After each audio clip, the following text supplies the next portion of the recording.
Ladies and gentlemen, welcome back.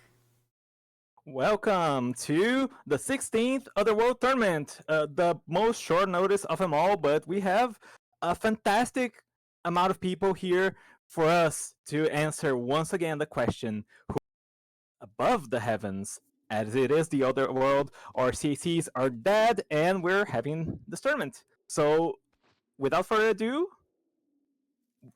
welcome one and all to the Otherworld tournament. Our first match will be um Raspy Broken Shriek? Uh, what? Mean.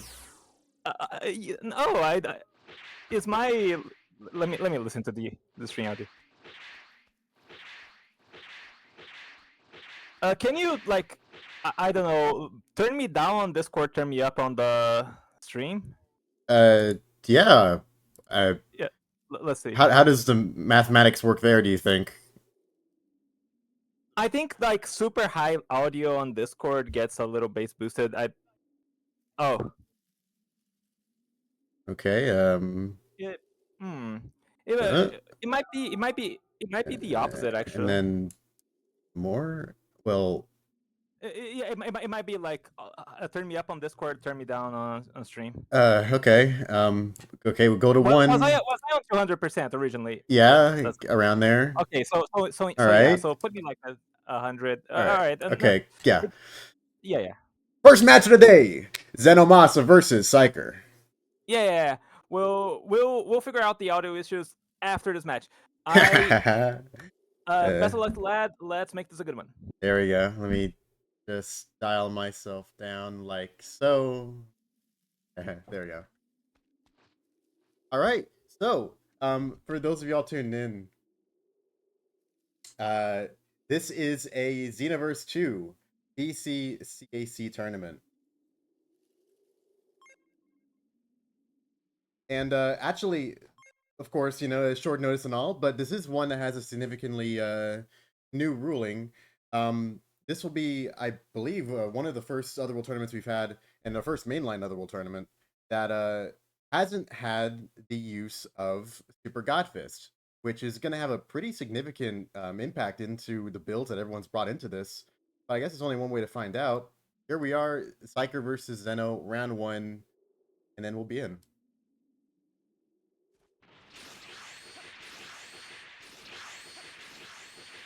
The mixed messages are astounding.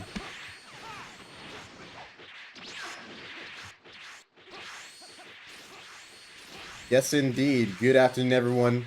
We are here with the first match of the 60s Otherworld Tournament, our PC Xenoverse 2 CAC tournament. And already we're opening up with a neat pick from Psyker going into, I believe that's his male Saiyan, up against Zeno. So, going into this, there's been a bit of a rivalry between these two competitors. I believe it was Psyker that knocked Zeno into the losers bracket, either that or eliminated him. In the previous Tenkaichi Budokai we had just a week or so ago. So, these guys are going to be going in, definitely trying their best to advance into the further on into the winners bracket against each other. Out comes Super Saiyan Blue from Psyker. Remains to be seen what Zeno's going to be doing to it. Now, notably, male Saiyans do have a lot of restrictions on their builds going into this. Particularly, a few different methods of key regeneration, like I have an unlimited power supply, our two strings are decided together, I'm fully warmed up now, etc. Are banned, so they have to kind of choose a little bit between the options that are available, get a little bit creative. So in order to preserve his ki, Psyker decides to drop out of the transformation a bit.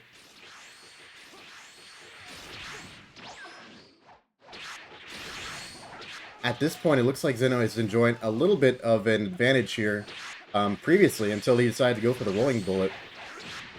We might be seeing a break pretty soon.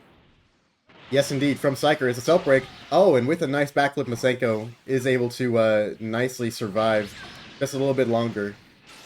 But is still first to use his limit burst. But right about now, Zeno is not looking in great shape.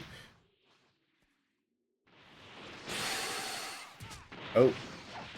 Tried to go for an offensive rolling bullet. but he's not at a very comfortable stamina level to go for a self break. He's gonna try going in for it now. Yes, indeed. What's Psyker's answer to it? He only has one bar key to work with.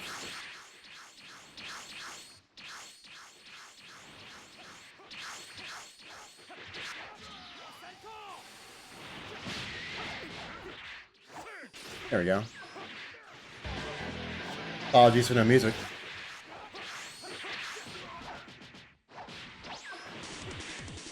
Hopefully now it's all nice and visible. Like, throwing out another Death Slicer. Just another tricky skill that might be a little bit tough to move around in neutral. But Zeno's handling himself really well, taking full advantage of the male Earthling light-heavy step cancel in order to project a little bit of offense while remaining nice and safe. I have a feeling, and this is just going to be my prediction going into this tournament, that the ability to just P-block certain skills on command is going to be a very nice, honestly, decider for a lot of the outcomes in this match, or in this tournament in general. We're going to be seeing a lot of very well-used skills like, you know, Handy Cannon, Key Explosion, I believe, as well. These skills in general, you really just want to be able to handle them reliably, and if you can get some sort of advantage from that, like a bar of key, for instance, that would just be so nice. It also goes as an addition that key blocking it doesn't require you to move around, as opposed to like trying to maneuver around it, which of course runs the risk of you getting tagged anyway. I actually ran into that a few times during my practice for this tournament. But I'd imagine everyone here has had very sufficient practice that they can definitely approach these kind of skills in either way. In any case, 45 seconds remain in the match. Oh man. Liker potentially playing with health money, but that grab is not going to be doing them any favors. A few, anything that Zeno tries here runs the risk of getting tagged by Rolling Bullet. Oh, there's a grab, and Handy Cannon following it up allows Psyker to take the first point of the set.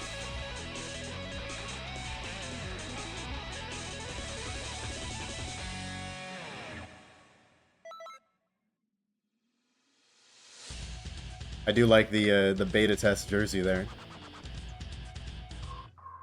I do kind of wish it came in, you know, it was available some other way, aside from either being in the beta test or from save editing. But I guess it makes sense, you want to preserve that exclusivity. Which is kind of a funny thing in PC.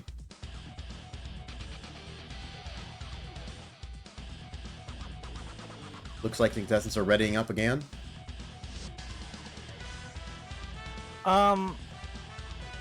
It's also connecting, stuck connecting. Oh, you guys. Okay. Yeah, it looks like you got disconnected from the room. No worries, we'll right. bring the lobby back up and get you guys in. Alright, sounds good, sounds good.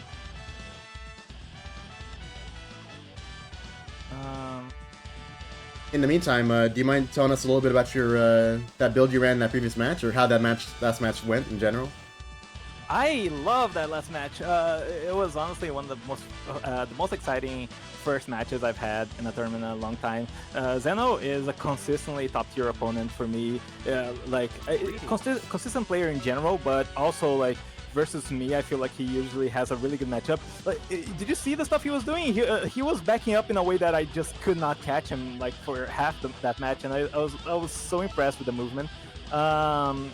But ultimately, I managed to get him with the very high damage. This is like a very simple Key Blaster Male Saiyan, but I suppose like the idea with the Soul and the preset I ran is like you start with full key, so if you get a good opportunity, you can turn Super Saiyan Blue at the beginning of the match, and with full key, like it takes a long time till you run out of those benefits.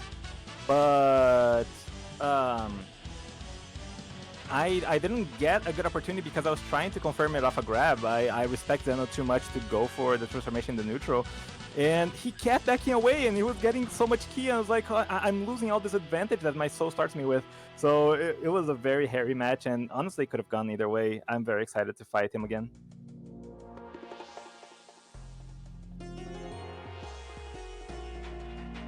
Well, alright.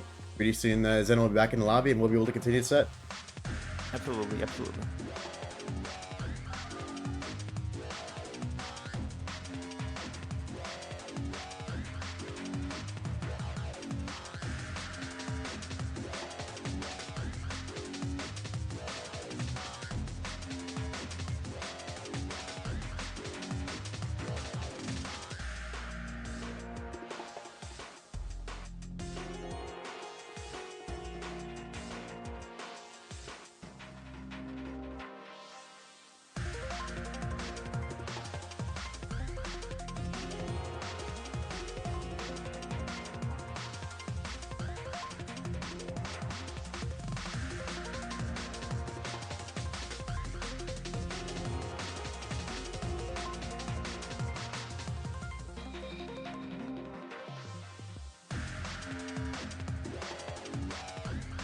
Right. At first glance, it looks like this might be a run back of the same sets between these two competitors.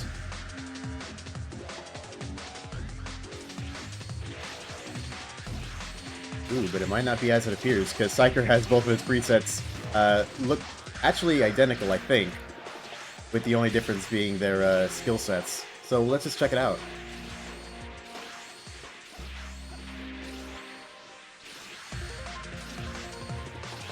Right now, both competitors lobbing lemons at each other.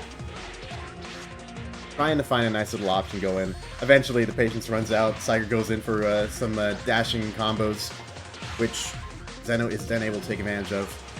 Still a relatively even game here, stamina-wise. P-blocks flying. 5 key bars online for Psyker. We might be seeing a transformation soon. Of course, that'll be only if he's able to safely get it off. Psyker's attempting to close the distance here to possibly get some kind of grab or some nice knockaway. But Zeno is not making that easy for him. Decides to play a little bit of a handy cannon neutral.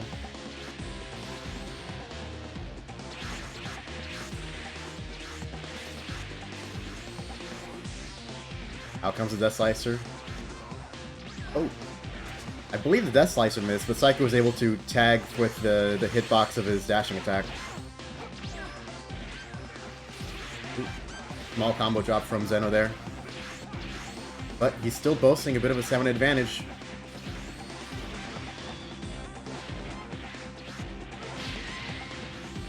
Yeah, Psyker is really fishing for that grab, but he is just not getting the opportunity he wants to get Super Saiyan Blue until now. Here it is. Oh! It's actually Super Vegeta. Well, now we know which set this is. Features Special Beast Cannon, Special Beam Cannon, the Beast form. Oh my goodness, a very nice P-block on the Limit Burst from Zeno there. But what's it going to be good for? Choosing to go for grab after grab, at least to get some chunk of damage off on the Super Armored Psyker. But, oh man.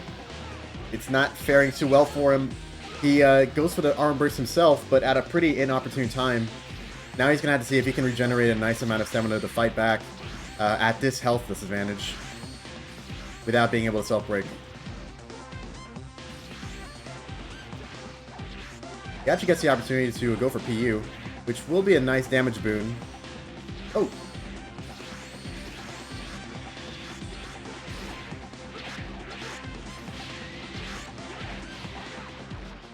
I believe he tried to go for a remote serious bomb there to deactivate the transformation. I have to double check these guys' builds every time just to make sure I saw my eyes correctly. But in any case, with both players in their transformations,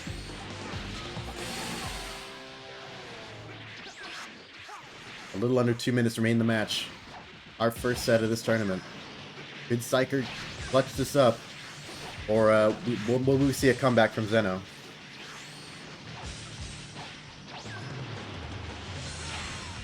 Oh, tags by the last hit of that combo. It always was a little bit tricky, unless you have a method of avoiding it. But with a little 1-2 punch there, Psyker takes the set 2-0.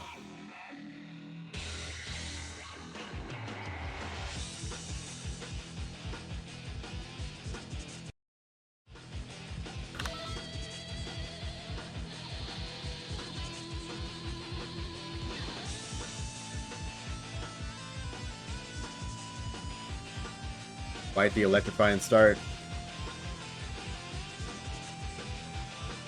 Hope y'all's Preds are okay. Hello, hello, I'm back. Hello, hello. Alright, that was a fantastic first match between me and Zeno. I really enjoyed that one. Up next, we have Liron and Pocky. Let's get them both in here. Alright.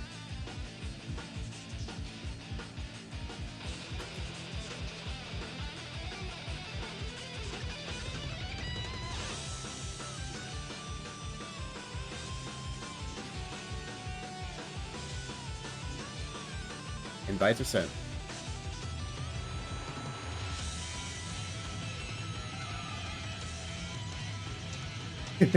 Don't worry about it, Zeno.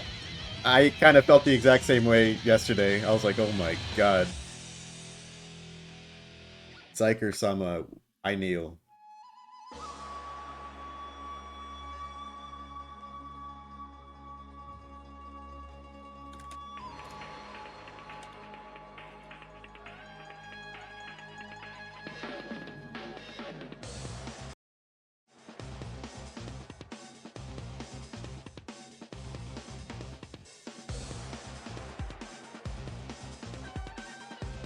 While I wait for Pocky to come on by, gives me the opportunity to check out what builds these guys are bringing in. Absolutely, absolutely. By the way, guys, is like my audio fine now? Actually, let me check it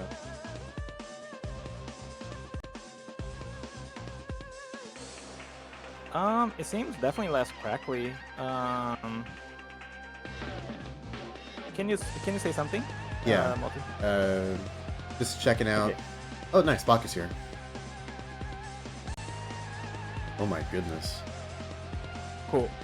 Oh my god, Liron CC is insane looking. he sent me like a picture of his phone instead of a screenshot, so I couldn't actually tell just how saturated the colors were, but it's actually impressive to look at here.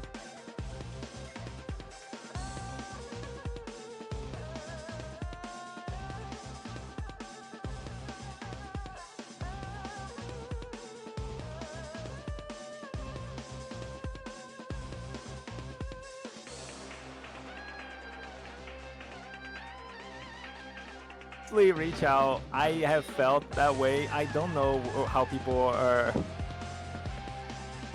how people are missing like the print screen button on their PCs. I don't know what's happening with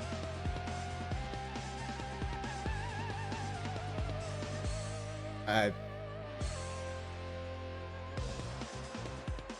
Actually, Pocky and Liron are kind of mutual souls in that regard. Pocky's entry was through the save editor. Yeah. I asked him to rectify that, but too little, too late. Anyways, we had to go ahead with that screenshot, but he's gonna be playing the Goku preset 13, I believe.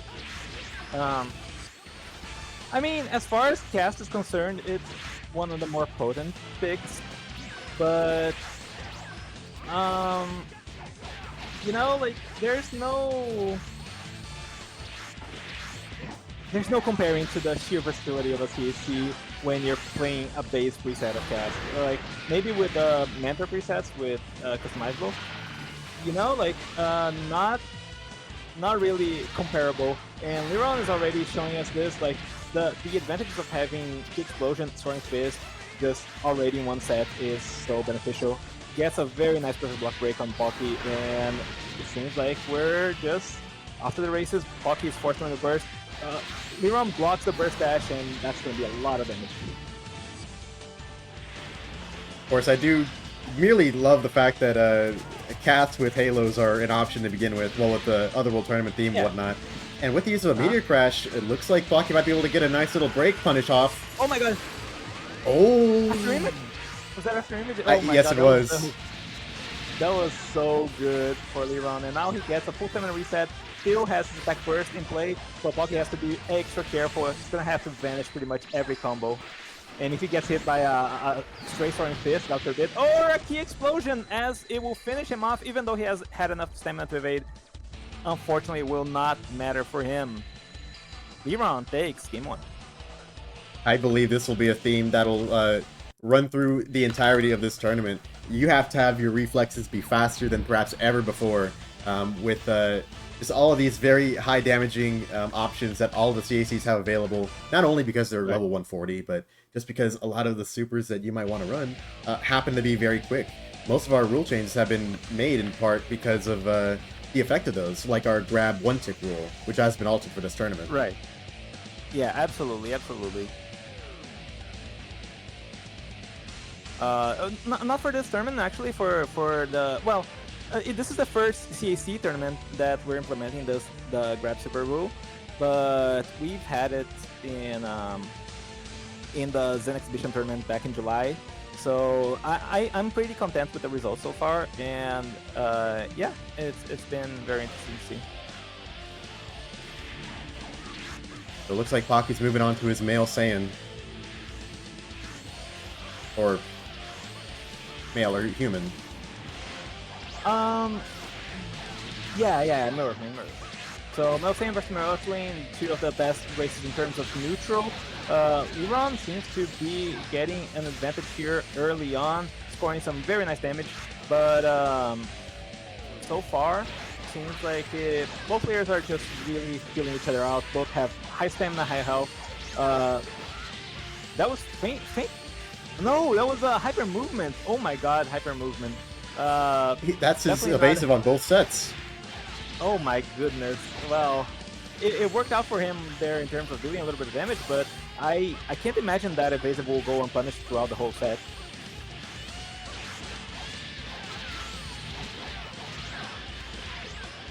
Oh my god, time and time again, Liron just catching Pocky in his combos. Not much quarter to be found here, as he's playing a very fast neutral game right now. Come to think of it, what's also the same between both sets is his Super Soul, Pocky's. I've got my claws in you in Fangs too. The stat boosting one off of Charge Heavy. Yeah, Metal Earthlings are definitely the best race to rock that Super Soul. Unfortunately, it doesn't see that much usage a lot of the time because of he gets all 3 stacks. He's just stacking. He's stacking and he's predicting limit burst. Liron had an opportunity there, but conserves his burst to the very last moment, goes to Super Saiyan Blue. He's going to be doing so much damage, and the attack burst means that the drain in ki that is typical of Super Saiyan Blue is negated by the increased ki regen from attack burst. Oh my gosh, just those few little taps did practically like 2.5k. Oh, this is going to be so much. This is going to be so much, even with the burst gone.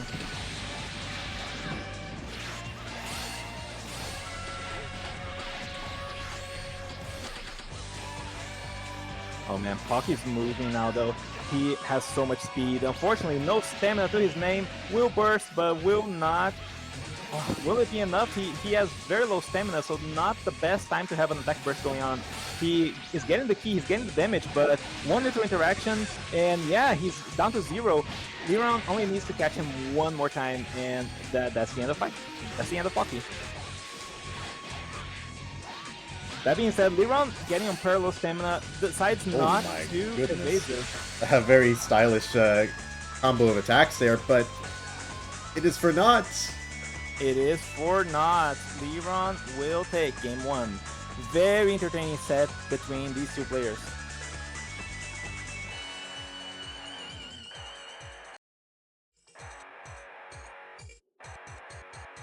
Oh, yeah. That's game 2, right? Yeah. Pocky played Goku in the first. I'm sorry. All right. So that means Liron advances to winners quarters. Up next we have Lemon versus Rob. So let's try to get them both in here. I'm gonna ping both of them just to be sure they're prepared.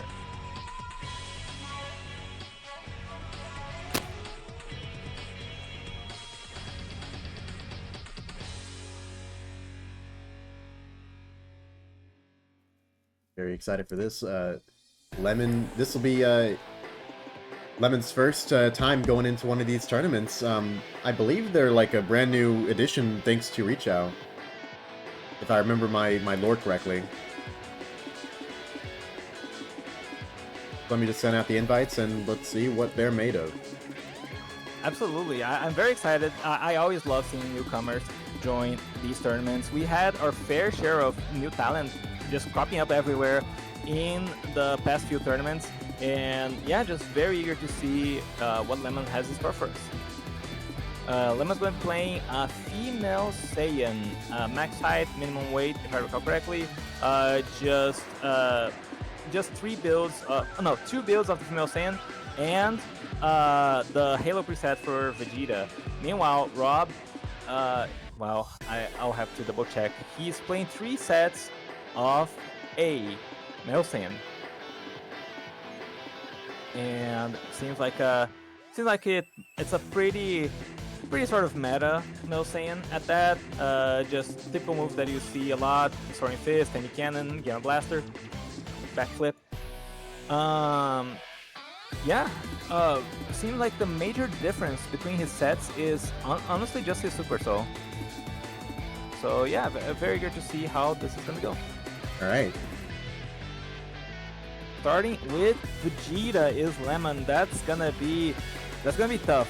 Vegeta is definitely the least used out of the 4 Halo cast characters because really good punches, and honestly this preset is honestly one of the best Vegeta presets, but he really struggles in the neutral compared to CCs. But Lemon is showing some good moves thus far, so very excited to see how this goes. I would say that Vegeta has an advantage, particularly with Shine Shot, when it comes to at least combo extension, restands and whatnot. But, oh man, it's been a while since I've seen how that strategy might stack up against the very high burst damage that we've seen from cast gameplay these days. Right, absolutely. And Rob reveals his preset finally. He's rocking the any tolerant will be a natural Super Soul, which means he's gonna be dealing that much more damage.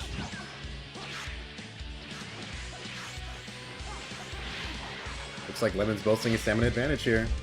But, absolutely. Oh man, not too many options to use with that key of his. Manages to score a nice combo starter off of that Shine Shot though in the neutral. Indeed, but just that Soaring Fist, like having Soaring Fist just dealt so much damage. Still winning in the stamina game is Lemon, but it's wow, perfectly sidesteps the rolling bullet. You don't see that very often. Blocks any possible pellet, and now Rob is in critical stamina, gets broken, will get his armor burst unleashed here. Go for the Gamma Blaster, just trying to put some pressure onto Lemon, not letting Lemon go to the ground to regain some stamina. Lemon does not care, just avoids all these barrages of T-Blast Supers. And back to sort of a neutral situation here. Rob has the stamina and health advantage, but Lemon still has their limit burst in store.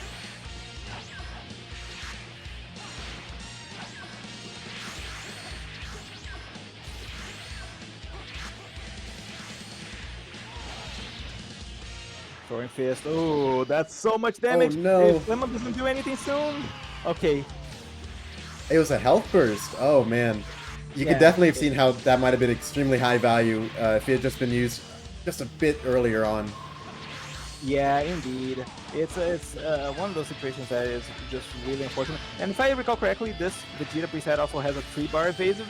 So it's oh man, no stamina to their name now is Lemon, and no health either. Oh, but Rob ran out of key. Couldn't continue the combo. Oh, but the rolling bullet will seal the game. Rob goes up 1-0, but that was a Lemon. You can already tell, first time they're playing here, can already tell it's a high quality player with really good movement, and I'm excited to see what they can do on CAC.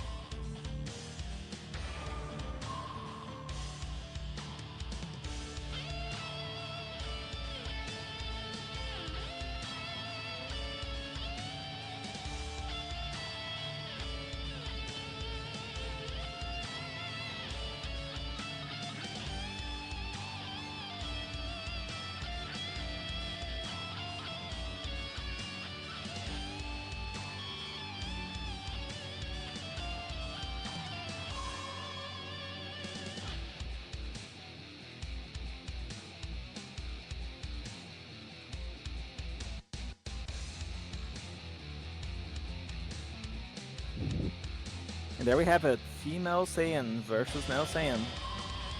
One of the best races in the game versus arguably one of the worst. Female Saiyans are consistently looked down upon because of their less than ideal neutral, but they can make up for it in the damage they boast. Definitely the highest damage race in the game outside of basic attacks. And if Lemon's able to play a really fast, really precise neutral, they could be able to dish out just some tremendous punishes just off the back of how strong that race is. Oh man, but he's gonna have to be much quicker on the draw with the instant rises, because this burst damage is already bringing him down to his last bar of health. Absolutely. Just trying to be really conservative, trying to vanish the follow-ups on the Soaring Fist. I don't know if I agree with that, but that being said, still a good opportunity here to get Rob's stamina down and try to win the game off of it.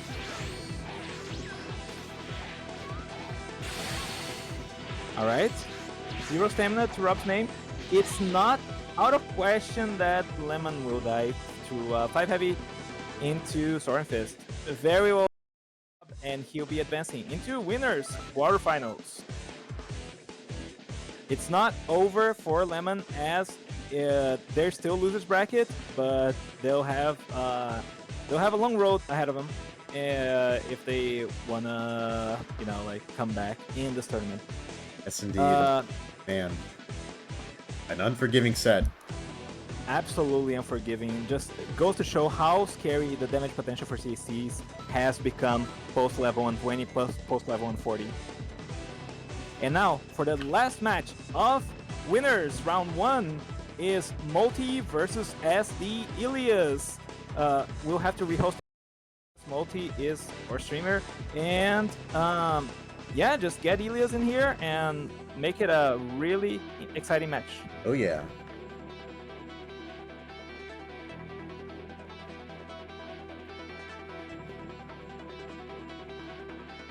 Hey everybody, I'm starting a special class. You don't want to miss it now, do you guys?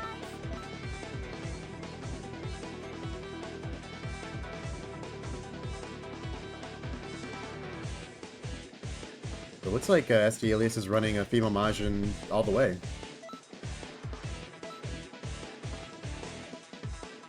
Yeah, SD Ilias is a female Majin main. I don't know if he plays any other CC race, but he's Relatable. proven to be very. He's been proven to be very skilled and creative, especially with the movesets he employs. So hopefully it will be a very entertaining match. We're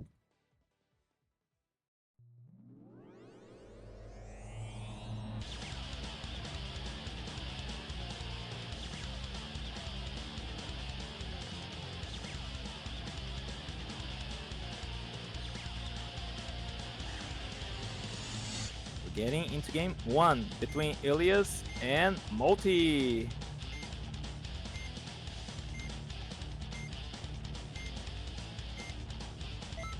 Multi deliberating on his presets, ultimately makes a choice, and we are seeing here male Earthling versus female Majin. These two races, very comparable races in terms of their safety in the neutral, both boasting that very coveted light heavy step cancel. Multi just figure out who the real villain is. 4 seconds too late, he is getting the first damage on the match delivered to him, and well, Phil boasting pretty high stamina, and with CAC matches, you never know how it's gonna go. Ilias doing a good job maneuvering around so far in neutral. Multi missing puts a stamina break. A little bit unfortunate there. Ilias tries to predict unevasive. Maybe a bit of a just a little too greedy for an optimized punish there, and in that regard, drops their combo, and now it's time for Multi to retaliate. Ilias' stamina looking much worse for wear. Both have Petition Unleashed in just active right now, and let's see how this goes. Oh, the Justice Kick in the neutral. End-wave combo misses. Multi trying to hang on to Ilias. Ilias' stamina has not gone up or down for most of this, and I immediately jinx it as they get caught, but deliver a vicious Eagle Kick that just tears through Multi's health. Low stamina to their name now. Ilias probably will try a self-break soon, or goes for the demonic construction into Steel Mirage here from Multi. Very good punish, but Ilias already accustomed to the timing. Doesn't phase in the slightest. Stealth break attempt, goes for the Eagle Kick. Another Eagle Kick, gets punished by a ×4 Kamehameha. Limit Burst coming out from Ilias. Good amount of damage just inflicted here from the side of Multi. Both players looking scarily even right now. This game could go either way. Oh, Multi just a little bit too slow, just hesitated on the Limit Burst, and that hesitation cost him the match. Ilias takes game 1.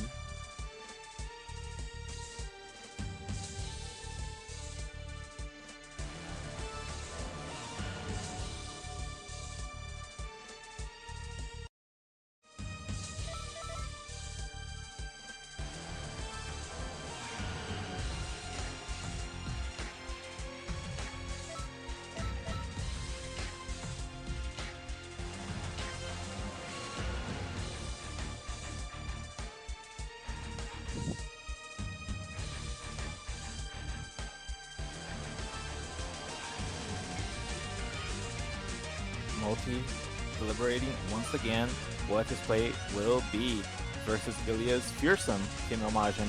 Of course, Ilias able to switch presets because he's only rocking the same female Majin. So let's see. Now then, time for a delightful hunt. Multi starts with decrease to his stamina. Will eat a little bit of the first combo, just trying to conserve what remaining stamina he has. But 4 bars in the tank right now, 2 bars, and situation is already looking kind of grim in Multi's direction. Oh, Ilias tries to extend the combo there, doesn't get it, but gets a paralyzed Ki Blast in the neutral. You don't see that every day. And goes for the full alternating into, predicts the evasive this time rather. And just doing a really good job, but gets hit by the stray Gamma Blaster. Multi tries to perfect block the burst dash, does not get it. Ilias goes for a very, very optimistic break combo there. That's not really realistic to get. Charge heavy, and both players' stamina situation is looking extremely even right now. Ilias spends his last bar of stamina, and Multi goes for the breakless ultimate, not even risking the break, even with the Yokizeme, with that Gamma Blaster, just dealing that much more damage. And I've learned a lot from how you fight. He is increasing Multi's damage as the match goes on. Self-break now from the side of Multi. Just goes for the Super Guard, and full self-break successful. Will get hit by the stray Savage Strike though.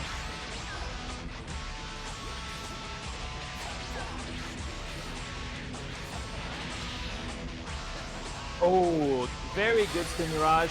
Ilias has the timing still, does not take any damage from that move, but it's looking a little more scary now. Game is definitely evened up as Multi gets hit by the Destructo Disc. The Destructo Disc lock off that, and now he's hanging on for dear life. The only health that matters is 0, but Multi's pretty darn close.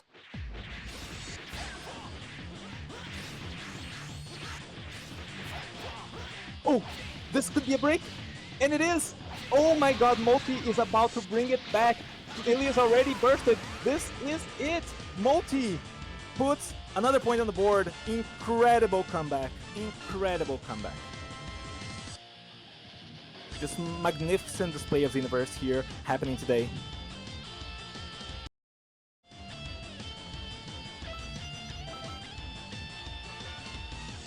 Okay. Whew. I'd have requested a rerun since I think he switched presets, but it worked out. No, but changing presets is allowed at all points. Oh, really? Yeah. That's the trade-off. If you bring the same character, many presets of one character, you get less versatility, but you're allowed to switch, and you can only switch characters if you lose. Oh yeah, I'd totally do that. Just You knew testing that, you. you just forgot. Just quizzing you. Yeah. Well, you did know that in the past, so I'll take that. Hmm.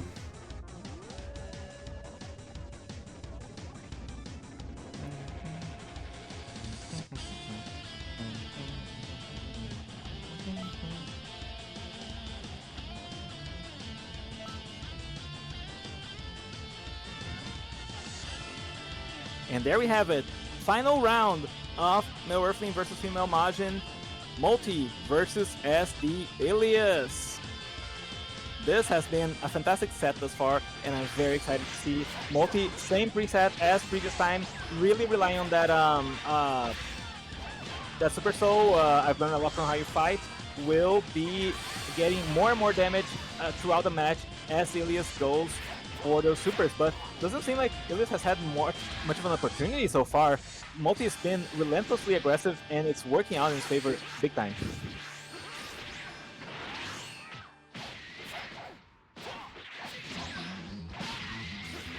Perfect block from Ilias, snatching just a little bit more momentum back his way, but so far, both of them seem fairly even.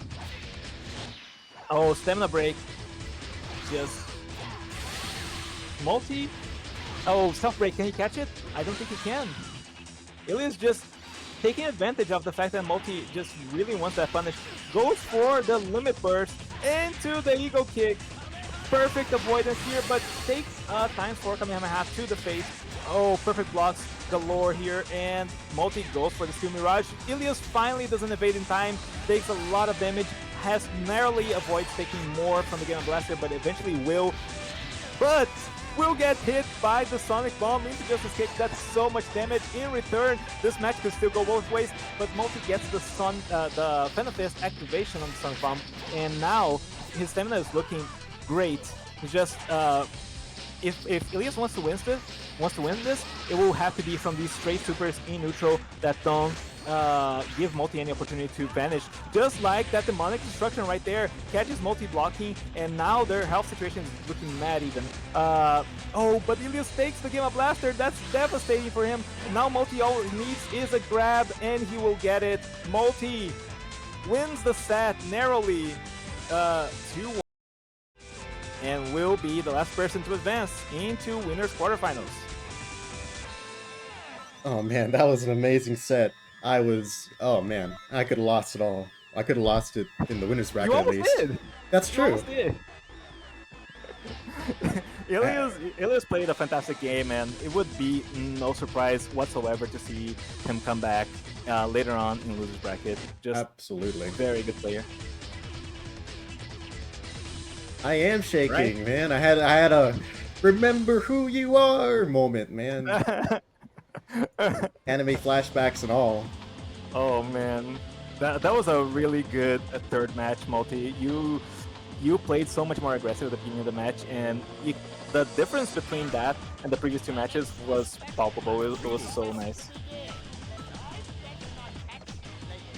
Oh.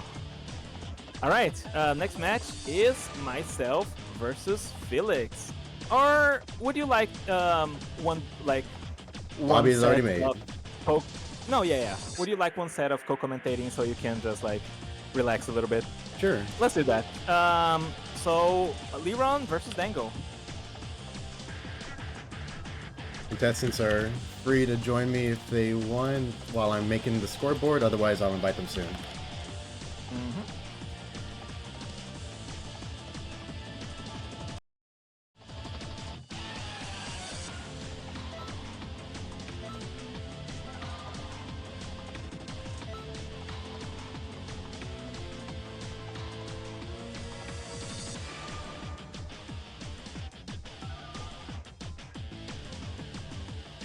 Alright, our contestants are in. Indeed they are. Very excited to see how this match is going to turn out. Dango, just a fantastic player, very storied player, has been here since, what, 2020? and has performed really well in his fair share of tournaments. Liron, a little bit of a newcomer, but a very strong newcomer at that, has been here for since earlier this year and has been making waves with his fantastic neutral, just proving himself to be one of the best rally players we have in the server. Wait for this match to start, but before it does, I just have to say, me and Dan, man, Vest supremacy. Hell yeah.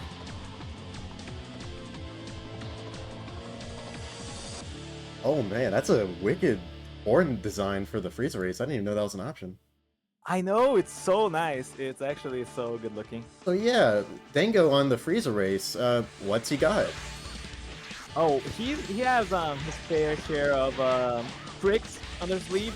I actually got to practice with Dango a little bit, and this is gonna be making use of one of the oldest like metas known to man, which is Golden Form.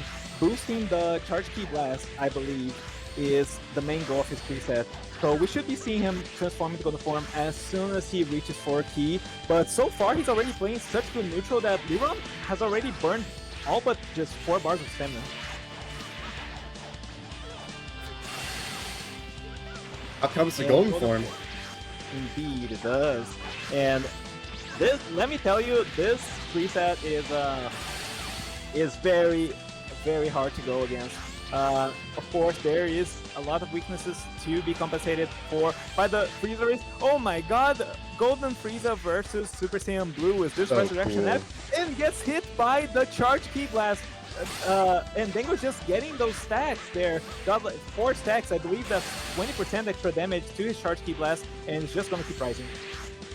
What do y'all youngins know about this? Oh, Look at that damage! Look at that damage! That's a whole ass Key Blast Super in the form of a basic attack, available at all times. Theoretically, go after grab, as grab Charge Key Blast has not really been accounted for in our past rules, and it's just getting stronger. Every attempt, even when he whiffs, he's still getting advantage here. don't break from Dango, but is punished. Attack burst comes out. Oh, that attack burst is gonna. Oh, but the wall splat saves him. Liron gets him in the corner, and unfortunately, very just Dango managed to survive. Oh, but Liron goes for the grab Soaring Fist. That is very unfortunately not allowed. I will have to inform him of that, and we'll see if Dango wants to grant him a rerun. But otherwise, that's an automatic point for Dango.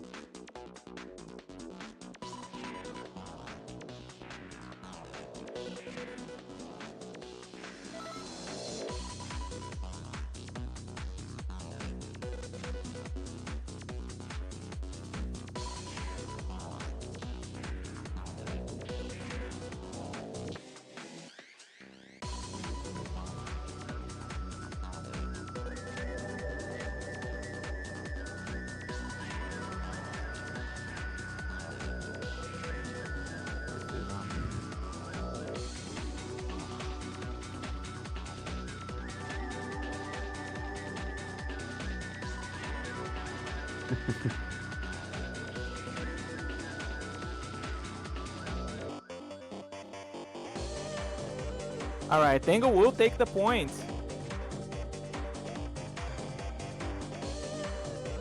All right. 1-0 in favor of Dango. Very unfortunate, but folks, please make sure you have read the rules. You are well acquainted with what you can and cannot do. I know it's a bit of a new situation to be in, where you can't grab super with every super attack, but very unfortunately, it had to be done. And yeah, so please do your best to adhere to the rules.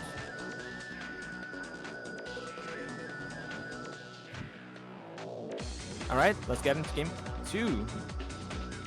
Both contestants may ready up whenever.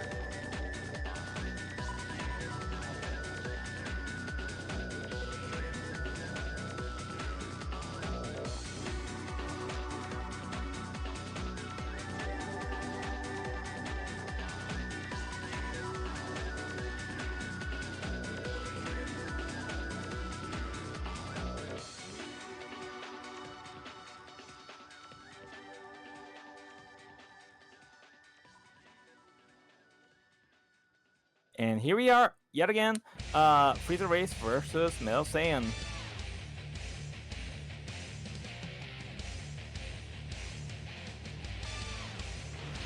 Then go here with his Freezer Race. He was making it work until things went quite south for him in that last match. He got burst red, he got harshly punished. So let's see if he's gonna just be showing us a different result this time. As that attack burst, very detrimental, but overall his strategy is so punishing. So he definitely has something to play for.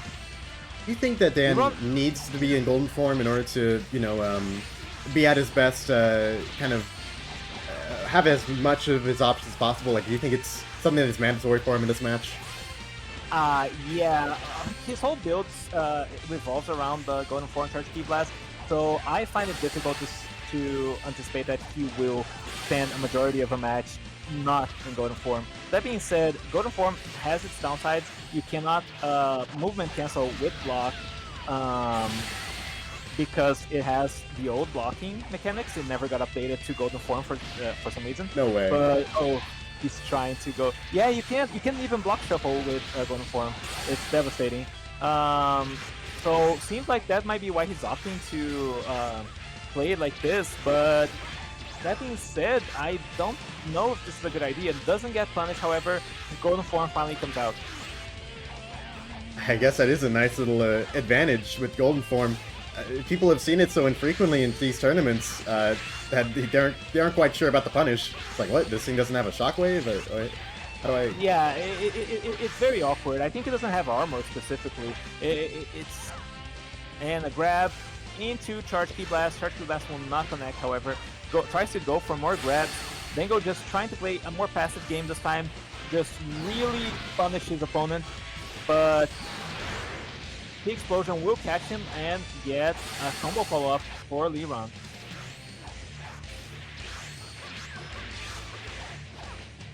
Will we see a breaker from Liron? Oh man, even more than that. One heavy into break. That's so fast. Such good reflexes. Dengo is about to get his stamina back and just force to eat that punish. Liron gets 1 point on the board. Of course, now evened up 1-1. Would be 2-0 had Liron not committed that mistake earlier. And we are going into this game 3.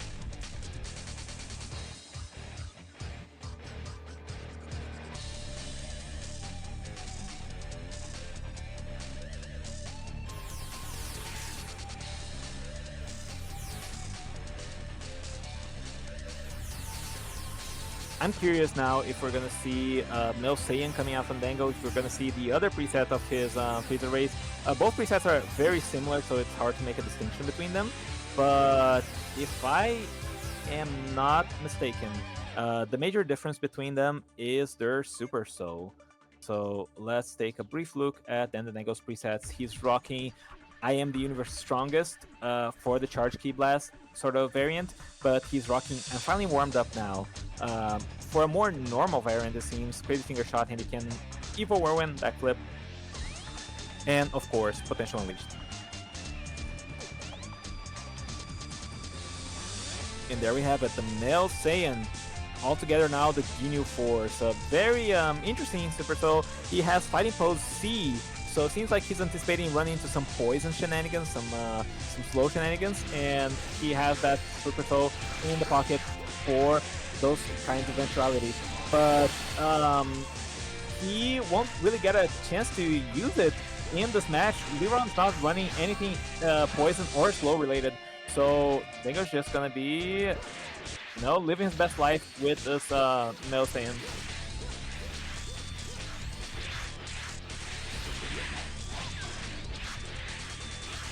Oh man, he could have grabbed there. These guys are playing some fantastic neutral though. Dango showing that he is a Mel Saiyan main in the end. He plays a good Frieza, but this is really what he's most practiced on. And grab, burst dash, Gamma Blaster, carrying off Liron's health. And Dango is in a much better position than he was in the previous two matches. He definitely feels a nice wealth of control with the stamina lead right now. Oh man, especially with that grab, knock him out of the range where Leon can easily follow up. Indeed, indeed it is. Just very nice rolling bullets, also chipping Leron down. It's not a lot of damage, but it's consistent damage, and that's why rolling bullet is one of the best evasives available. It just so reliably adding some damage to the matches. Super Saiyan Blue comes out from Leron now, forced to vanish in response. Not really the best punish available, but it's great to punish it alone. Tries to go for a grab, does not really get it. Stamina at half for both these contestants. Leron's getting that increased stamina regen from Super Saiyan Blue, but so is Dango from Future Super Saiyan. So it's a matter of who can win neutral most consistently. Oh, goes for the misinput heavy break, and now suffering a little bit for it is Dango as he's on his last bar of stamina. Gets a very nice perfect block, but will get a fat punish. Oh, Leron tries to catch the evasive, does not get it, but these two aids Dango from going for a self break. I wonder what might happen now. If he gets the break here, Leron, then he'll have this match, key or not. But oh man, Alternating, catches the grab, goes for the backflip just in case he gets perfect block. There was already buffering that super, you can tell. Goes for still does not go for a self break. Sits on the ground, gets almost 2 bars of stamina back. Future Super Saiyan helping so much in this situation. Both players still have their burst, so it's not too clear who has the advantage here. I don't remember what burst Dango Soul has, but I'm almost sure it's health burst. So that could come up fairly soon. will he have the chance? This is the follow-up, it looks like. Yeah, dashing heavy is a follow-up, but you have to be very precise about it. Even just a little bit of height makes it not true. Hurrah! Or the burst, but it's an ill-timed burst, gets key stun out of it, and now he's gonna be on no stamina to his name, gets 5 heavy into Burning Strike. Leron will take game 3. That was a crucial mistake there. And Leron just capitalized on it so beautifully.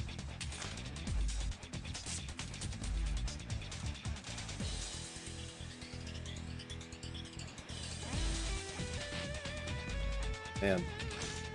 Thank you to both contestants. Dango has put out a fantastic performance, but it was not to be. He will have another chance in losers where he'll face off against SD Ilias.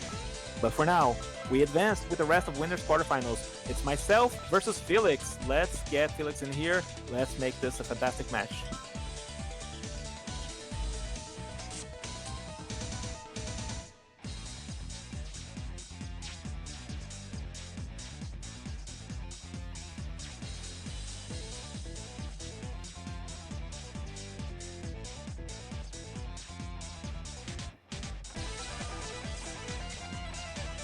And what I found pretty interesting about this Felix's sets is that I believe he's going with one of 3 different CACs, one preset of each. Yeah, definitely a bit of an uncommon decision, but I've looked at his builds and it seems like every character he has is suited for a specific purpose. So I'm very eager to see how he's gonna play this out. All right, I'm gonna be definitely myself. Best of luck to Felix. Let's make this a great match.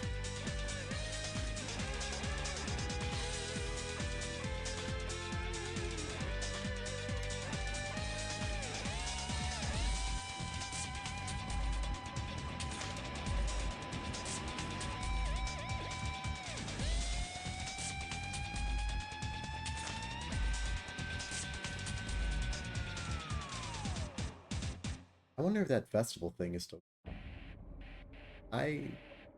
This time I didn't even enter it. Not even once.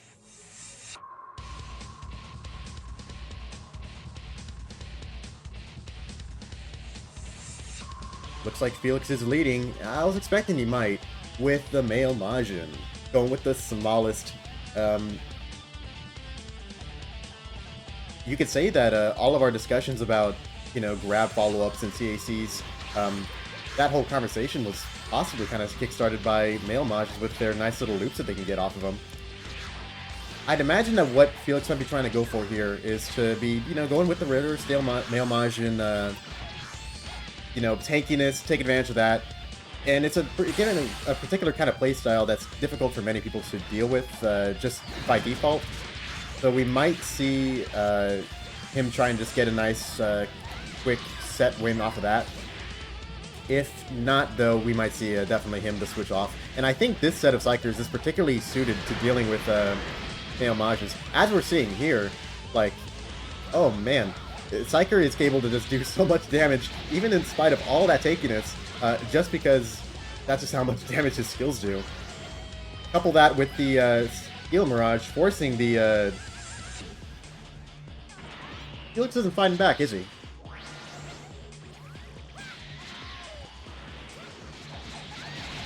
Chat. Analysis. Psyker takes the first point of the set! Green Bard, pseudo-perfect! What? Take the money and run. What happened there?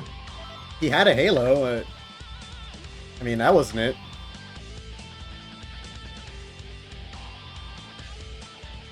He said something deadly is about to happen, and he was a self-fulfilling prophecy? I don't know. I don't know.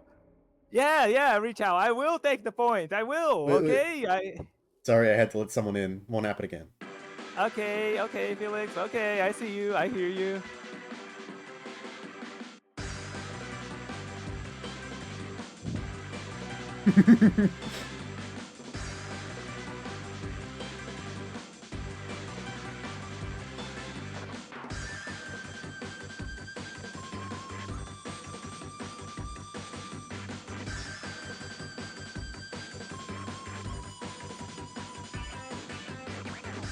Oh shit. Looks like he's choosing to run it back, same set and everything.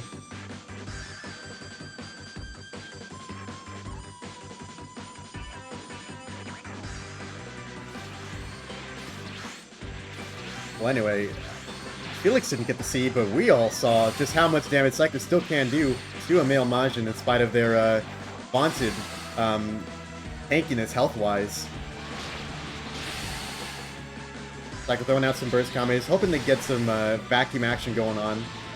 But, oh man, he's able to get it after that key explosion too. Already, he's forcing a significant amount of stamina from Felix. Keep in mind, once you fall under a certain threshold of stamina as a male Majin, you suddenly take far more damage.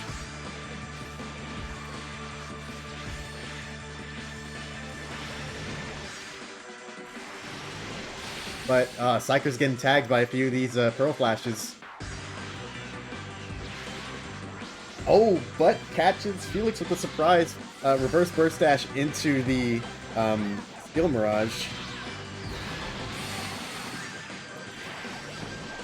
Oh my god, did he just combo him out of the Pearl Flash? That was nuts. Hits the combo, followed by the Steel Mirage, forces more stamina from Psyker. Or forces more stamina from Felix, rather. Felix possibly realizing just how precarious this 0-1 situation is. Stays out of range of the key explosion. Won't get me with the same trick twice. Psyker says, message received, same goes here, as he dodges that Pearl Flash.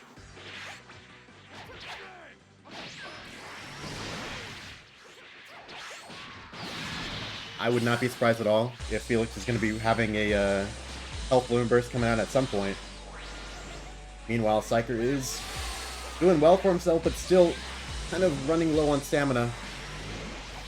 Oh man, and forced to block that Pearl Flash, that doesn't help. Felix goes for a break, but oh, it turns out to be an armor burst. It's a blessing and a curse, because now it looks like both Psyker and Felix are gonna have a chance to regenerate a little bit. As soon as that comes out, oh man, Felix decides to go back to the ground and regenerate some stamina. Not very much at all. Out comes the Vado skill Comet, keeping him a little bit safe while he regenerates his stamina. It's proven to be exceptionally good, but will it be enough? Psyker says, hey man, I don't even need to roll over your stamina. I want to feel this with my hands. Another key explosion. At last, Felix's health burst comes out, and we're probably going to see the defensiveness go up 100 times from this. Psyker has to be very careful now, because he might have a lot of stamina, but he does not have anything to fall back on if he gets broken.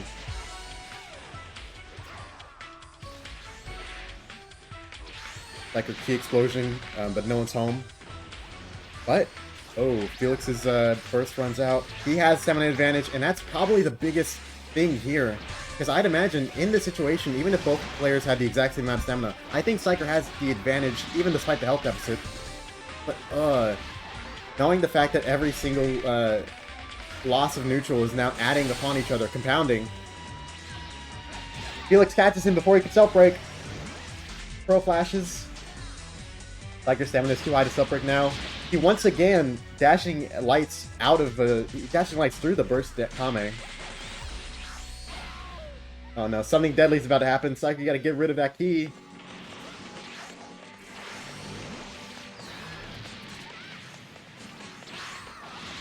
Felix playing with house money now. Psyker not finding the opportunity to go down and regenerate some stamina. At this point, a burst Kame from Psyker is just an invitation to Felix to go in at the same angle he has been doing in order to start a combo.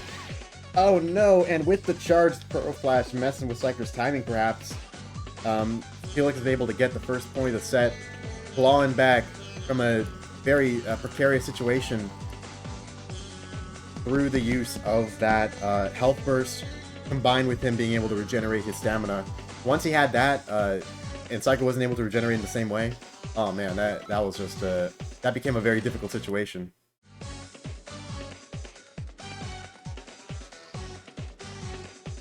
And now it looks like both competitors are equally motivated. We are in a Game 3 situation. How's it going to turn out?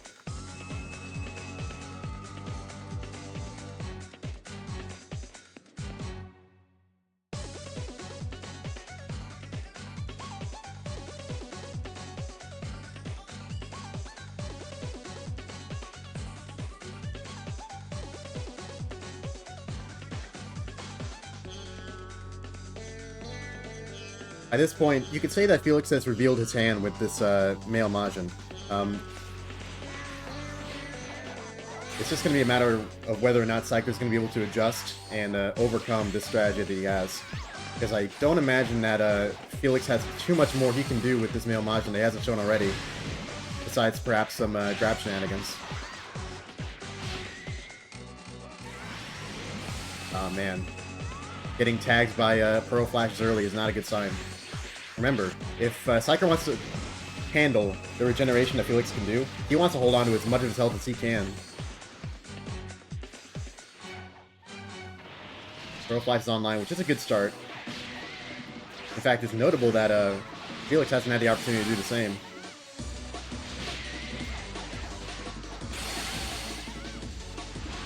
Oh no. It's kind of like a feedback loop. Every time Psyker goes for this burst Kame, Felix goes in, Psyker avoids it, but at the same time, because Felix is already comboing, he's able to still get something out of that, forcing Psyker's stamina to come by more, and thus kind of just making this vicious cycle. But as it stands, Psyker has to use up his burst now.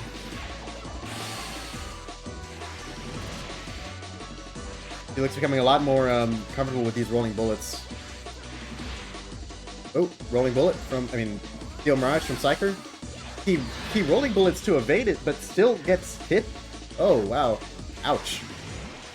But, an eye for an eye, as Felix nails Psyker with another Pearl Flash. This match is happening too fast for me to handle. Psyker goes for another Steel Mirage after the fact. Oh, man. This feels like some kind of a video being played on loop, but the outcomes are different every time. All of a sudden, Psyker has a health lead, and punishes in a way, his Limit Burst, but, oh man. At this point, Psyker knows what he has to do. He has to keep the pressure on Felix, there's no other way. Because if he gets too much stamina back, then he's going to make it out of this burst in a much better situation than Psyker can handle. Another rolling bullet. The burst is ended. Psyker has a health bar deficit to work through. 2 minutes, 40 seconds in the match. Oh, catches Felix on the turnaround with the key explosion. Literally a nuke in the pocket. Oh, hit by the charge Pearl Flash again. The third time it comes through, Psyker says, okay, I'm not going to let it happen once more. But, oh no. Desperately, Psyker goes for the Circle Flash, but it falls on deaf ears. Felix burst dashes through, finishing up the set 2-1.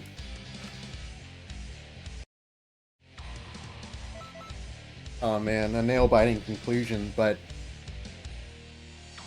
it was a good effort all around. It just came down to how well each competitor could handle each other's strategy. And it looks Absolutely. like this time GG's Felix came out on Felix. top. I will get him next time. Trust. It was so realistic. All right. Like just very satisfied with how I played this match, but Felix unfortunately came out on top. He will be advancing to winner semifinals. And up next, we have Jack versus Rob. Let's get them both in here.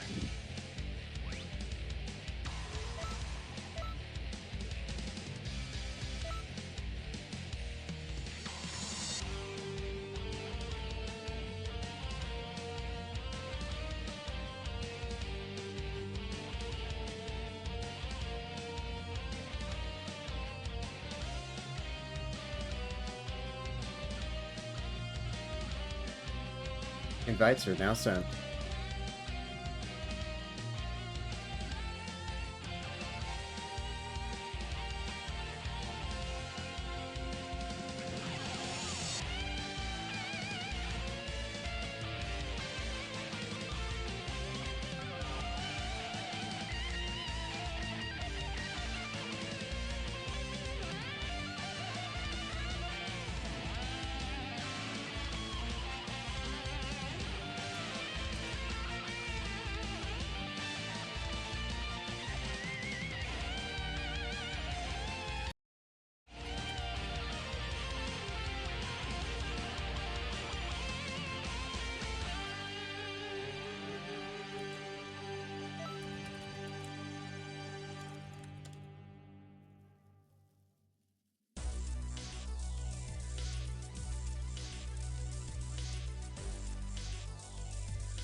Rob's in the lobby. We're waiting on Jack. Oh, okay. Turning on my computer. What's taking a shit? Okay. Hopefully that goes by fast enough. I mean, at least not at McDonald's this time. Or smoking. But honestly, with all the previous matches we've had going into this tournament that we've already had, I would say that hyper-aggression and just a completely fast, you know, to and from, back and forth between both competitors. And that's just been something we've seen in practically every match so far. And now we're about to have Jet coming in. Perhaps the poster child with that kind of play style. I have no idea what we're going to see. You're not late at all. We're just now going through round 2 of Winner's Bracket. I have not had a great opportunity to play against Jack the whole week, so to me it's a complete mystery what he's going to be bringing to the table today, but I'm very excited for it nonetheless. He's a quality player. He's always been one of the most strongest oppressive players in our tournaments, has won many a tournament, has got second place in many more, so just very, very good player, and I just expect the best kind of gameplay coming out from him here today. Now, we've already seen Rod fight a couple times in the first round of this tournament. He is bringing in his male Saiyan, his mixed attacker male Saiyan, which is very nice to see. He's already made such great usage out of Soaring Fist, Handy Cannon particularly, being just a really nice, very high damaging fighter at every second of the match. But this will be Jek's debut in the 16th Tenkaichi Budokai. I mean, not 16th Tenkaichi Budokai, 16th Otherworld Tournament. And of course, this will be his return after, I guess, the last Otherworld Tournament. Yeah. Was he in the last Otherworld Tournament? I'm not entirely too sure. He was out of the server for a bit this year, so we didn't get to see as much from Jack as we have in the past.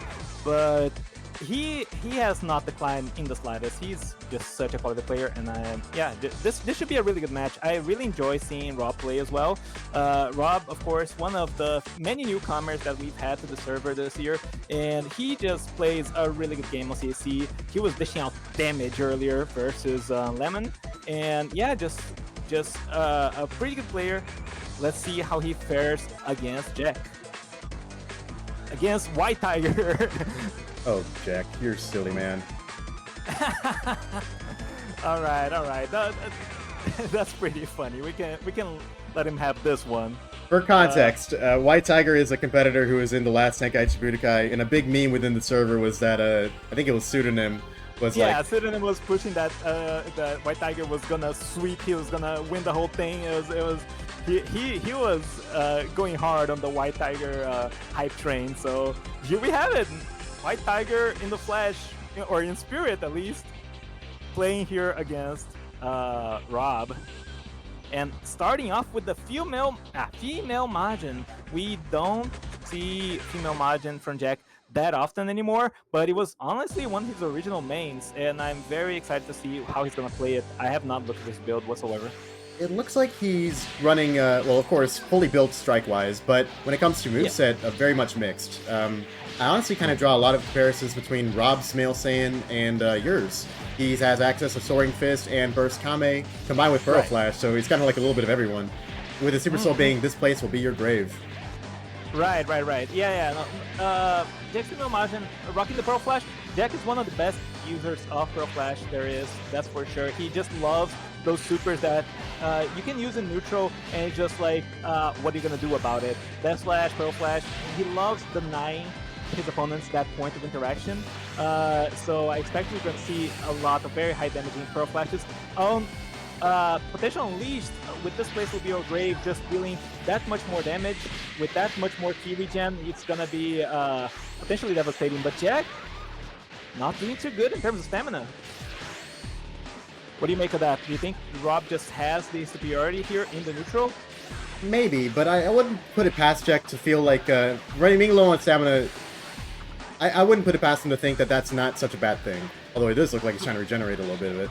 Remember that female Majins regenerate, stamina after getting stamina broken quickly compared to other races. Even though they don't have. I don't think he's running like a Super Soul that makes that even faster.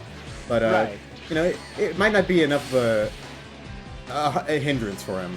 He has Super After Image, which makes self-breaking and things like that a little bit more feasible. Maybe just having that, not additionally, maybe just having a low amount of stamina will kind of put pressure on Rob to be a little bit more aggressive, which also works to his favor. Who could say? It seems like that's exactly what's happening as Jack goes to the ground now, and Rob desperately wants to maintain that advantage. Rob has gone on the offensive and has lost quite a bunch of health and his own stamina in the process. Oh my god, that Soaring Fist just did 7k damage. It's so devastating to get hit by one of those right now. Charge Heavy coming from Jack does not connect, but he can blast cancel that, so very nicely done.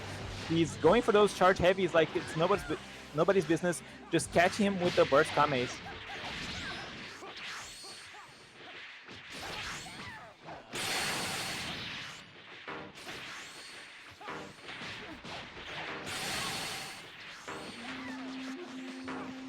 Oh man.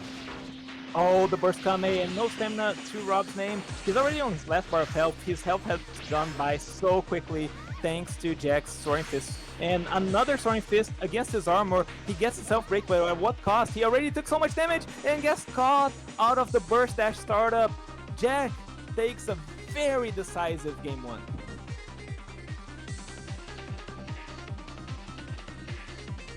You can tell that he was probably wanting to have used that armor burst sometime earlier in the match to actually successfully get a self-break. Jack was on that like a shark to blood.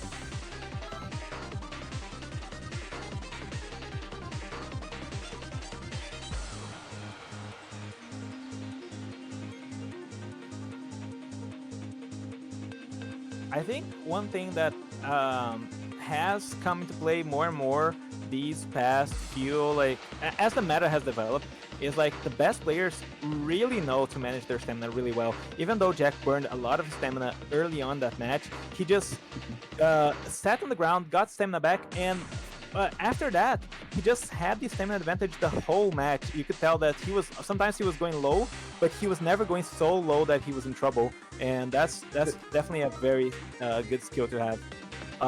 We got a connection error. We are gonna hit rehost and just bear with us just a minute.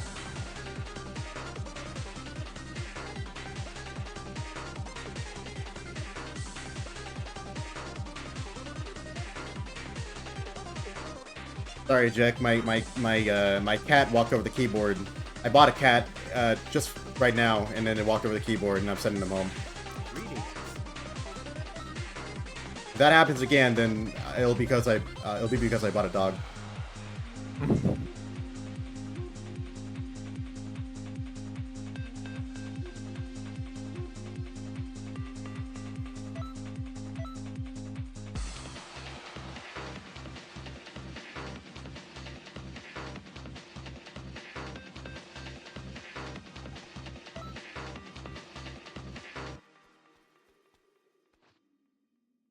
I believe that's the real white tiger in chat.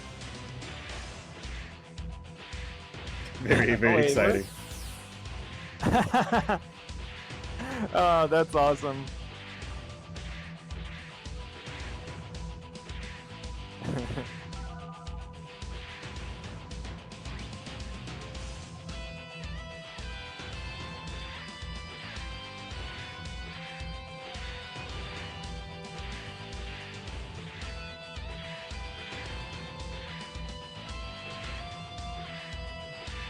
I got Pocky Butt? What do you mean? He did Jack not got a- get... Look, he's right here. I mean, he can request an FPS check. He's for right Rob. there. You big baby. Yeah, I suspect it might not have been a Pocky Bug, but yeah, I don't know.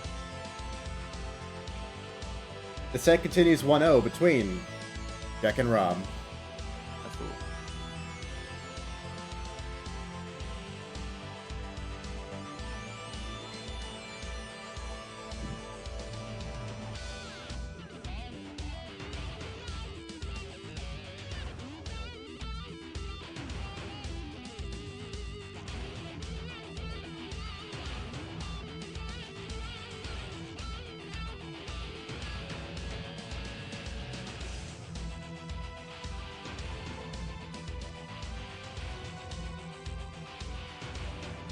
White Tiger asks, can Jack play the entire tourney using my name? Kind of feels like I'm in that arena too somehow.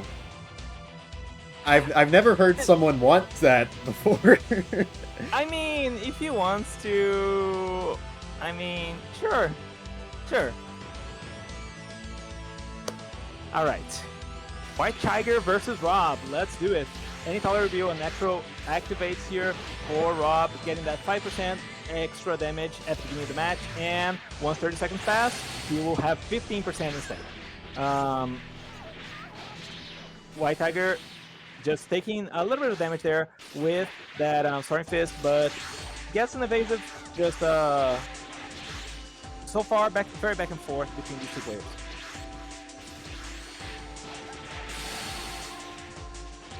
Rolling Bullet coming from this is not gonna work. I'm gonna call him Jack. Rolling Bullet coming from Jack. 4 bars of stamina down, 5 actually, but it's looking pretty even so far between both contestants. He's trying to get the best out of Rob here with these neutral supers, those neutral 1Hs as well. But Rob is doing a really good job managing his aggression this time, and Jack getting to some perilous stamina. Let's see how he plans to really manage his stamina going forward here. I assume he's going to be going to the ground very, very quickly, but Rob just catches him again. Last 2 bars, and self-break imminent. Super after image on the board here from Jack. Oh, Rob could have handy cannoned that and gotten him. Oh, but this is going to be devastating damage. Gets a very nice lead here in terms of health with the Gamma Blaster as well. Rob just dishing out fantastic amounts of damage against Jack here, and Honestly, well. if Rob leans on his zoning, he might actually just continue pushing this advantage to where, oh my Perfect block. god, He he could have blocked the prepped PU. heavy, but he didn't react fast enough to I getting the wouldn't perfect either, block. that was insane.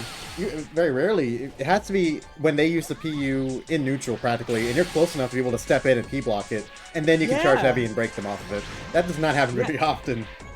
Yeah, he even like did light heavy into the armor. He could have charged the heavy off the light heavy, but he was so flabbergasted at getting that he didn't even go for it. Unfortunately, as a result, that means that this match has become much, much closer, with Rob at the stamina disadvantage. And Jack has now gone into Armor Burst. Oh, he goes for the Pearl Flash, gets grabbed. Will we see a transformation coming from Rob or something? No, we will not. Good patience from Rob there, knowing that even though the armor was going, he still couldn't go for a down blast or anything like that off of that grab. Yeah. Oh, but Jack forces an evasive. Rob is just so scared of losing neutral here. Jack is also scared. He goes for the super after image even though he gets it. And now, one interaction away are both these contestants. Oh my goodness. The bullets are rolling! One grab. Bullets are rolling. Oh, the dashing heavy into another dashing heavy thanks to the manual vanish. Jack takes game 2, but what a scary game 2 it was. Rob just mind throughout that match. What a fantastic display of Xenoverse skill. Yes, indeed. Yes, indeed. White Tiger sweep, yes sir.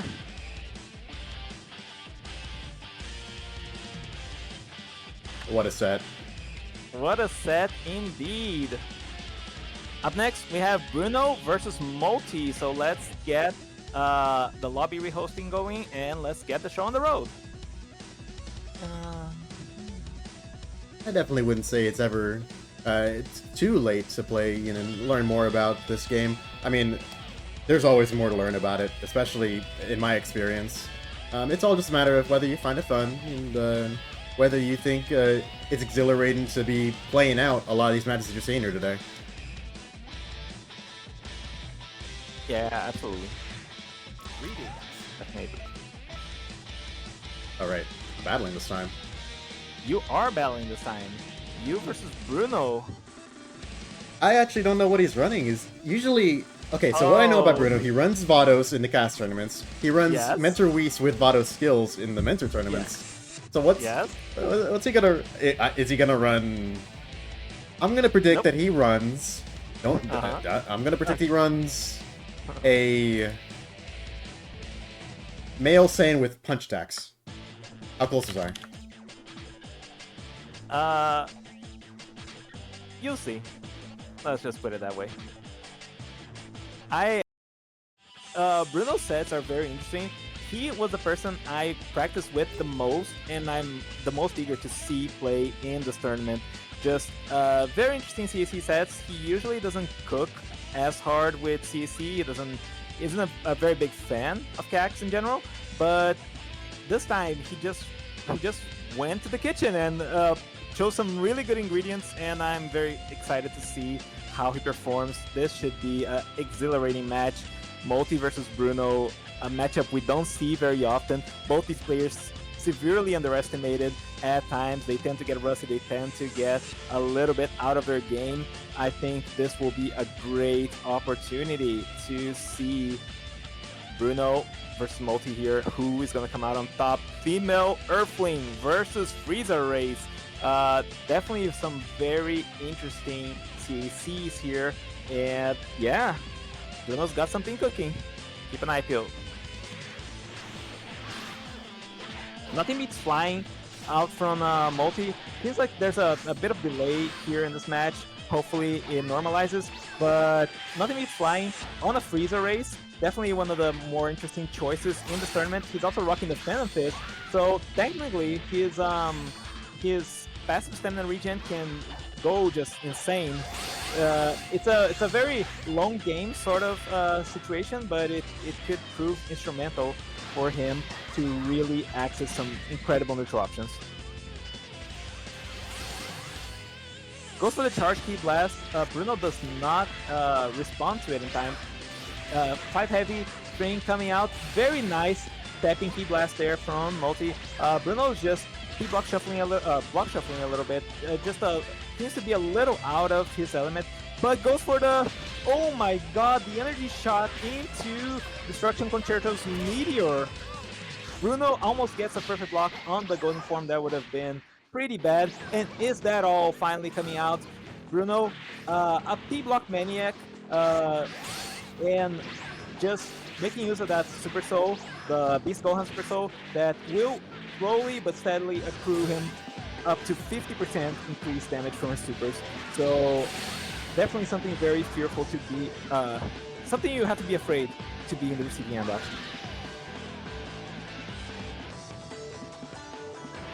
Goes for the energy shot, goes for the meteor. Oh my god, that damage. Golden form increases your damage taken, so that's also something to keep into consideration as he gets grabbed. Bruno goes for the burst dash, does not get any follow-up. A flash will benefit both players in this situation, but limit burst comes out from Multi, and goes for the remote serious bomb, Bruno, but gets broken by the reverse burst dash. A bit of desync there between both players, it seems like, and the very strong, oh my god, look at that damage, increased damage taken from the health burst, and Bruno's back on top with his very strong CAC, and the rolling bullet will deal the finishing blow. Bruno takes game 1.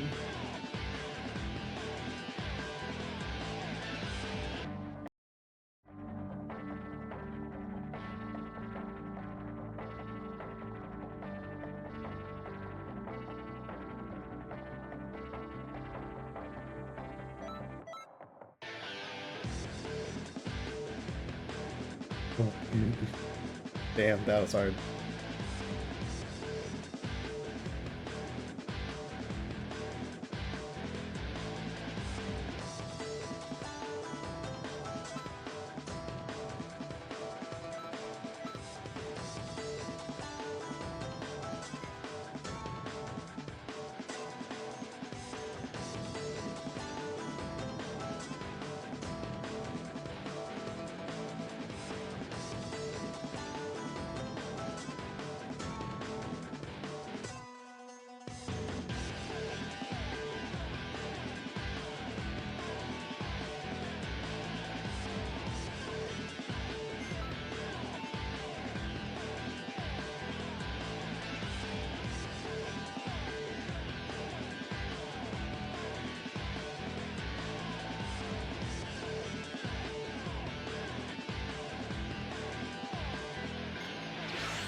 We are going into match 2 between Bruno and Multi.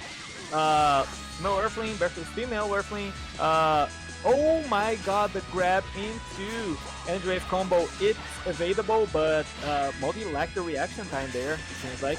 Maybe he wasn't expecting it to connect from that height. Female Earthling grab follow-ups are height sensitive, but oh man. Is that all procs activating already? Bruno doing very well in the damage department, goes for the PU. This could be just devastating for Multi, but he's getting those stacks of I learned a lot from how you fight, and he's just playing very fast. Cole almost has a grab tag there, but Bruno grabbed slightly earlier, goes for the Gamma Blaster, takes a quick counter at his opponent, but gets tagged by the Energy Wave combo into the Tri-Beam.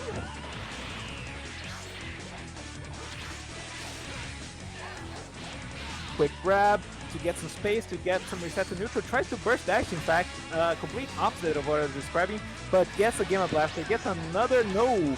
Bruno will dash right through the center and hit him in the face. This is, but the Steel Mirage will force Bruno out of evasive. Bruno, familiar with the timing for that move, courtesy of me. I used it a lot on him. And now, very nice perfect block, grabs him out of the Steel Mirage startup, Energy Wave combo, forcing Multi. Oh my god, almost catches the instant rise with the Tri-Beam, another grab, and that's gonna be it! Bruno defeats Multi, sends him tumbling to losers, and will be our last winner semi-finalist.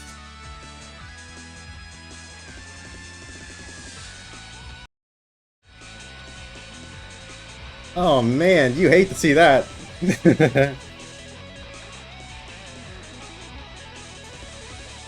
Ah, thanks. I was wondering about the jacket and the pants. I was wondering if it was like too much orange, but I like that design the most. But GG's Yeah, to no, Bruno.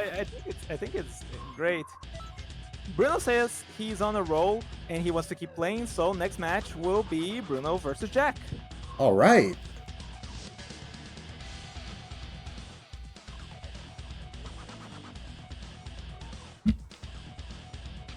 What hits harder than a cement truck? Bruno hits like an oil tanker. You know? he surely does.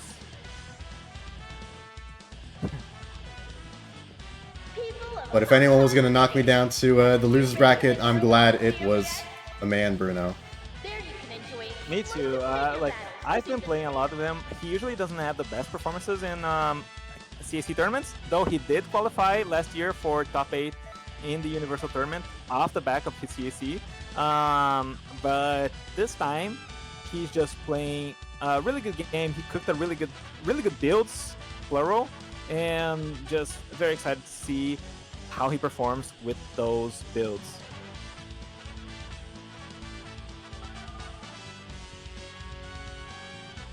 So up next we have Jack versus Bruno. Bruno already in the lobby. We're waiting on Jack. Oh, I mean White Tiger. My mistake. Maybe I should come up with like a... trying to figure out the form of the white tiger or something like that. Takes up too much of the screen. White Tiger absorb.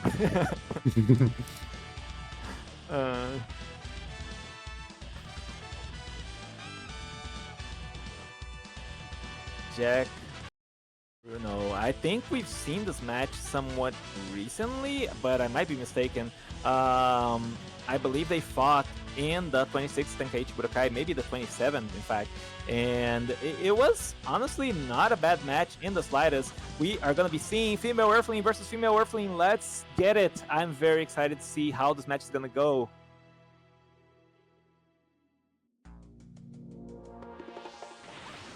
Oh, this will be the first time that Jack's running this particular character. Yes. We haven't seen his female Earthling at all. And even like in a really long time, I don't think we've seen that race from him in the past either. So I bet he's got something planned for this match. But so far it's all Bruno. It's all coming out Bruno. Naturally, it looks blast centered. And despite not wearing any like customizable clothing, it is anything but a bare preset. Rocking energy wave combo, handy cannon, backflip, light grenade, the works. Looks like a pretty straightforward, you know, a female Earthling blaster episode here. Bruno almost gets the block that barely does not. Oh, the energy wave combo dealing devastating damage. Jack rushes back to shore to get some extra stamina. Does make this kind of interesting, because that means that we're basically facing off against two different rules of thought when it comes to female Earthlings. We have Jack, who's more, you know, some regular old neutral combos, neutral things, and a few combo extenders here and there. Meanwhile, you know, Bruno's rocking the hyper, you know, damaging tri-beam and energy wave combo, just trying to really catch him off guard. Bruno, who wins out? Man, Bruno might be on full. Is that all stocks? Yes, he is. That's going to be so much damage off the back of those supers he has. Yeah, Jack's going to have to evade every single interaction coming from Bruno now on. And Bruno is thirsting for those grab follow-ups. Grab into energy shot is legal, and he wants the grab into the energy shot into the meteor, but it's very height sensitive, so something he's not having the best luck with.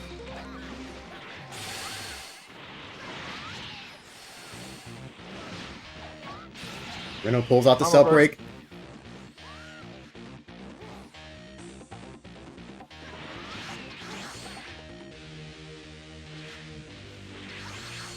Waits out the super guard, and now we're back to a slightly neutral position here. Trying to fish for those grabs desperately. Gets caught by the lingering hitbox of energy wave combo. Do not see Rolling Bullet get caught in that very often, but oh man, Bruno's just slightly too late with those grab follow-ups. Oh, but we'll get another one here, another attempt, and yes he does. tremendous damage just off the back. That energy shot, I believe that was 4k damage, courtesy of Is That All?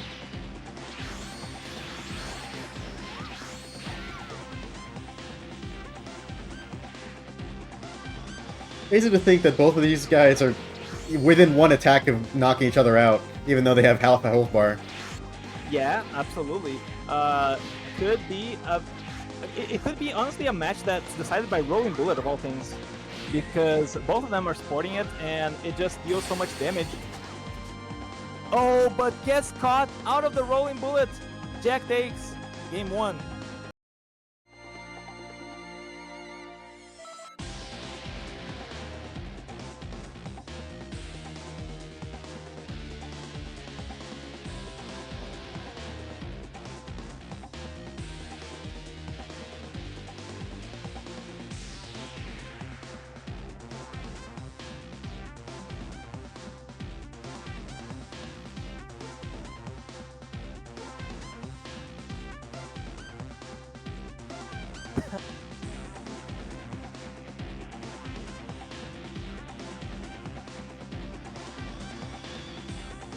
Perhaps reach out, perhaps that is true. But still, it's also something that's a little bit connection-based. I might have been guilty of reinforcing that bad habit versus Bruno, because he could get his grab follow-ups a little bit more consistently on me. So, my bad. But he's playing really good, and I believe he can come back from this. Just that match was extremely close. Sorry. You know what I'm surprised we haven't seen? Yeah? Namekians. I know! Now, there's every reason in the world that makes sense, but you would think that, you know, even off of the limitations that they have, they're probably still more than viable enough. Of course, we don't have proof of that, but still. What's up with that? Do you think people just are interested in other kinds of playstyles and, you know, leaning on the Namekian percent health regen? I don't know. That's definitely going to be one of those things that we have to go back on later, because it's really hard to get a clear picture here of what's going on with the Namekians. Maybe they're restricted enough. Maybe other venues of play were found. Oh my god, the Android combo. Maybe other venues of play were found that are surpassing the viability of the Namekians right now. I know Felix was touting something about Freezer Race being quite strong. So it could very well be the case that it's just the Namekians are finally in a bit of a sweet spot. Even like, I'm not gonna say slightly underpowered because you know how the Namekians are, but yeah, could definitely be the case. Oh, and that grab into energy combo, Bruno chooses to eat that. And I honestly agree with that decision, because he thinks he can just make a comeback no matter what, and I definitely think so too. Is That All? His damage potential is unparalleled. Look at that. Grab into range wave combo, Jack does not evade, but Bruno already sports a health lead immediately after. Goes for the tri-beam, trying to catch the evasive, does not really get it, but still in a pretty good position is Bruno right now. Trades with the handy cannon. Oh my yes. goodness. Very nice perfect block, Jack. Extremely nice. I would argue probably a match-defining P-block there, depending on how this turns out. Could very well be. Could very well be. Oh, but Jack goes for the grab. Can he get any sort of follow-up? Cannot. We'll get a grab into Android combo, and now devastating situation for Bruno. He will die to the rolling bullets, but Bruno is playing a fantastic game, and I still think he is very likely to come back in losers bracket.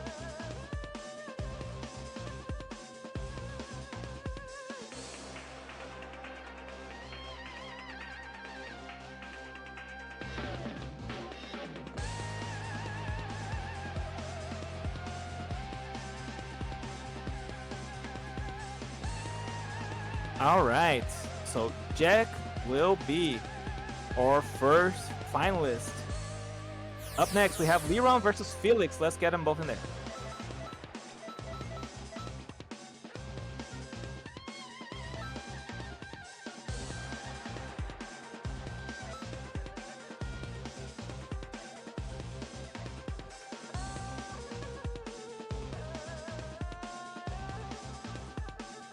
White Tiger popping off in chat. You'll have to see it.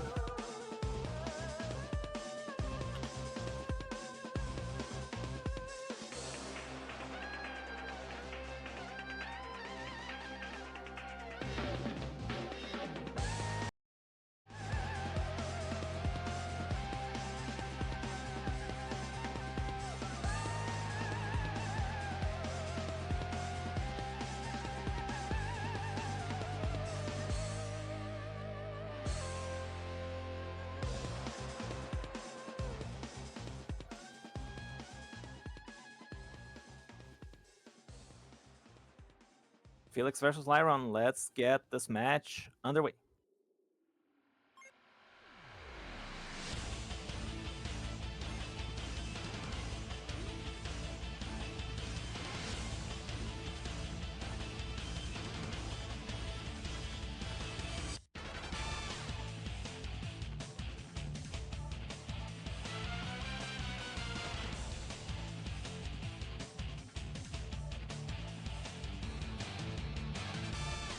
Frieza race versus No Saiyan.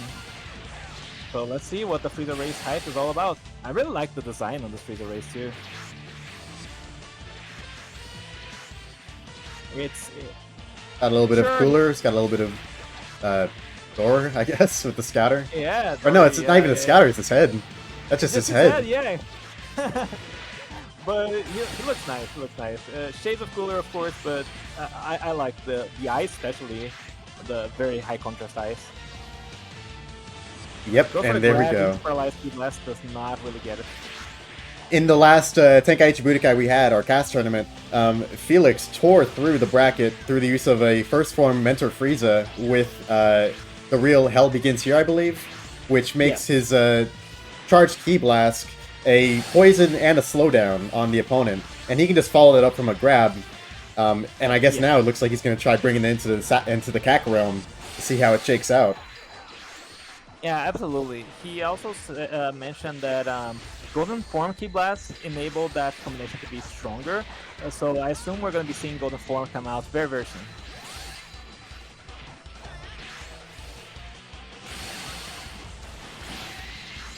I am interested very in nice seeing perfect how Felix block. goes Cool. about going golden.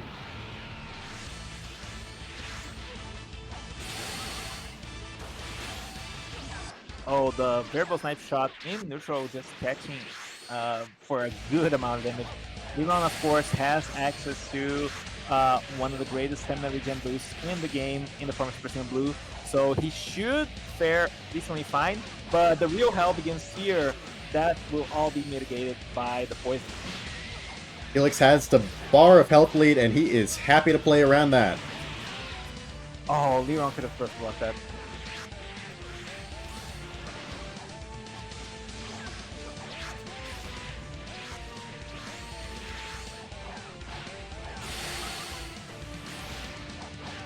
Oh, very nice going under the variable snipe shot, forcing Felix out of his evasives. Goes for the raw burning strike, a little bit ill-advised, I would say, but maybe trying to just surprise his opponent. Oh, gets super drained into variable snipe shot. That's devastating. And with a nice little light heavy, Felix sweeps that up, takes the first point of the set. Neron was not expecting the super drain and was not expecting any sort of to it on top of that. Felix takes the first point of a very surprising combination of build here, and let's see if Leron's able to adapt. He was playing a great game. He was ducking under those variable snipe shots. He was perfect blocking them. He was just playing some fantastic neutral, so it's not out of question that he can come back.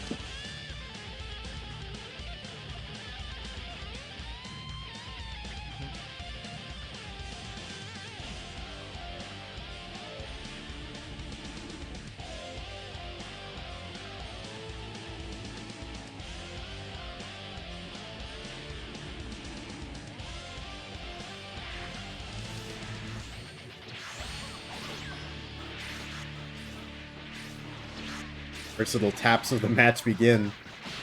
Gives you a chance to see that Felix has a decent chunk of, natural health over Lyron. Yeah, It seems like this freezer race is his attempt to convert the race into sort of resource game oriented kind of CAC. So it's nothing. It's no surprise that he's gonna be running that that increased health amount. That being said, Liron is just tearing through his stamina right now.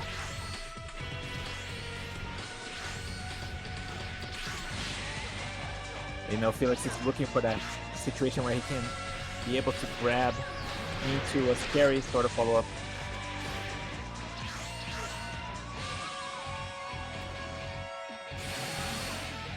Oh, Liron almost predicts the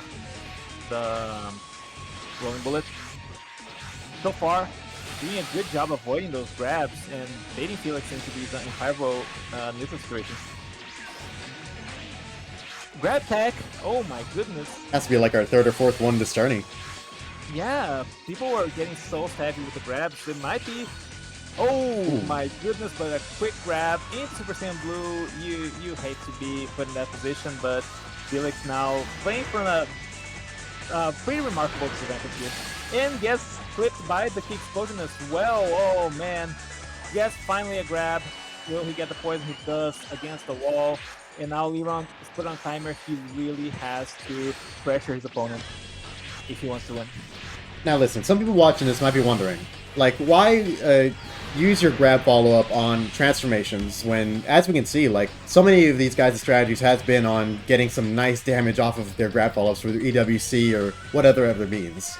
Yeah. I think it's important to consider that, yes, you're missing out on a punish opportunity, but, like, not only are you getting more damage in future punishes, you're also just getting more damage from every single tiny bit of damage that you do. Clashes, rolling bullet, all of that is getting stacked up, all that adds up in a very tremendous way that I would argue it's very worth it to go for transformation in these scenarios, even if everyone's trying to go for grab follow-ups. Yeah, no, absolutely. I think another important factor is that Super Saiyan Blue specifically gives you increased stamina recovery rate. So having access to that that transformation will bolster your neutral chances significantly.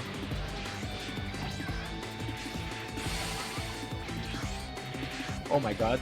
Felix explaining the situation calmly to Liron. You have slow and poison. I am a freezer race, and I have golden form. You are not catching me anymore. I challenge you to try. And trying he is, Liron is still playing a very fast-paced, very aggressive neutral. Almost catches Felix out of that rolling bullet, but gets knocked back by it instead. If Liron catches Felix again, it's not out of question he can win this, but dashing heavy variable snipe shot, Liron is not prepared to evasive, and Felix will take advancing into winners finals. We're here already, and it's Felix versus Jack. No small surprise there, but it's always a pleasure to see both these contestants, very skilled, very strong contestants, fighting off against each other. Let's get Jack in here and let's get this match underway. Winners finals, of course, a best of 5. White Tiger in finals. Woo! Woo!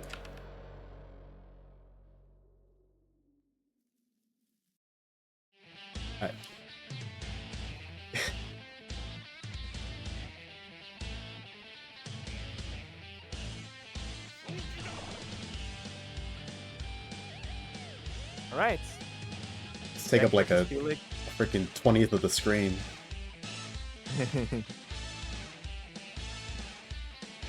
Let's get this match underway. I just realized all of are all of Jack's sets running this, like, you know, no outfit thing going on? Naked, yeah. They're all on the nude, yes. They're on these, as it were.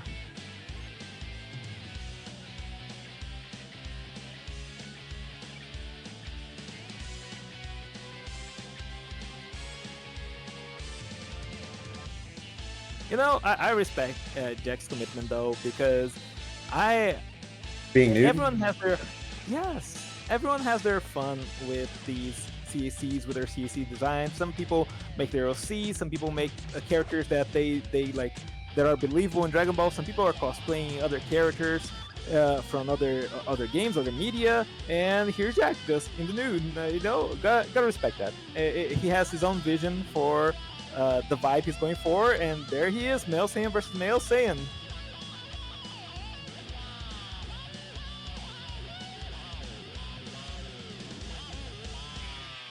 Felix choosing to lead with the male Saiyan. Indeed, he is. Seems like they're just going for a Male Saiyan off. Hello? Am I missing something? Alright, here they are. Maybe Jack just asked him to wait a second or something. Oh my goodness, the Shadow Crusher. Shadow Crusher. Yeah. That was scary, but Jack is very adept at not getting hit by that move, so definitely a very good display there by Jack. Catches him with the handy cannon. Nothing beats flying from the side of Felix. I am not too sure what the Super Soul is for Jack, but they're both just going at it. Oh man.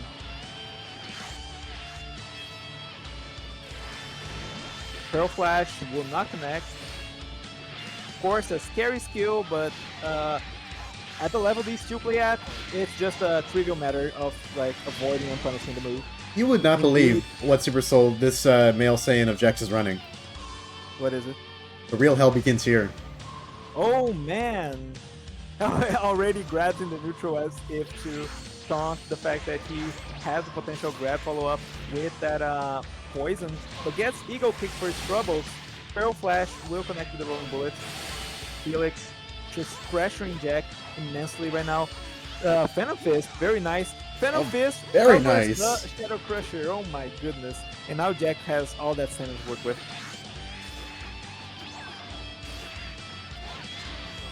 This is a more slow-paced match, probably courtesy of like Felix, but this is going very interesting.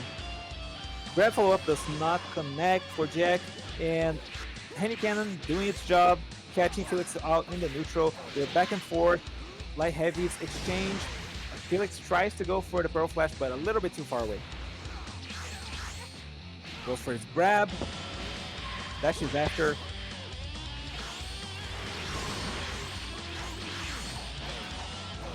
Maybe you could see this as a bit of a limitation with the male Saiyans, at least under our restrictions, you know. They have the opportunity to do very extremely well in pure neutral, just with their cancels, their step cancels, their LHs and whatnot.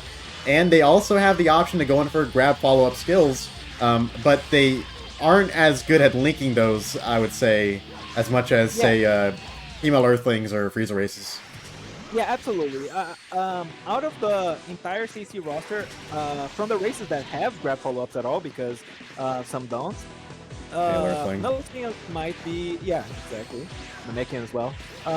Melsians might be the worst off in terms of having a decent grab follow-up. Theirs is very height sensitive. It's very finicky. The best way to follow it up is to grab against the wall, and even that's not super reliable. It's just the fact that they have a grab follow-up while also being one of the best races in terms of playing the neutral and just catching their opponents and just being very safe while doing so. That really pushes them towards like a higher sense of viability. A minute 30 in this match, you would think it would 4 minutes with how much health these guys still have. Yeah, I know. At this level, it's just so hard. These players manage their stamina so well, and they're just not giving any quarter. Check goes for the super guard, goes for the self break here, and we're gonna be seeing Felix catches him mid self break. Is gonna deal a lot of damage off of the back of those Soaring Fists.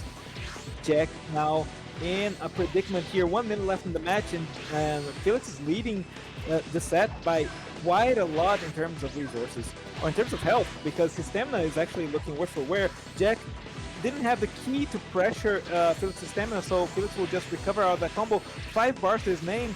Can Jack deplete them fast enough? 40 seconds. Can he deal enough damage? catches the Pearl Flash. That's a good start, but still 5 bars on Felix's pocket, and he's just constantly managing so well. Oh my god, 2 bars now, 20 seconds. It's not out of question that a CC can kill their opponent in like 5 seconds if they have the right punish. So Jack just really trying to make it happen, and the health situation is looking a lot more even between the two, so it's not out of question that it could happen. Oh no! Oh, the eagle kick will be devastating. Felix gets a timeout in his favor. Definitely 1-0. was probably a bad call of Jack to try and ingress at that close of health. He probably knew better than me who exactly had the advantage there health wise. But oh man, from my perspective, that was just so close. Yeah, no, that eagle kick was a game defining, like game deciding really. Jack knew he had to go on the aggressive. I think he had just a little bit less health than Felix, so he was trying to make it happen. Felix was on 0 stamina, but Felix knows that when his opponent's coming for him, when he's at that sort of disadvantage, that's when he controls the pace of the match. He goes for that eagle kick, and Jack had no recourse to avoid it, and that was the round. I'm sure Jack is eager to clap back and catch Felix lacking in this next match. Let's see how he does it as we enter Game 2.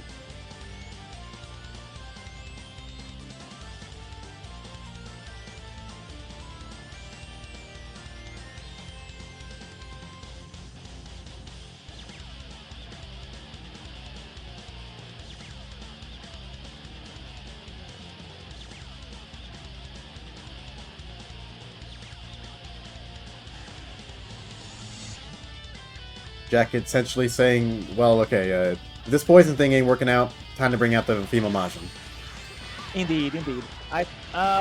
Jack, honestly, not known for it nowadays, but back in the day, he was a very avid female player, and I still believe, like, if you can argue whether it's his best race or not, but I'm sure it's his favorite race to play, and he's bringing it here, and I'm sure it will be quite strong.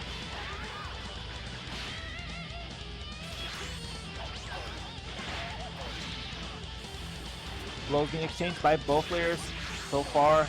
It's looking quite interesting. Burst Kame coming out from Jack. Avoids getting punished for it, however.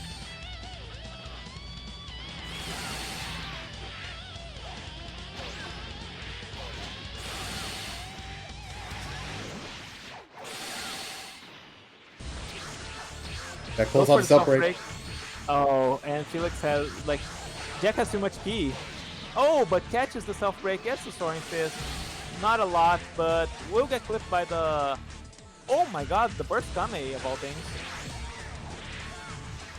These Shadow Crushers have been hitting for however many, but, I mean, he only needs to hit it once. Indeed he does. Oh, the Pearl Flash dealing devastating damage. Jack finally gets a health lead. So important.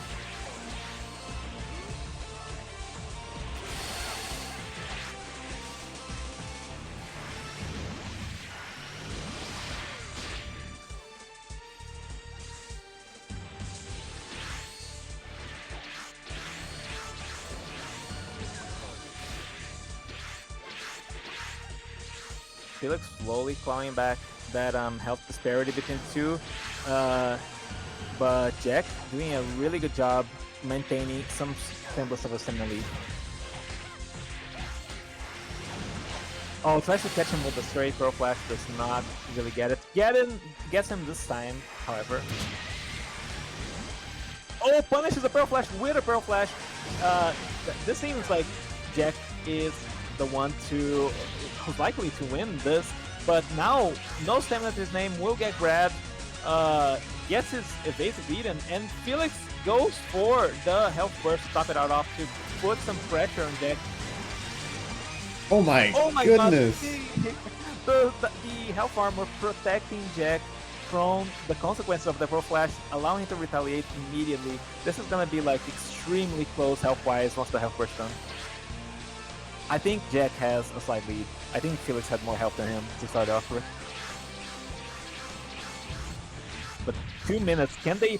This is the opposite of the previous round. That round went by so slowly. Now there's 2 minutes left on the clock, and they're struggling for those final interactions here. A quick grab from Felix into a dashing heavy forces the evasive from Jack, and now Pro Flash comes out. Pro Flash goes away.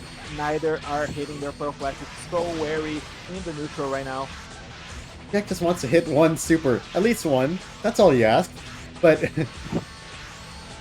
how do you hit that on neutral against Felix? Both of them are almost one super away from death. I think Jack might have it if he lands a Pro Flash, but Felix could also very well do.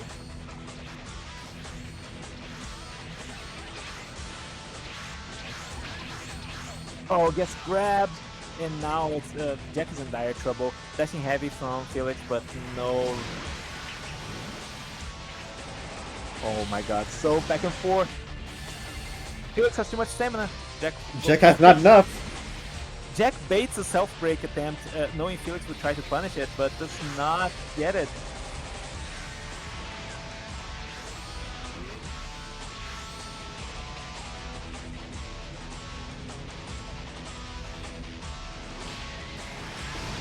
Oh, perfect block into Pro Flash does not connect. Felix is so wary though. He's trying to close out the match, and he does with the dashing heavy. 2 points on the board for Felix. I definitely thought that match was going to be going. Wait, yeah, wait, yeah, is it 2-0 Felix favor?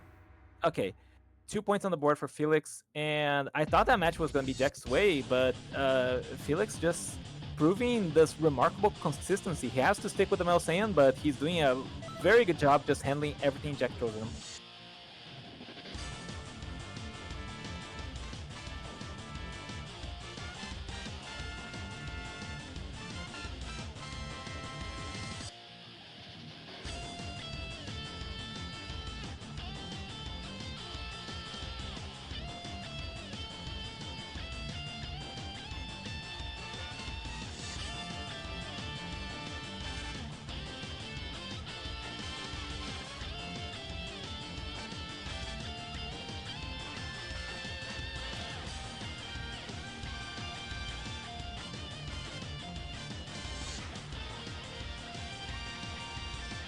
And now, his third character, female Earthling.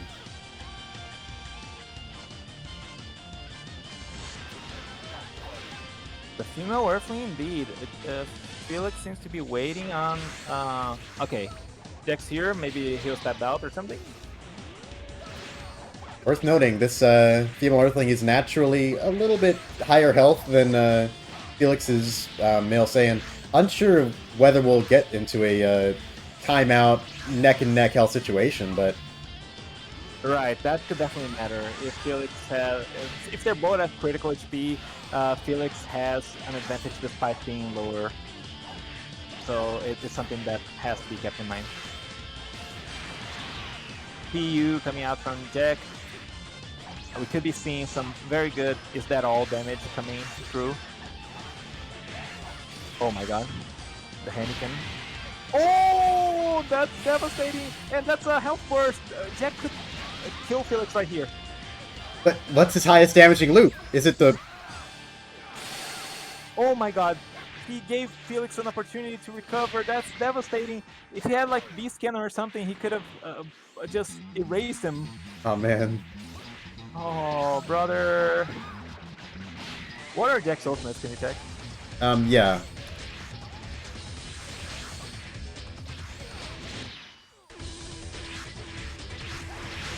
Flying, goes for the Pro Flash, gets caught by the Heineken, however. ×4 Kaoken Kamehameha and Remote Serious Bomb. Okay, that 4 Kame might have been the play, but he really wanted to get as much of a punish as he could, but dropped it with the light grenade. Oh man, this is tough right now. Oh, but DWC is chunking Felix down, and still Felix has no burst in storage. Jack still has his armor burst.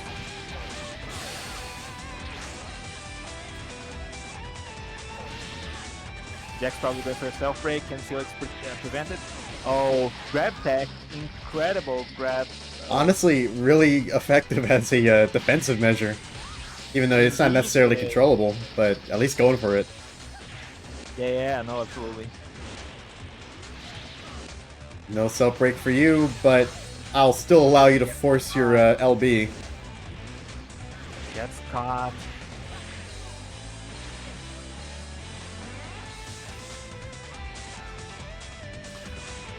Jack has a health lead. But Felix is probably going to try and bait him into making this a all or nothing match. But Jack has been in this situation now twice before. Oh my god, that's devastating. Oh, but he claps back with the rolling bullet. If Jack gets one grab, he could win on the spot. Oh my god, the pro flash, devastating. Oh, both of these players must be feeling the tension.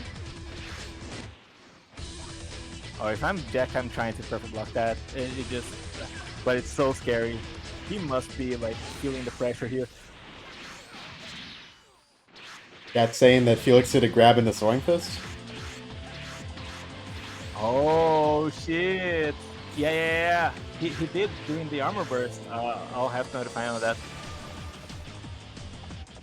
We'll let the contestants play it out because this is honestly contestants universe.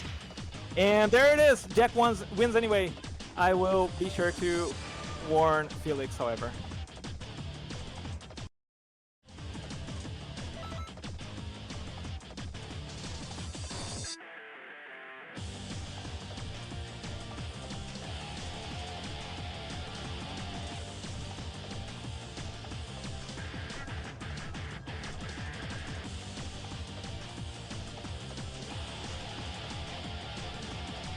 Alright, 1 point on the board for Jack.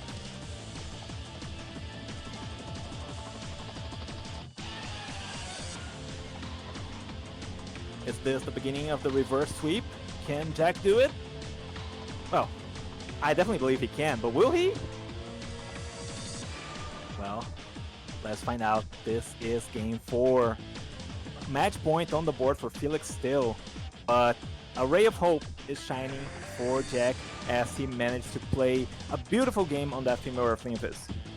A crazy entertaining in this bracket so far.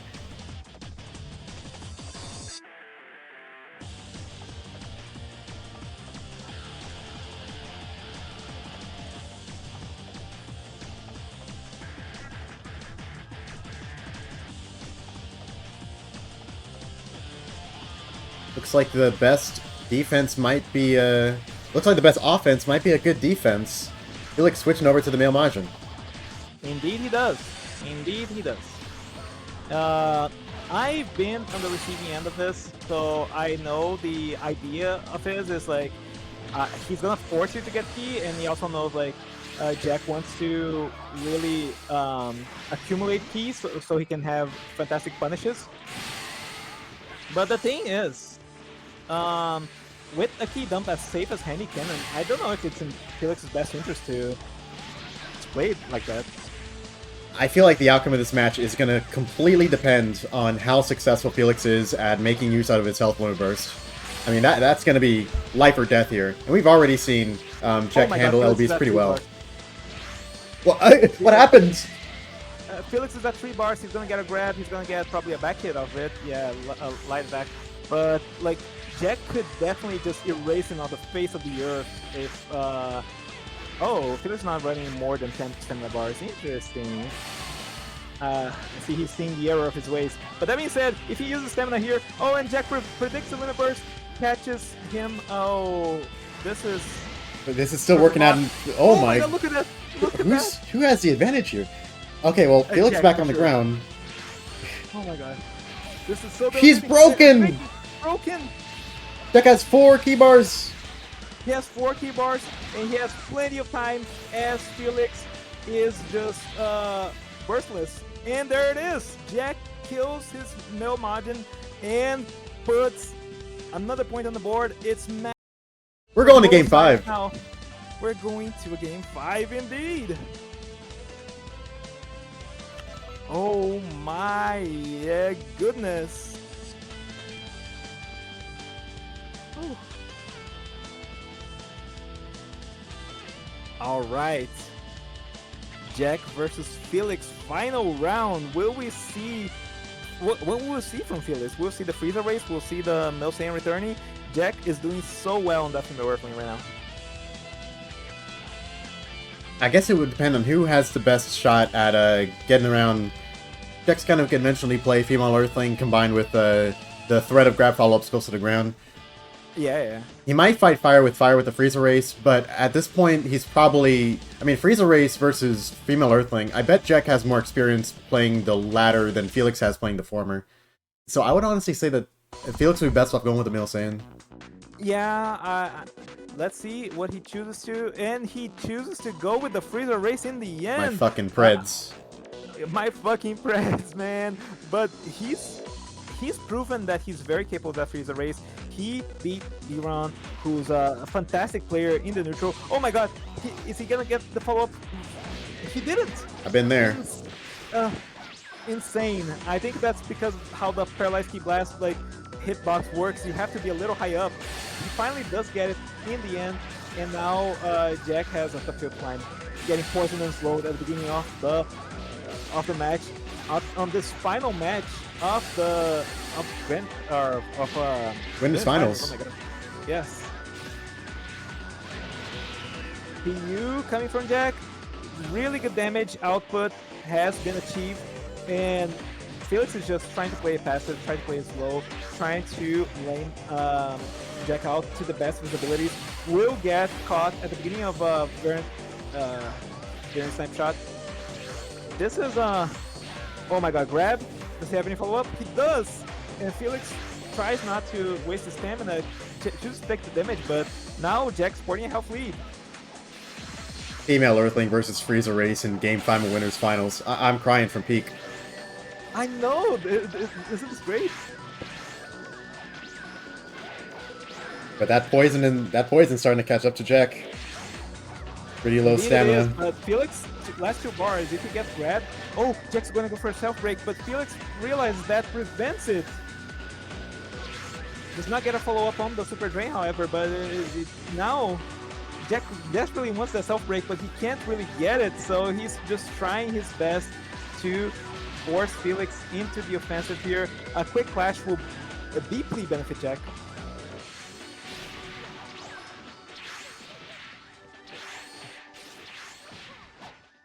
Oh my god, another Super Drain, and this one will probably connect to a follow-up. No, it does not. Be that as it may, the Poison plus Super Drain combo is dastardly. It's so effective at keeping your opponent in game 87 in jail, and the Variable Snipe Shock will finally connect. Oh my goodness, is this just it? No, it a bit is of not. a It has to be key negative against the loop. wall. Yeah, and it has to be against the wall as well. But yeah, he had a lot of key. Oh man. Oh man, but it's worth just to do that. Yeah, absolutely it is. Realizing he's not going to get a chance to self-break on his own terms. Oh my god, the energy wave coming through the water catches Felix.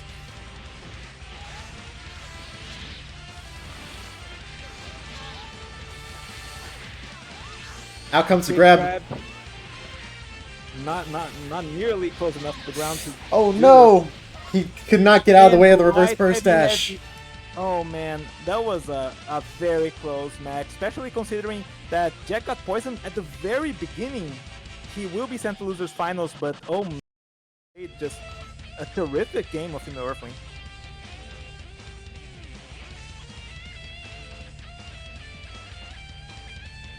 You had backflip.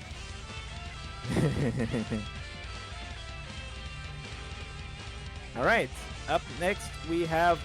Let me see if Zeno's still here, because he said he would try to stay as long as he could, but that he had something... he had to go to work. Okay, he's still here.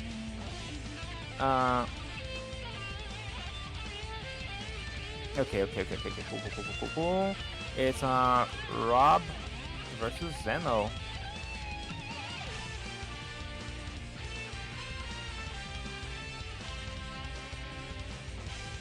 This will be actually a really nice match to watch as well.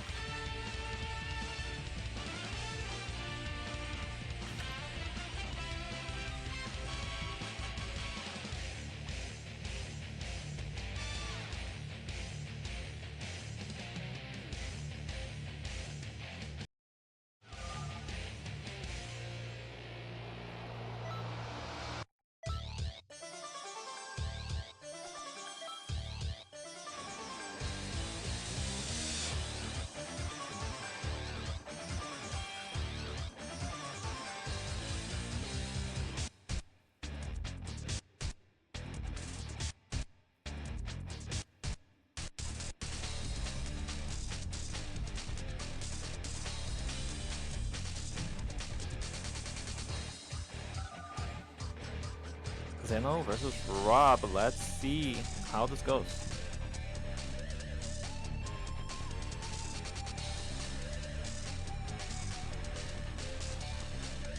Alrighty, we're getting into it.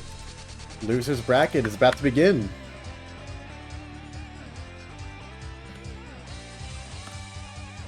"31 viewers, hello, hello, hello. Hope you enjoy the Tenkaichi Budokai server's 16th Otherworld tournament, our CAC event.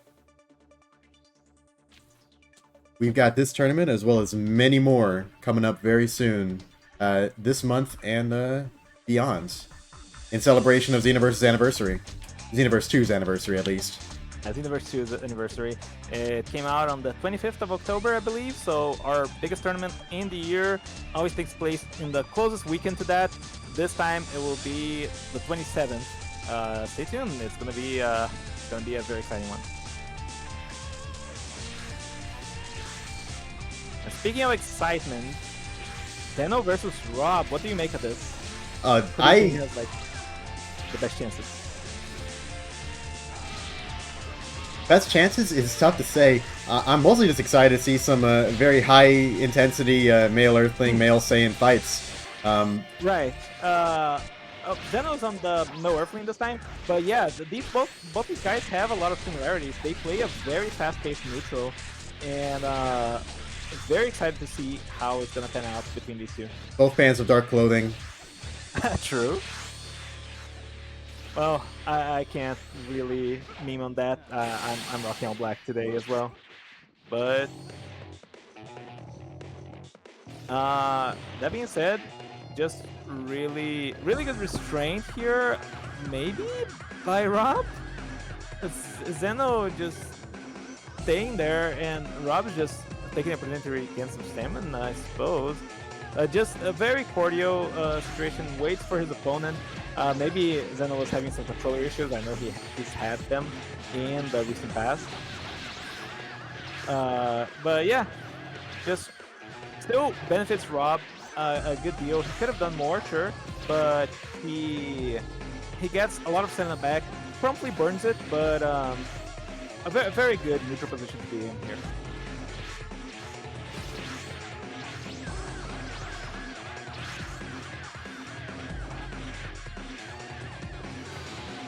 Oh my god, the neutral Gamma Blaster catching him as he was gonna start up the Handy Cannon. You could see him lift his hand and everything. I kind of wonder what these guys' ideal game plans look like. Previously, we've seen going for just huge amounts of burst damage from Rob, I guess. Yeah. Zeno might be going for just like conventional whittle down stamina, go for a stamina break, you know, have just a jolly old time. Yeah. Maybe they're just kind of enjoying playing the game with each other. Absolutely. They both are rocking very standard types of build. Like, there doesn't seem to be any underlying gimmick. It's just very good supers with very good super souls and just very good game plans altogether. And it seems like that's working out very well for both of them. They're just back and forth, evenly matched, in just a raw display of like understanding of the neutral and good skills to work with.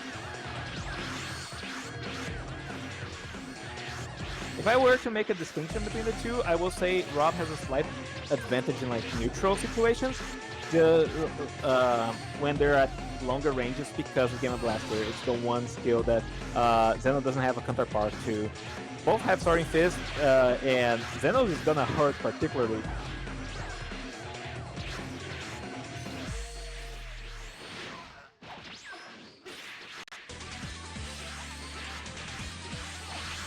Gamma Blaster.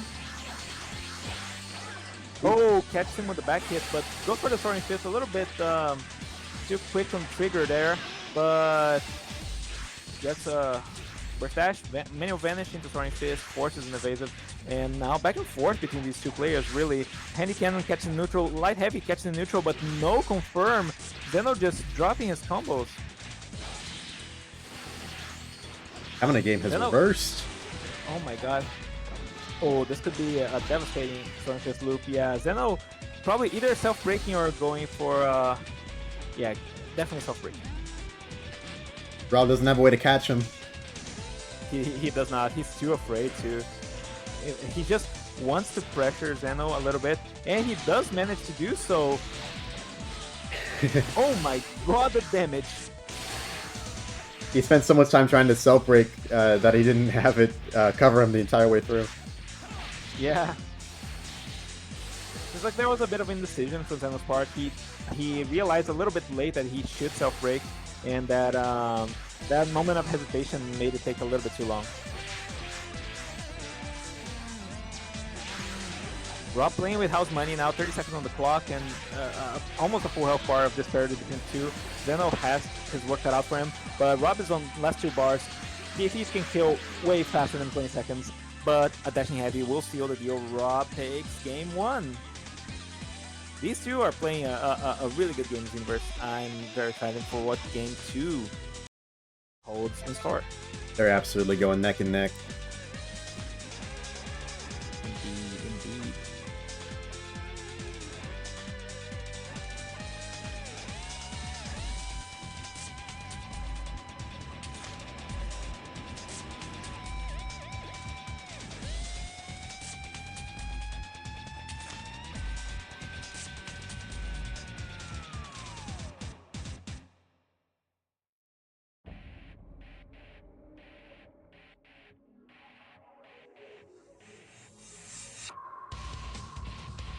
Mel Saiyan versus Mel Saiyan. Alright. Very interesting. We're finally seeing the Mel Saiyan come out for Zeno. It's match point for Rob. Oh. Let's just enjoy the game right now, I believe, is the Indeed. completely immune to status. You know, a curious effect of the soul is that it also makes you immune, well, also to paralyze effects like Saturday Crash, but most importantly, it makes the out of breath animation for getting heavy broken not play. What? So you're actually, yes, so you're actually immune to that. If heavy break resets ever became like, oh man, I think Zeno's controller or something happened again. Rob is waiting, but he landed 3 Soaring Fists, so I definitely should not try to give that advantage back. But it's just so unfortunate to see this happen.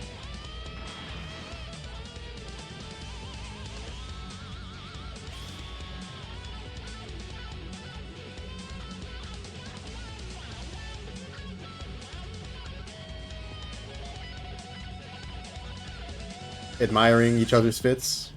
Like, yeah. Indeed.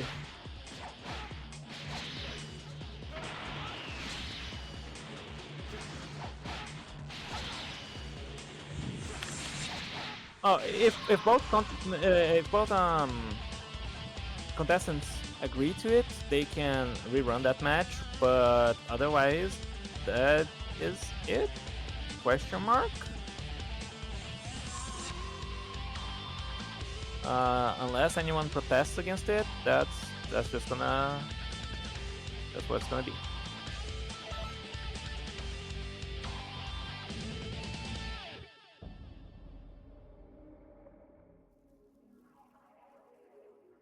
Rob's typing something in the server. Let me just take a quick look at it. Well, Zeno has left, so I assume he doesn't even want. Oh, I was on a phone call. I don't even care. I'm done. Okay. Yeah, unfortunate situation, but Rob will be advancing. Alright, let's get the next set of contestants in. It's gonna be myself, Psyker versus Lemon. Alright.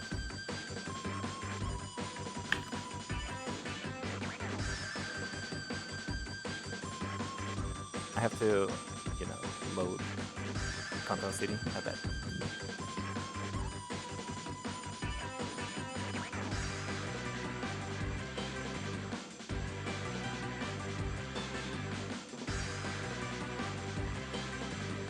One little second while I grab something. Take your time, take your time. Everyone's taking their time.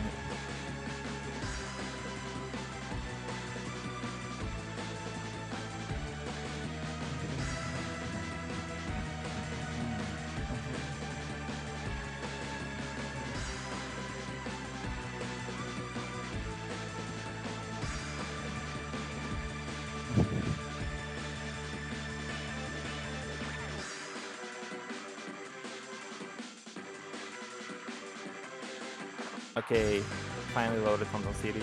I'm doing the lobby right now. Very rad, very rad. Let me re-invite Lemon.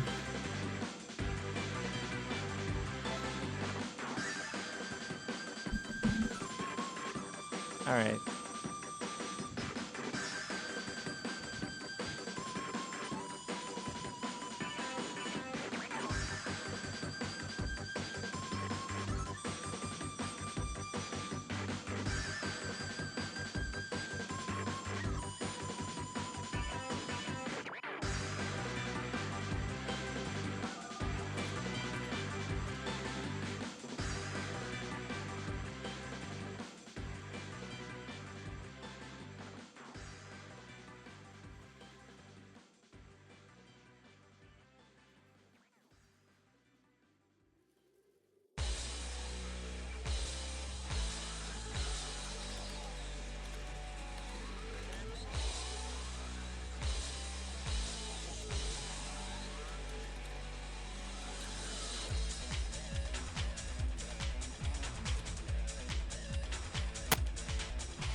Alright, Lemon had locked the game from the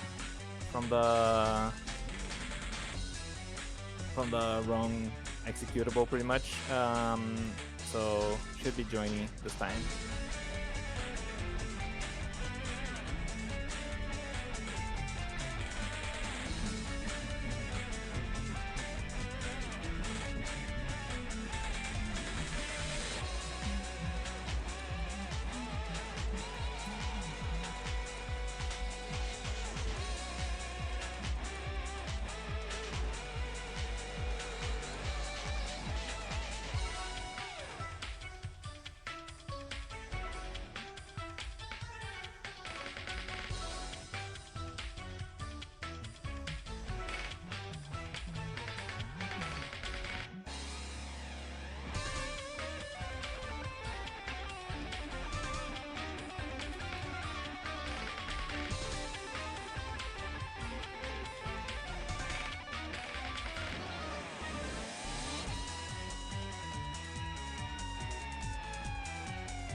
Lemon's in.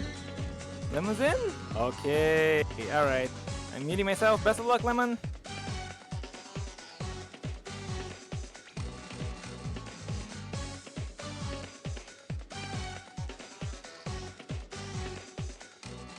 Hope we get to see more of Lemon's female Saiyan, I think.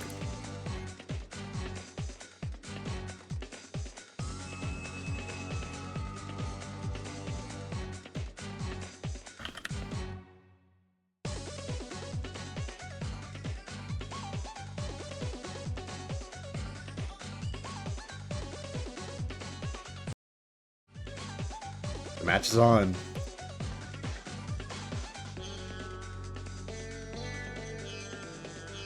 Leading with the Vegeta again. I do worry that he might be punished severely for this choice. Let the match begin.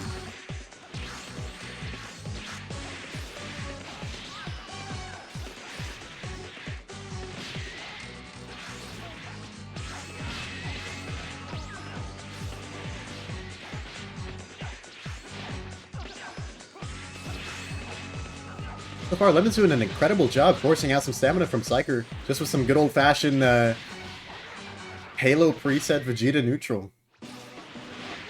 Also doing a really good job dashing out of the way of the handy cannon. That is not a trivial thing to do. Especially the way he did it. Psyker turns the tables, forcing out advantage from his opponent. Oh, but Lemon's ready with the P block. Psyker ready to immediately go back on the offense himself. Psyker erupts into Super Vegeta. What's funny is that I believe Lemon can do the same if he gets a chance, but probably just wants to focus on getting as much damage as possible. Oh no, misses the break confirm. And this time decides to just complete his combo, allowing Psyker to nail a self-break. Even catches Psyker, forcing him into his armor burst. Okay. Lemon's path is clear. Once the armor burst goes away, he just has to whittle down Psyker's stamina one more time, and who knows what we might see. We might see him take the first point of the set. But as it stands right now, Psyker is standing clear at the advantage. Especially with this grab. Will we see a follow-up? Yes, combo extension with the handy cannon. Grab tech!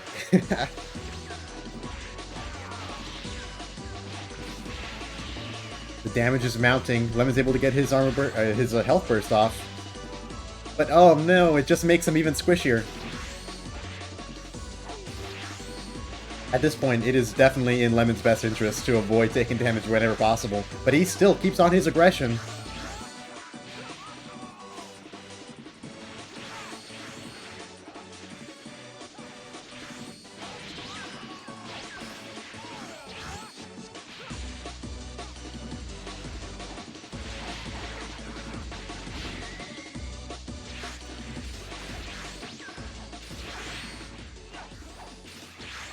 One decent attack will spell doom for Lemon. Psyker claims the first point of the set with a Masenko.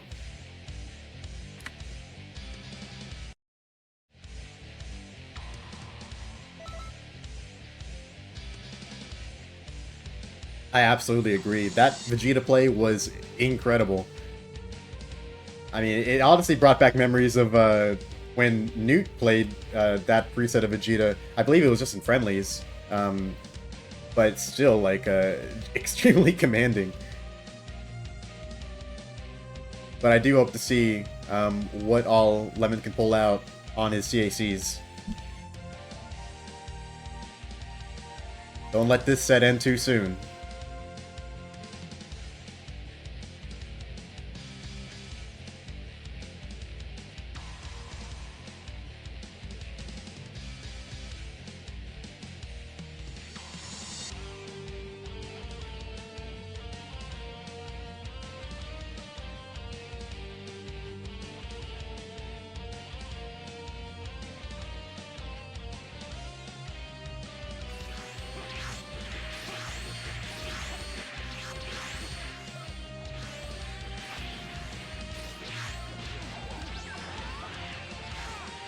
But from the looks of it, this preset has access to Burst Rush, Vanishing Ball, Mighty Explosive Wave, and Power Blitz. I'm curious to see the use of Power Blitz. I know from a knockaway into a teleport, it could be used as a combo extender under the right circumstances. And by that I mean I know how to use it as Krillin. Maybe he just wants to have it as a nice little thing throughout neutral, potentially catch his opponent off guard. Right now, Psyker is not biting, goes for a crazy circle flash, which Lemon promptly punishes, forcing Psyker into his armor burst very early into the match. Ooh, a combo. I hope we get the chance to see it properly.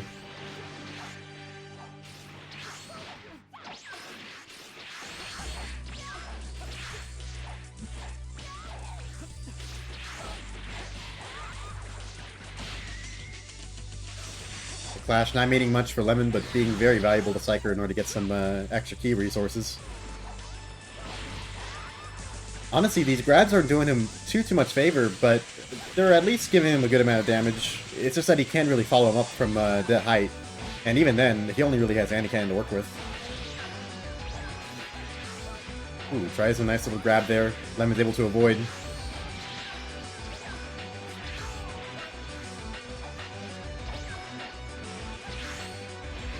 Out comes that little combo from Psyker. Lemon's doing a very nice job being patient, being aware of the game state, and just the overall, you know, staying alive. But oh man, is that not getting more and more difficult with each passing second?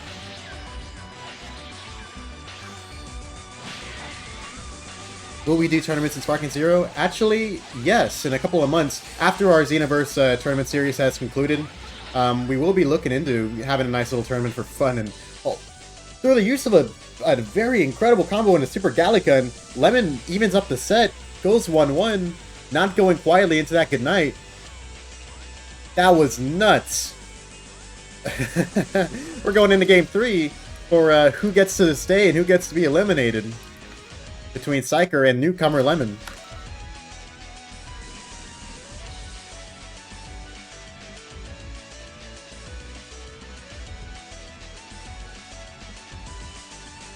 But yeah, by all means, for more news regarding our plans with Sparking Zero and our post-season plans, of which we have many, just be sure to check out our Discord server and stay up to date.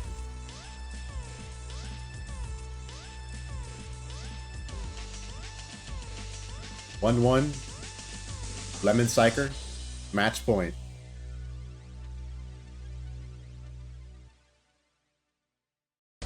The first round of the losers bracket continues.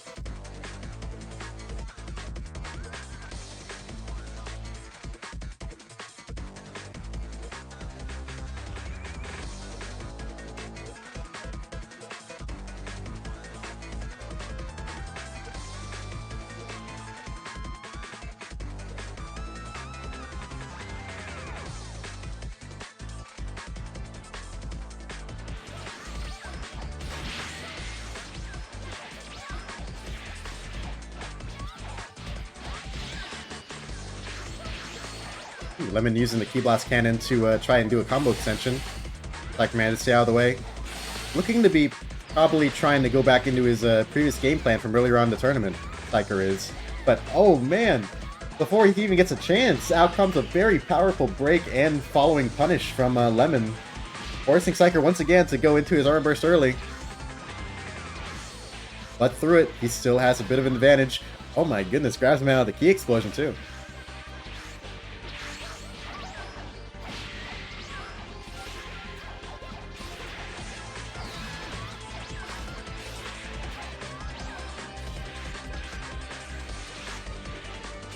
Lemon still has his Lure Burst active, but what he needs to do is hold on to his health at all costs.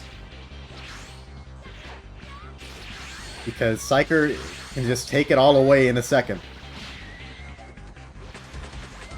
Goes for a Steel Mirage, Lemon avoids.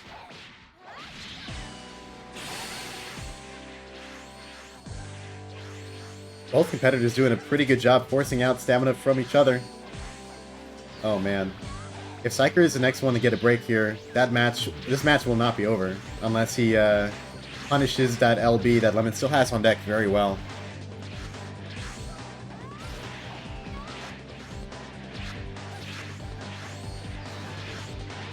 Stay out of the range of the key explosion. Kind of a tough thing to tell just at a glance, but as you can see. But it really does pay to be mindful of it as much as possible because you can just lose so much of your health in an instant like that. Oh man, that trade possibly saving Lemon's life. But, ooh, almost sealing it with a rolling bullet into burst Kame combo. Oh man, just that rolling bullet almost did it. But with the use of key explosion once again. Psyker hangs in there, winning the set 2-1.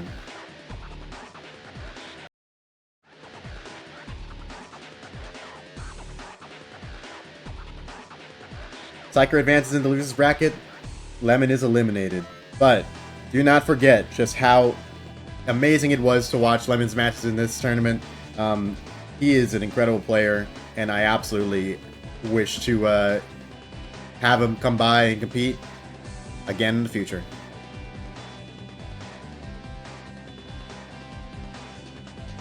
GG's, Lemon. What a crazy match.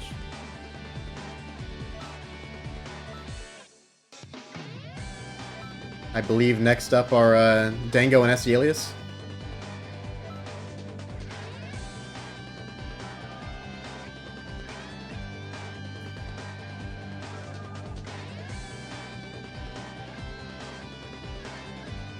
Sorry, I just got called. I had to pick up. Up next, we have Dango versus the Elias. Let's get him in here. Match about to begin. Here we go.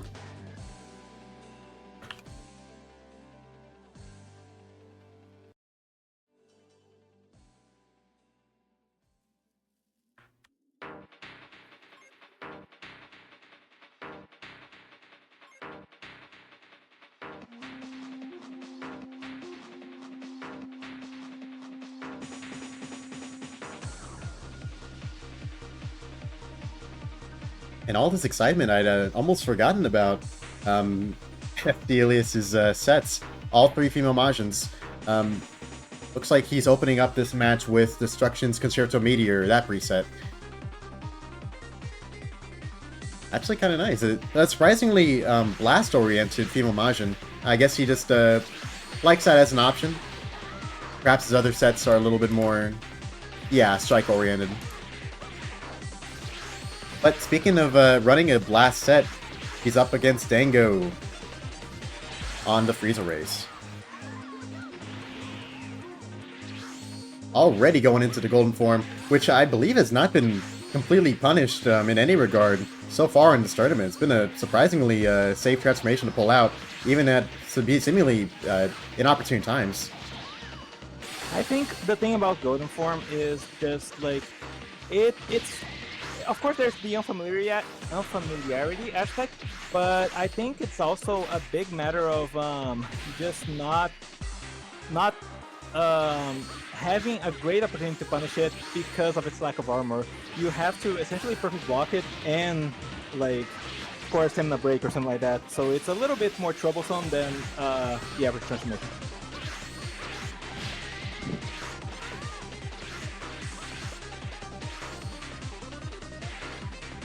Have to note the very surprisingly gigantic Omega usage. Oh yeah, gigantic Omega is honestly not a bad move. Like, in Xenoverse, there's bad moves, and there's bad moves that are like, they're bad by virtue of you having to give up on better moves yet to equip them. And gigantic Omega is definitely one of those. Like, if most moves that are typically were removed from the equation, it could definitely see a resurgence because it deals damage, it gets you a combo extension. It's it's not terribly unsafe. Epic Psycho Barrier there.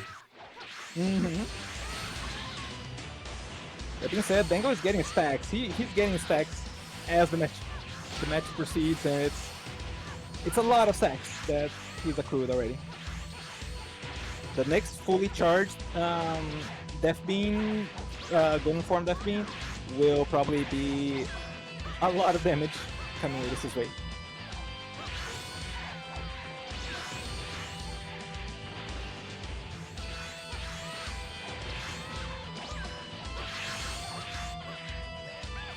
Oh, whiffs the stamina break. Oh my god, that damage!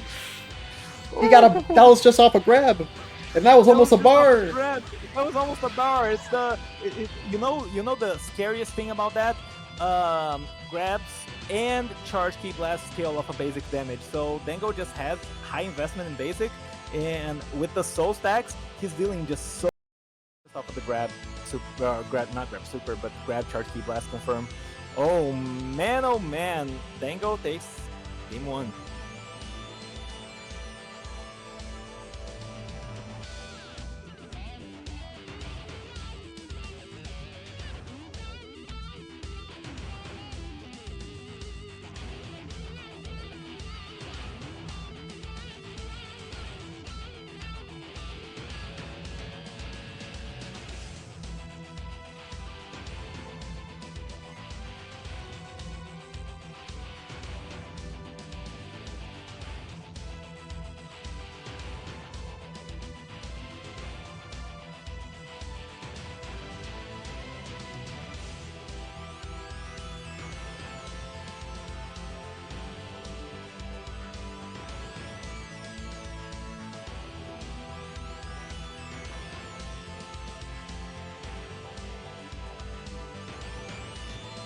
Right, we're leading on in this set.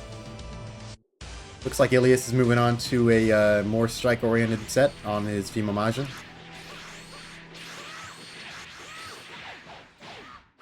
This one has Eagle Kick, Demonic Destruction, Just Kick, and Sonic Bomb. This was actually quite a threatening set, because, yes, Dango is able to do a grab into a Charge Ki Blast in Golden Form and do a whole bar of health, practically.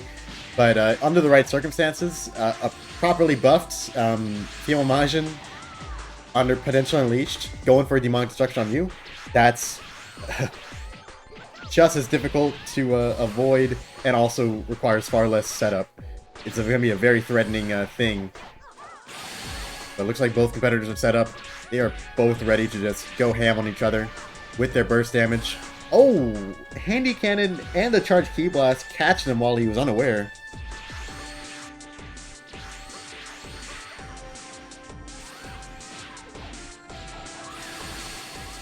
Estieli is suffering from a bar of disadvantage.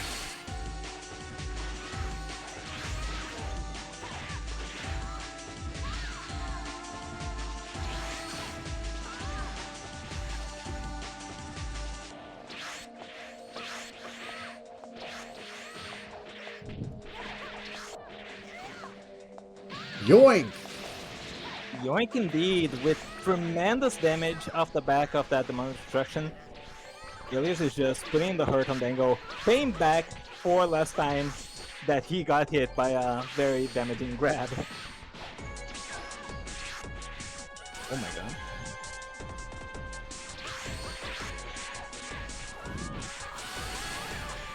What the heck was that interaction? What the heck is They were happening right now?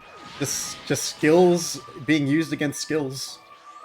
Yeah, that Justice Kick looks so weird because you never see him. It's like he rolled over him or something. Yeah, you never see Justice Kick that far up close, I guess. Oh man.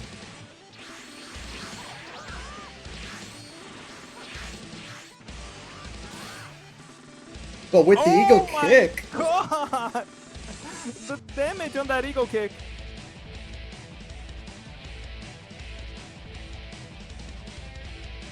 everything you can do, I can do too. Estielius evening up this set 1-1. Oh man, whoever wins this is gonna fight against me. I cannot wait.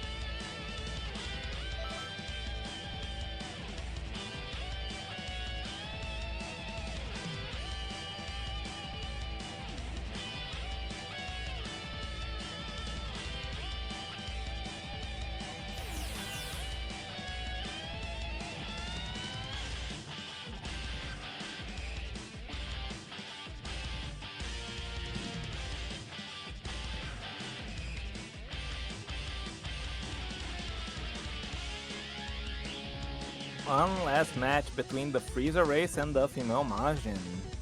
That's gonna be very interesting, especially since you know, Dango doesn't have much else to reach into his bag of tricks. I suspected he was gonna go Mel Saiyan, but instead we see the Freezer Race, and let's see how well it's gonna work out for him.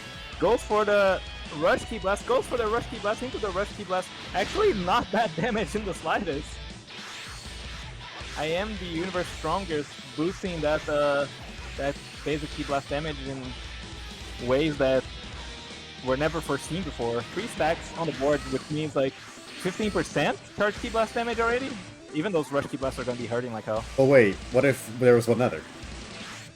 Yeah, 20% and counting. Dango's trying to get some Ki. 25%? Yeah. It's a max of 50%. There are 10 stacks of 5%. But Dango is just stacking them without even caring to go for golden this time.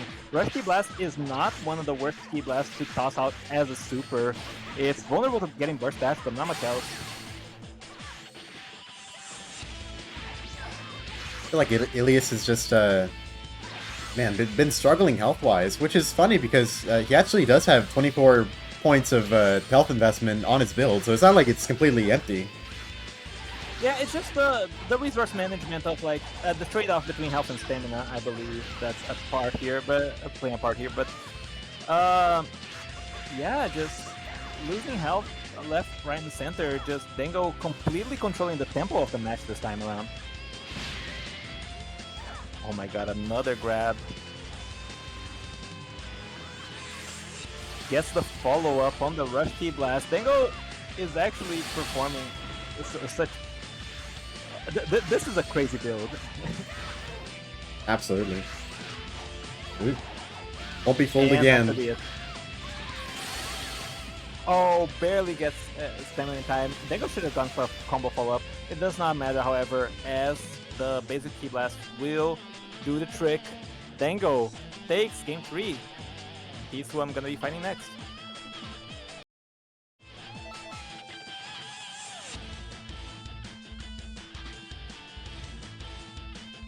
All right. So what's up next? I believe it's you versus Rob. All right. Prepared? Let me just change up the scoreboard and then I'll be ready. Yes, sir. Yes, sir. Oh, it is me versus Rob. It is. Bosky dropped out. For some reason I thought it was me versus Zeno. Oh no, yeah. Rob beat him like 2-0. The second was that match he had to take a call, so he just. Went Oh yeah. So this will probably be an extremely conventional match of Xenoverse. So if you guys were a little bit overwhelmed by seeing the Frieza race and the female Majin duke it out, then I guess this will be a palate cleanser.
Waiting on Rob still? Yep.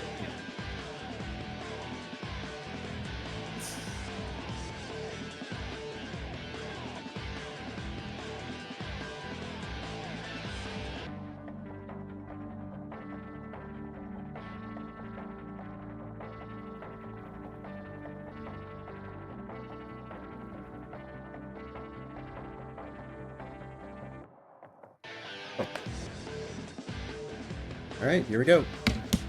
Here we go. Multi versus Rob. Let's get this started.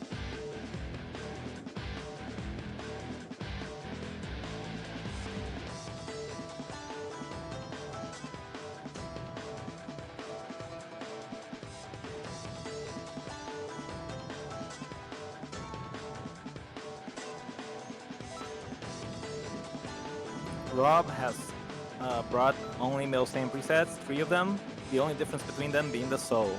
Multi has brought 2 Millerflame presets and Frieza Race preset that I suspect we won't be seeing as much of going further in the tournament, as every match of losers bracket counts, and Multi is definitely most comfortable on this Millerflame because he's facing off against Rob, who's rocking the any color, and it would be a natural Super Soul. So let's see how he performs versus this this level of damage output. Definitely one of the strongest damage increase souls available right now, that just gives you its damage for free and not really depends on obtaining any stacks or has a huge trade-off or a long waiting time.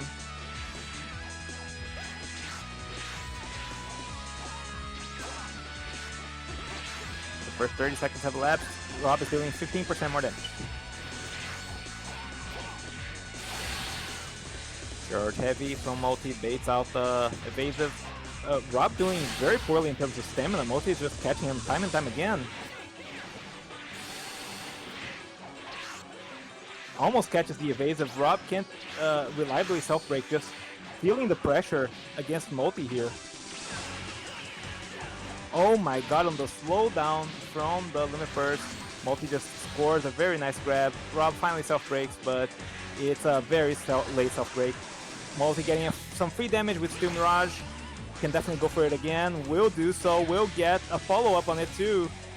Oh my goodness! Multi's just decimating Rob. What is that damage? Oh my god! One dashing heavy, even a couple key blasts might just do the trick. Oh, the charge! Whoa! How did I not kill? What the heck? Well, does not matter. Andre's combo will do the trick. Multi takes game 1. Oh man, this is a different Multi that we've seen from winner's bracket. He's just playing so clean.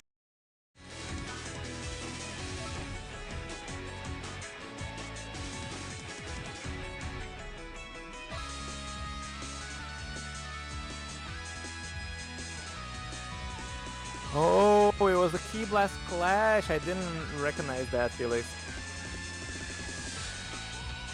Wow. I was so focused on the fact that the beam connected, or appeared to connect, that I didn't even notice the particle effects from the explosion. That's cool.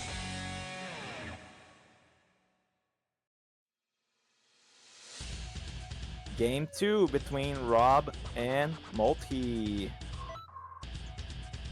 Multi delivering on which preset he's gonna bring, and there it is. Same preset as the previous match. Let's see if he's just gonna be performing the same level.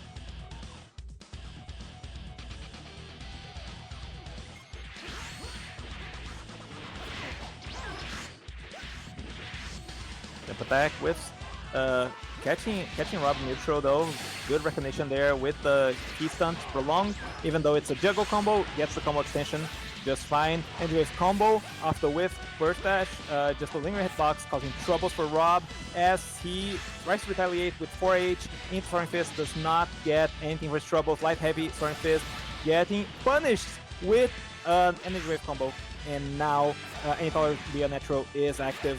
Still that armor burst that he will have access to in the long run, but Multi's just playing, just putting on a clinic. He's just playing some fantastic universe right now. Very nice perfect block off the jump. Light heavy. Clash benefiting Multi greatly as he recovers some stamina. Goes for the PU, does not get predicted by Rob. Light heavy into Soaring Fist, a little bit too slow, does not connect. And now Multi just doing some really good work here, staying on his toes, avoiding the brunt of the damage of any exchange that Rob may win. And Rob here, oh my god, takes another Energy Wave combo, just not prepared for that lingering hitbox, it seems. Multi goes for the Steel Mirage, does not connect, playing some, oh, goes for the Energy Wave combo off the reverse burst dash, maybe hoping for a lingering hitbox to kick in, but does not really get it. Punishes the Soaring Fist, not something you see very often, but it's definitely very realistic from that range. Puts out Soaring Fist, reveals the threat that Rob can't just throw out those moves in neutral anymore, or else he risks giving his opponent stamina back. Oh my god, back hit into Steel Mirage. Does Rob know the timing? He does. Goes for the Steel Mirage again, but does not get it.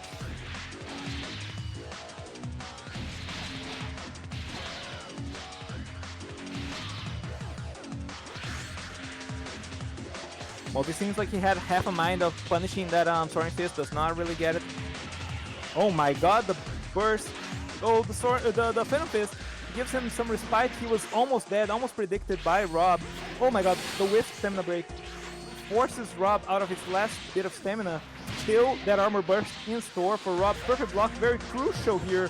One light into Steel Mirage will force him off his last stamina. Another Steel Mirage into EWC. Into EWC, devastating. Multi goes to the ground to regain some stamina, and the charge key blast out of the water. Rob was not prepared to get gunned down by Multi as he plows through into losers quarterfinals.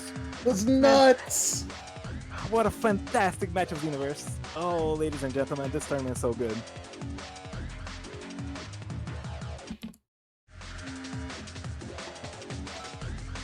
GG's. Oh man, that was so much fun. That so That's- could have gone either way.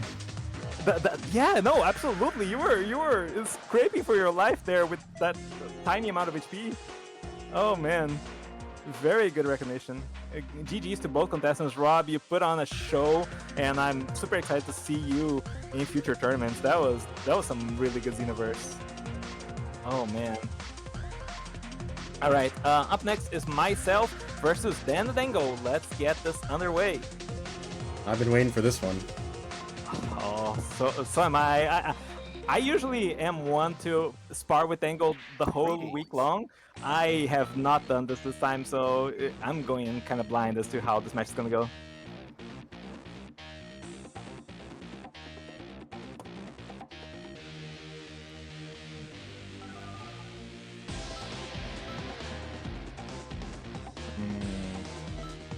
I'm gonna repeat the mistake I made last match, that's for sure. Okay. I'm muting and deafening myself. Good luck, Dango.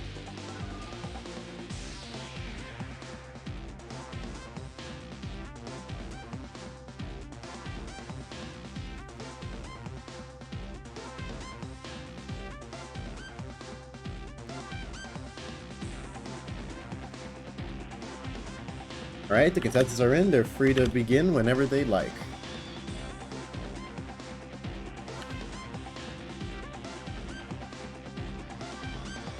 I just wish Kudo was here to see, or Kid Kudo, I forget how to pronounce his name, was here to see that match, man. He only saw the match where I jobbed.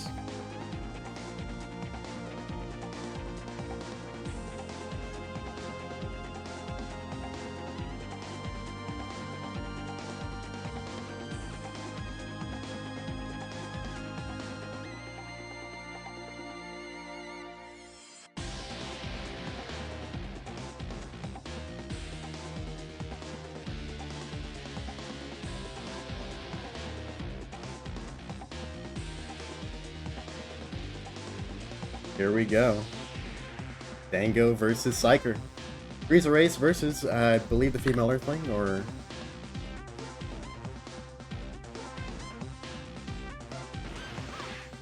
Yes.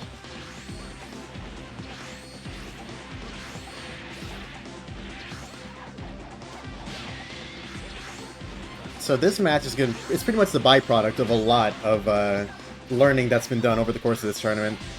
Both in terms of general adjustments to their play, as well as what they picked up from watching each other's matches. As I'm sure Dango's been following along at every single part of this, and, well, Psyker has, of course, been watching everything that Dan's been up to. Psyker tries to go for a conventional key explosion to try and cover the golden form activation, but it looks like he's able to roll out of the way just fine. You really do have to be on the ball if you want any hope of punishing it completely, it looks like. Who would have thought? Golden form. Dango making use out of Evil Whirlwind, I guess just to have a little bit of extra defense as he blocked that first Kame.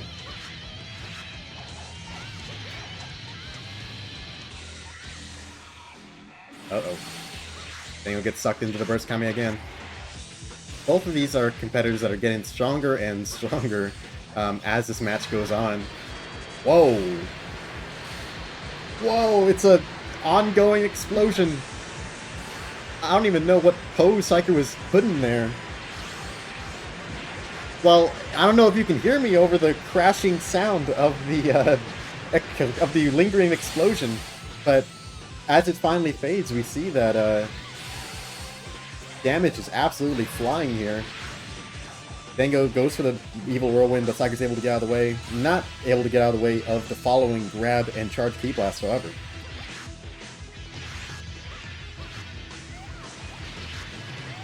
Dango tries to score a nice little neutral win with Handy Cannon. At least gets a tiny speck of damage off.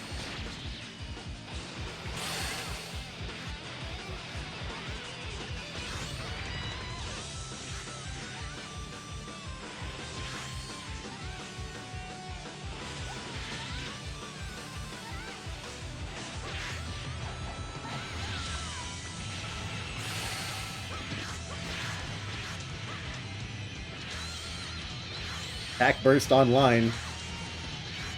Honestly, I wonder if Dango could literally just one-shot Psyker right now with a Charged Ki Blast. At this point, probably, yeah. But right now, they're just trying to be very, very careful. Psyker nails a grab. Oh, and Dango can't punish in time, causing him to get hit a little bit.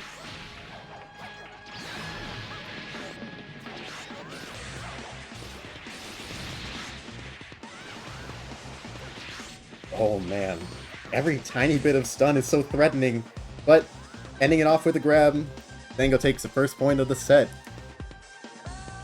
Of the very, very close first point, I might add. This tournament has been incredible for just showing these really, really exciting matches, and I cannot wait to see how it continues on from here.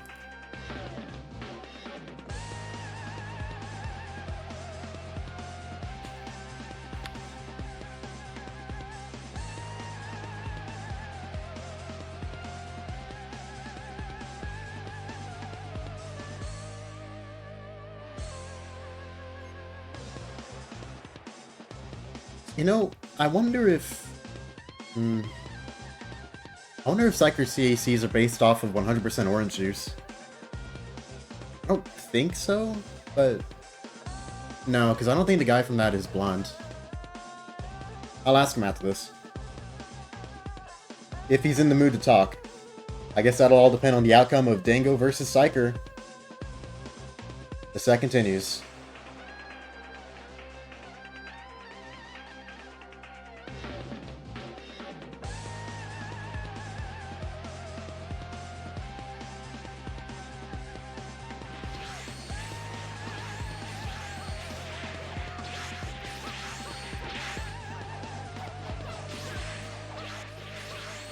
Psyker throwing out the 1-2s into the air.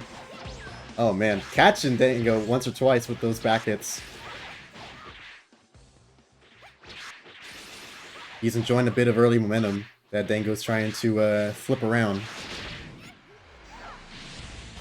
Charged Ki Blast to start the Ki Blast stacking process. No number 2 though. Had to keep him guessing. 2.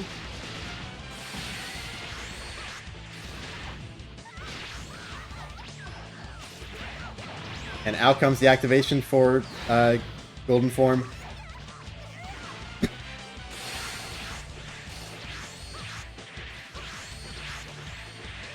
And just like that, Dango enjoying a pretty serious health lead. And stamina lead. Already his Charged Ki Blasts are doing that much damage. Utterly devastating. Dango's continuing to push his lead. Didn't time his follow-up correctly though, if he could even land it at all. Out comes potential unleash from Psyker. Oh man, but it just won't do it in the end. Dango wins 2-0.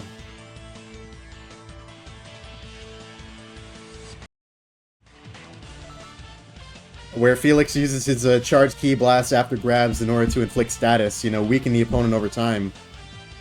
Dango just pulls out his Glock, and, well, the rest is history.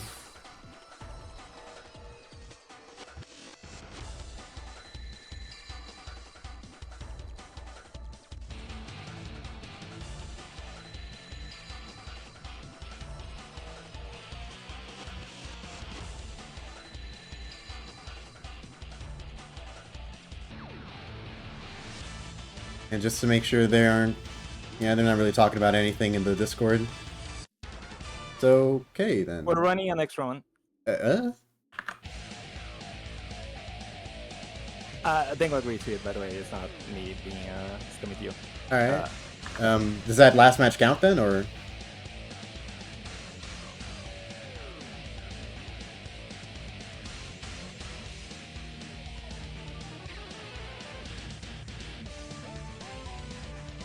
We're doing another match. I'll just keep that last point in the air for right now. Whoever wins this will have the very distinguished honor of getting I guess if Dango wins this, he'll have a 3 in a best of 3.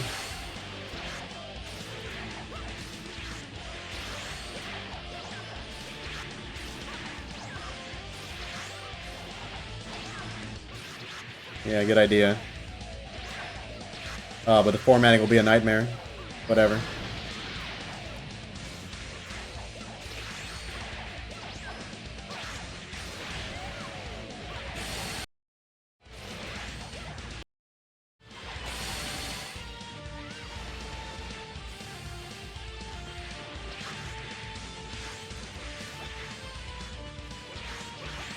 Well, as it looks like right now, Psyker is definitely switching things up in his favor here. Commanding a nice health lead, continuing to just put out insane amounts of damage, just casually. No transformation required. Goes at his burst, gets his stamina reset, it looks like he's probably going to be uncontested as he does it. Oh no, Dango whiffs his grab, but at least makes up for it in the end, with the second one following up. Oh man. Always risky to get P-blocked by Dango. You never know whether you're going to get hit by something or other. Looks like Psyker blocked that Evil Whirlwind just in time to not take much damage at all from it. But Dango's golden form is online.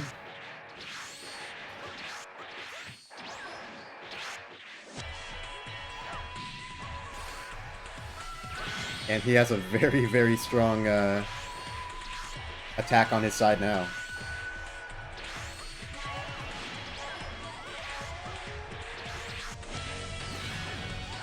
Ooh, catches Psyker when he tries to go for the key explosion, or maybe it was a Steel Mirage, and still manages to reclaim that health lead.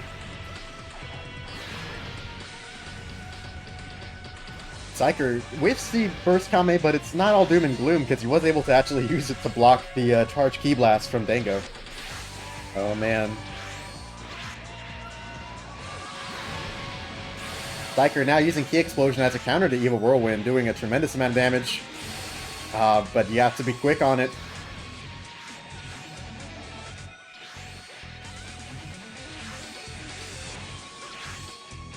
And gets tagged just a bit by some falling handy cannons. Oh man. Dango wins. Dango, goddamn. Trio! Let's go! Oh. They said it couldn't be done. I had to like prompt him if he wanted to run one more. It's not even like bad me taking the loss badly or anything. I just didn't want the fun to end, bros. That was such a fantastic set of universe. And with that taken care of, we will be advancing into losers quarterfinals. Lyron versus Multi and Bruno versus Dango. Let's see if Dango wants to run another match or if no problem at all if he wants to break. I wouldn't mind remaking the lobby. Okay.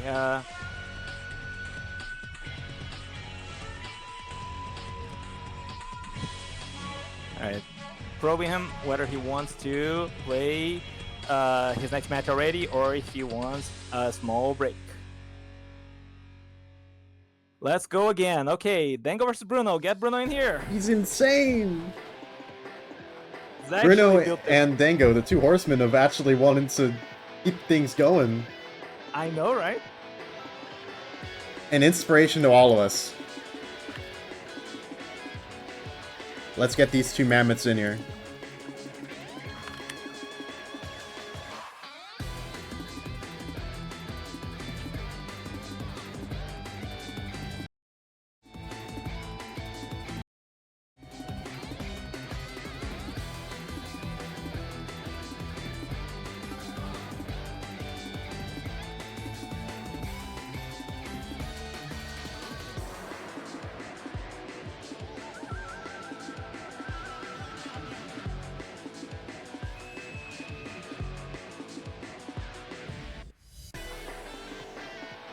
This is gonna be such a fun story to tell later. Yeah, we as tournament organizers, we wanted to extend our set by a match just because we wanted to keep having fun. It's just so. I mean, You know, like I just wanted to go out in the bank, and I feel like I played really good neutral in that third match. So I'll take it. Dango versus Bruno now, as Bruno's female Earthling joins the fray. Let's see if he can do it better than I ever could. All hope lies in you, Bruno.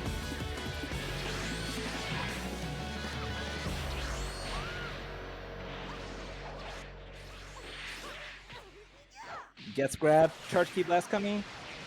Oh, actually gets the follow-up. I was not expecting that to be the case at all. Gets Oh the my second one. god! Bruno 3 has to evade stacks! this. No, never mind. Is that all? Bruno gets 1 stack, however. 4 stacks on Dango Soul. It's happening too fast for us to just, like, do a freaking counting trend in chat. It's amazing, however. That soul is so strong in the hands of Dango with that freezer race fist. Another one. Dango says, yep, And now it's time. 25% more damage. Will be taking a lot more, however, from Bruno's.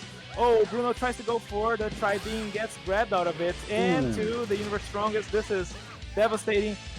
Oh, oh my god, desynced there visually, but seems like it was true. Dango won out the grab exchange and gets game 1.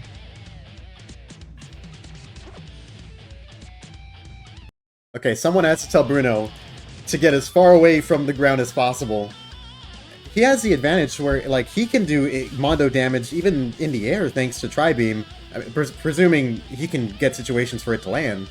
But, I mean, that might be just the thing he needs, because otherwise his opponent might not want to risk... Yeah, I mean, I think it was a battle of momentum. Dango just got too much mileage out of getting 2 grabs into Charge Key Blast. By the point Bruno, was in the game, Dango already had too many stacks, and Bruno only had 1 from this at all. So yeah, just something to keep in mind. Now let's see if Bruno's able to bring it back, just keep some of that initial momentum.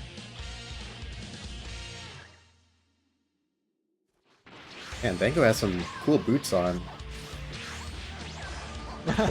Doesn't he? Isn't that a Freezer Race? No. What are those boots? They look like a Can't Freezer really- Race boot. Yeah. It's a Berserker boots, I believe. You know the name of it. Oh yeah. It's because it comes from the Dragon Ball Heroes classes, and before like Heroes was really big, I was really mystified by the CAC Megan. Anyway, You are winning the trivia contest, my friend.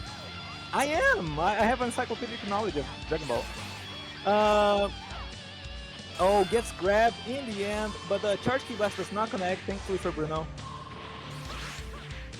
WC trying his best, gets a Oh, no. grab, but no dashing lights. Will Get out of there, grabbed in Bruno. return.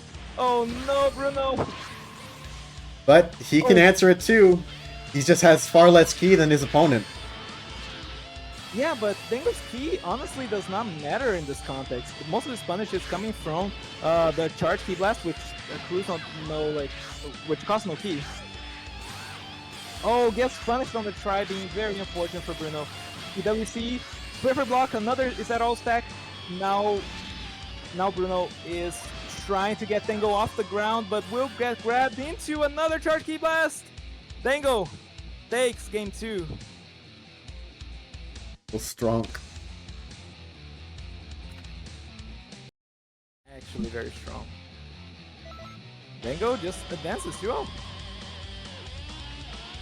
We'll see if anyone wants to run it back just like for the fun of it. I just let me know. Like I already abused that right. Might as well like make it fair. But otherwise, we are moving on.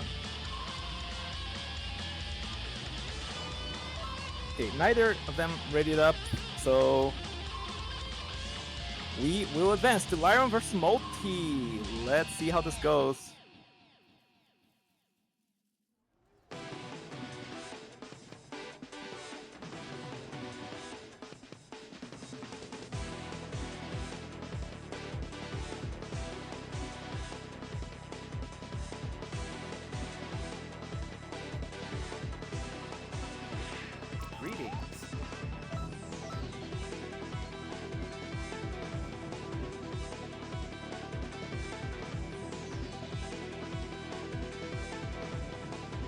Old Lyran even running? One single preset of Male Saiyan, I believe. Single preset of I said don't go easy on me, the Tingle Hansol that boosts ultimates by a lot. Soaring Fist, Key Explosion after image Death Beam, with the ultimates being Burning Strike and Justice combination. Super Saiyan Blue for good measure. Oh yeah. Mark my words, I'm gonna eat the Burning Strike at some point during the set. I mean, I hope I don't. Let's find out.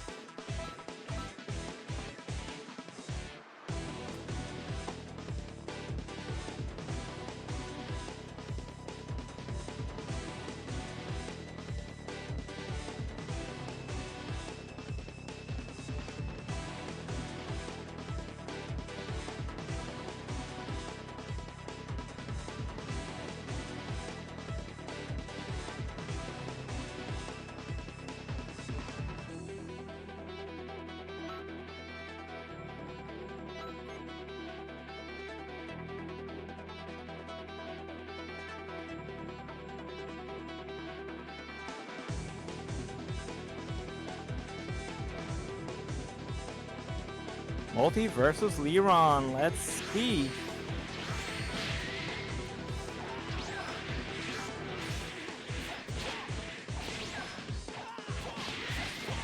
Some very fast back and forth neutral here. Light heavies galore from both Male Saiyan and the Earthling. And you can tell Multi is a little bit in the zone, as it were. Just playing a very fast kind of neutral. Activates Phantom Fist, gets the stamina lead, but promptly loses one of those bars to a perfect block. Scores some good damage from a neutral Gamma Blaster. Goes for the key stun, gets grabbed for his troubles. Back and forth it is as Liron goes for the Super Saiyan Blue. Now he's gonna have that increased stamina restoration, giving him an edge against Multi in the long game here.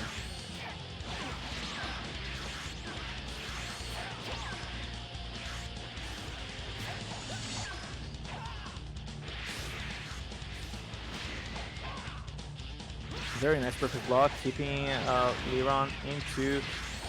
Oh my god, very nice. Very nicely done on Multi with that PU activation. Could have been very scary, but he conditioned Liron to be in a awkward situation there and immediately. But however, Multi is now behind on almost a health bar. Liron's just unshakable right now in the neutral, does not lose that many more interactions, as if he's taking advantage out of the fact that Multi's trying his best to get him. Oh my god, the Gamma Blaster.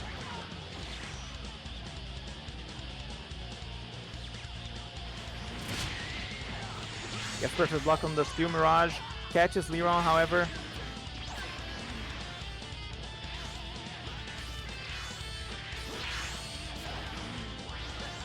Steel Mirage yet again. Oh, and Liron doesn't evade. Chooses to take the damage instead. Multi goes for the Charge Key Blast just to get some extra punish. Gets punished in return, but he has the stamina to afford it. As Liron goes for the attack burst. But Multi's Gamma Blaster protects him a little bit from that exchange. Back to neutral we go. 3 bars on the side of Multi, 4 bars on the side of Liron. Liron goes 40 after image. Learned a lot from how you fight, activating, and now Multi goes to the ground. Oh, gets caught at the end of that Phantom Fist. Liron will score the punish. Unless... Oh my god, the Super Guard!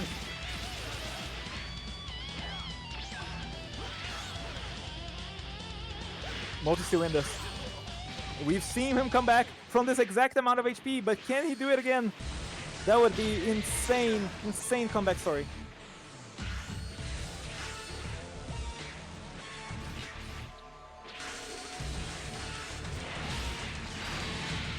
Oh my god, the Gamma Blaster connects fully from that range. That must have been like a sweet spot. And a quick, straight, dashing light will be enough.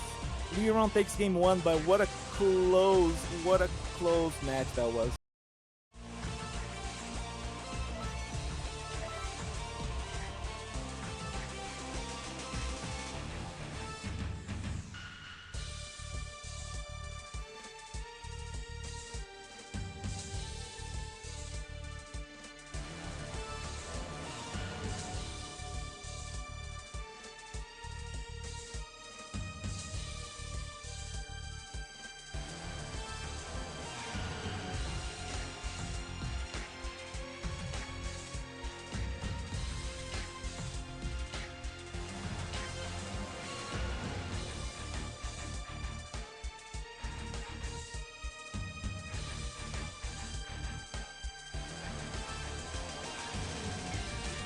there he is. Multi deliberating presets goes with a runner left on right fights. Same preset as before.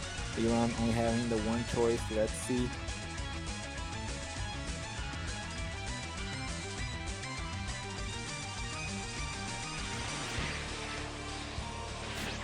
Oh my god, he could have gotten his stamina broken there.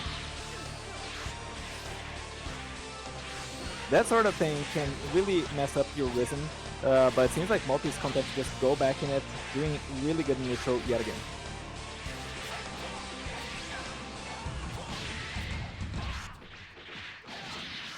Goes for the alternating, a little bit unsafe, but does not get heavily punished. Goes for another stamina break. I have to assume there's a missing, but maybe. Oh my god, the neutral Gamma Blaster doing wonders for Multi.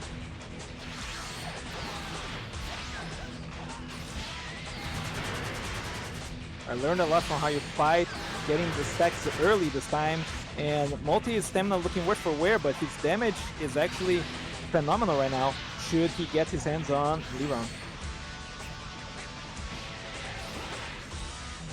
Very nice perfect block there by Multi. Very nice perfect block by Liron. Look at the explosion.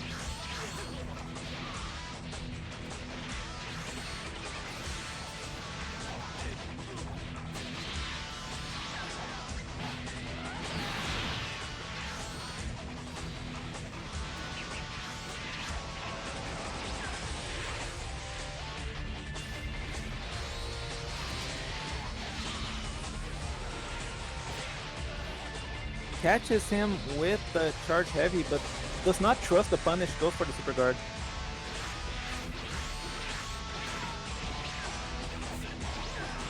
Oh, nice. Multi's bomb almost connected there, but Multi goes for the stealth break. Super guard on the board for him right now. Goes for the limit burst, and there it is, knocked back onto Liron. Now Multi has to make something happen out of this situation.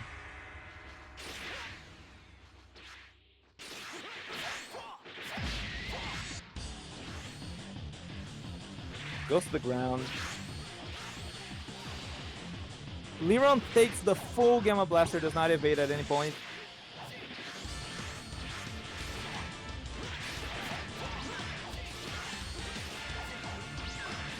Oh my god. This is so tense.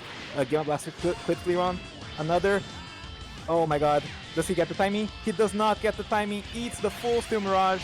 Oh, Multi goes a little too greedy for the charge key blast there. Waits a little too long on the burst.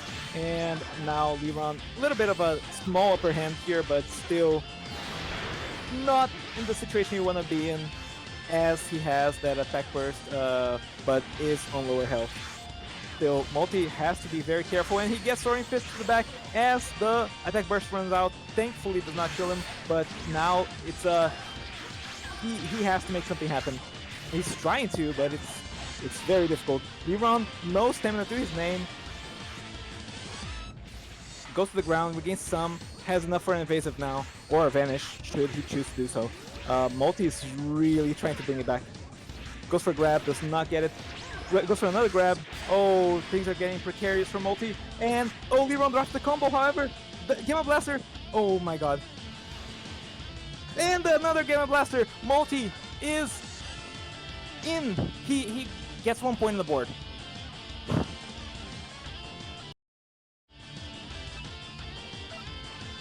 Liron versus Multi. What a blast of a tournament has this been.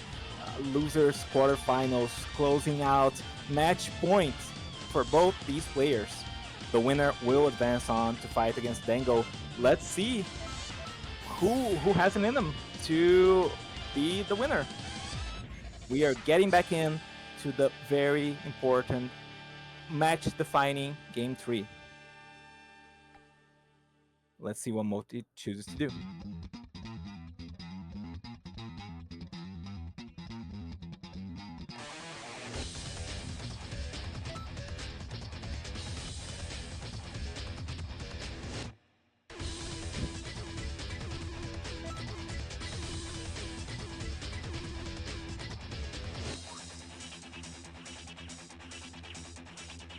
Multi versus Liron. This match has been... Sparks have been flying all over the place with how these two have been playing a blistering fast neutral and just very calculated punishes, very sharp decision making. And let's see if Multi or Liron, who's gonna be the winner between the two. Oh my god, Liron putting on a clinic with those neutral wins there. Multi waits until the Soaring Fist comes out to evade. Definitely a wise decision on his part. Gets to him on a jump back. Goes for the Steel Mirage in the neutral. Does not really catch Liron, but very good attempt still. Does not really get punished, but now we'll get light heavy into Soaring Fist. 4H drops for Liron. Good restraint there by Multi. And now After Image coming out from Liron does not activate Deadeye Flames galore. Fist gets punished by Liron, and a stamina situation looking extremely even, but Liron getting a good advantage here in terms of the health gain. Oh, Steel Mirage, a very late Steel Mirage will hit the mark. Liron taking so much damage, health situation completely even up, even more so than that. Oh my god, is Game of Blaster his weakness? It might be. Multi just made so much progress.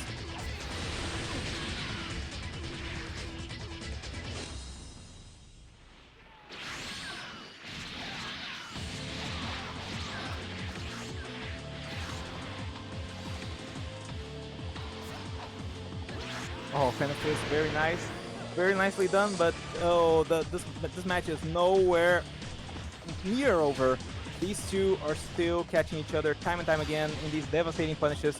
Liron just respecting the Game of Blaster, the breath of Game of Blaster so much more now. Gets grabbed, Multi, and just considering his options right now. Sits on the ground, forces Liron to block, gets grabbed for his Shrubbles into the drink as Liron goes for the, oh my god, grab tech.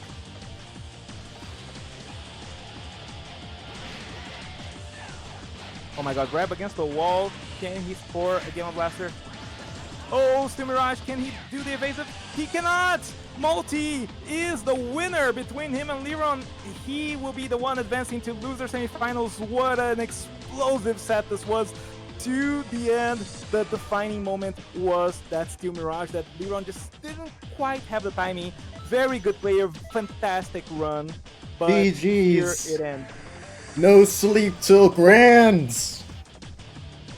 Oh my god. Fantastic play by both contestants. Oh my god, GG's to Liron. I hope you join more tournaments, man, because you are a menace. Now, what do I do here? You were backseating Bruno pretty hard, so I think you probably have a good idea. You should not do. Well, yeah, but I wanna do the Freezer Race Ditto, even though I got like. No, you should. Okay. I'm sorry. Okay. Leave Freezer Race to the professionals. Even Felix couldn't make that work as well as one would have expected, so you should stick to your comfort zone.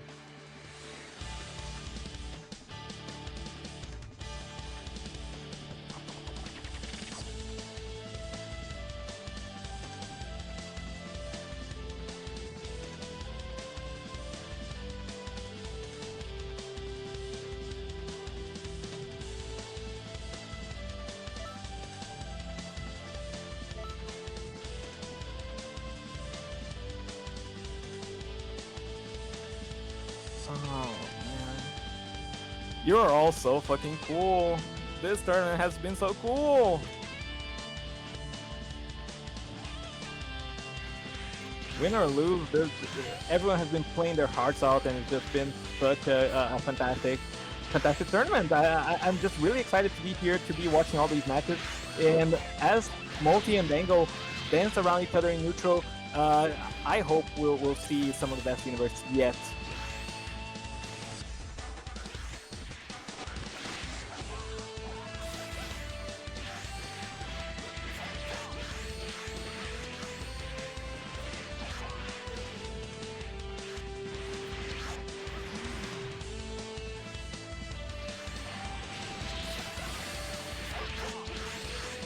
Light heavy galore flying between these two. The stray. Oh my god, Dango does not get the timing. Charge Key Blast almost connects, but Dango will reply with Golden Transformation. Turn Golden. It needs 3 bars. I could have thought it was 4 bar transformation. Anyways, Multi just gets as far as possible from the ground, not invested whatsoever in contesting that. Dango just content to get some of those stacks. Dango's getting max stacks. Multi feels the pressure to do something, and he goes back in. But now Dango is threatening much stronger punishes than he was before.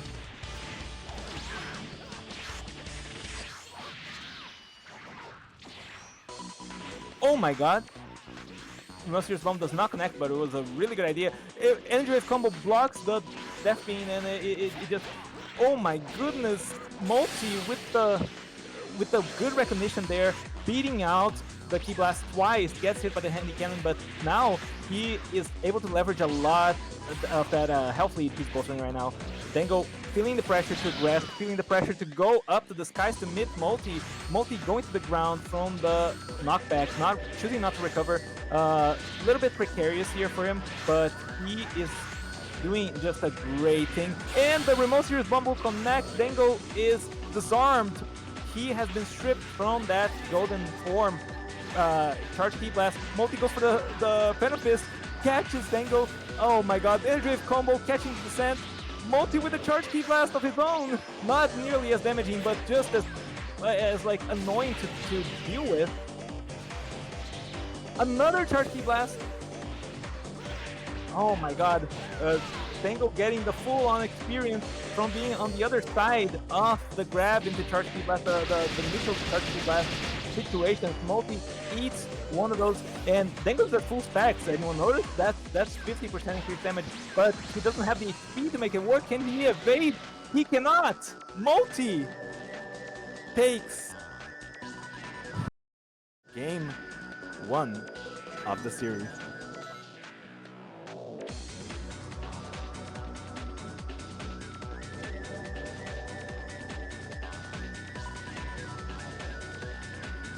Am I all good so far? Yeah. Cool. In the moment, I kind of can't tell whether or not I've done something illegal or not. No. You're fine. Okay. I don't think your presets have anything. Well, yeah, maybe grab into Gamma Blaster, but even then, I don't think you've done that at all. All right.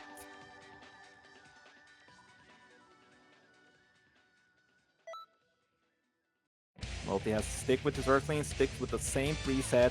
Did a very good job playing around Dango. Let's see if he's gonna be able to overcome the madness that is this Frieza race build that Dango has constructed.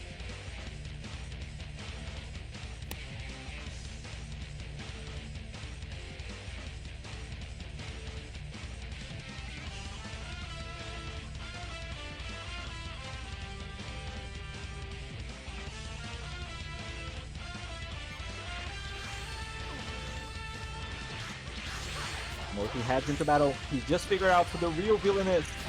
He's facing off against Dango. Gets some freaky stuns. Neither player really approaching each other head on. They're both very afraid of the pressure the other can exert. Dango puts him into a light heavy loop. I'm finally warmed up now. Changes presets. Multi played so well that he forced Dango off of that preset. That's the level of respect that Dango's showing Multi right now.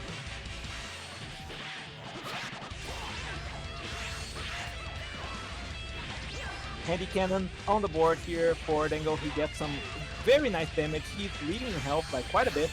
Multi has work cut out for him if he wants to equalize a full health bar disparity between the two, and not much better in terms of stamina. Alternating into Handy Cannon. Oh my goodness.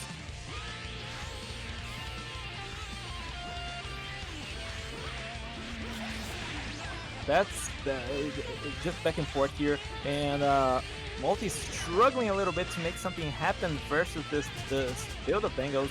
Just getting clipped by the Handy Cannons. Look at that tracking! Oh my goodness! Still has that health burst in store, but when will he use it? goes for the Phantom Fist, does not really get punished for it, but almost loses out on the subsequent interactions.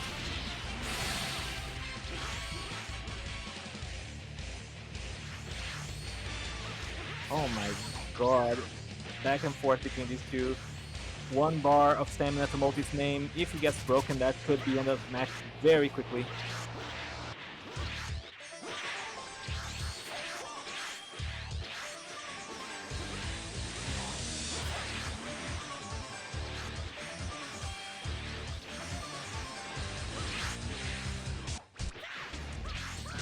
Oh, gets clipped by the Handing Cannon. Very unfortunate for Multi. Gets dashing heavy into Crazy Finger Shot into Handing Cannon. Just damage galore is what Tango has right now on that Freezer Race build. Always very strong Key Blasters. Tango is showing this right now. Oh my god. Last bit of stamina is what Multi has. Yet, stamina damage by Tango's combo. What will he do in this situation? 5H, sends him towards the ground, he evades.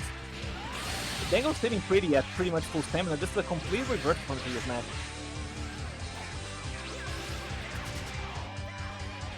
Oh my goodness, breaks his stamina with the Handy Cannon. Dango claps back, making the series 1-1.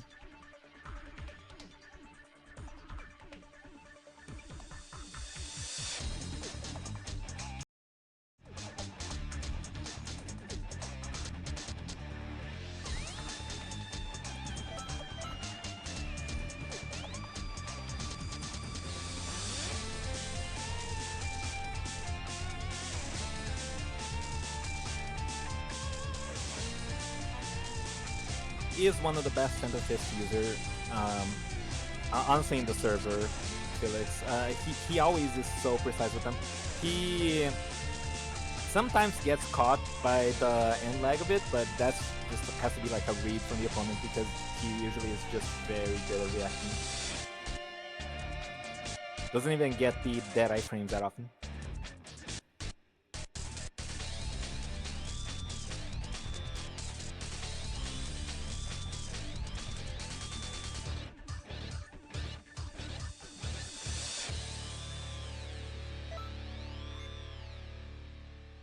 Multi now going for a different preset.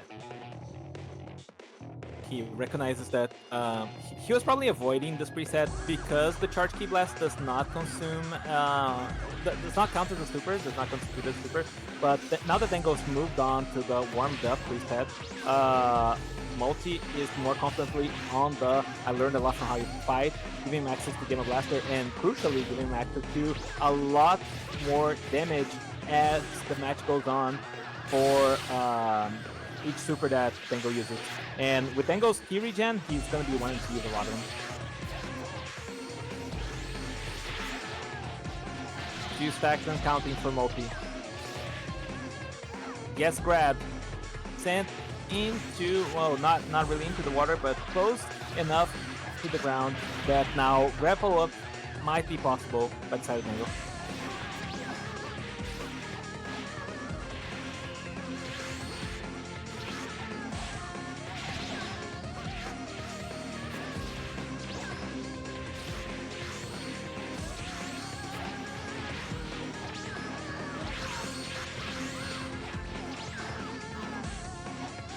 Oh my god, Dango getting fat punish there. Multi has to resort to his limit burst.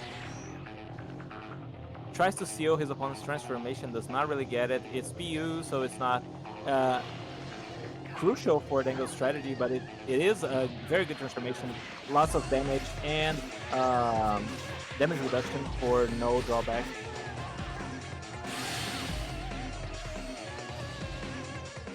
Gamma Blaster now coming out from the side of Multi.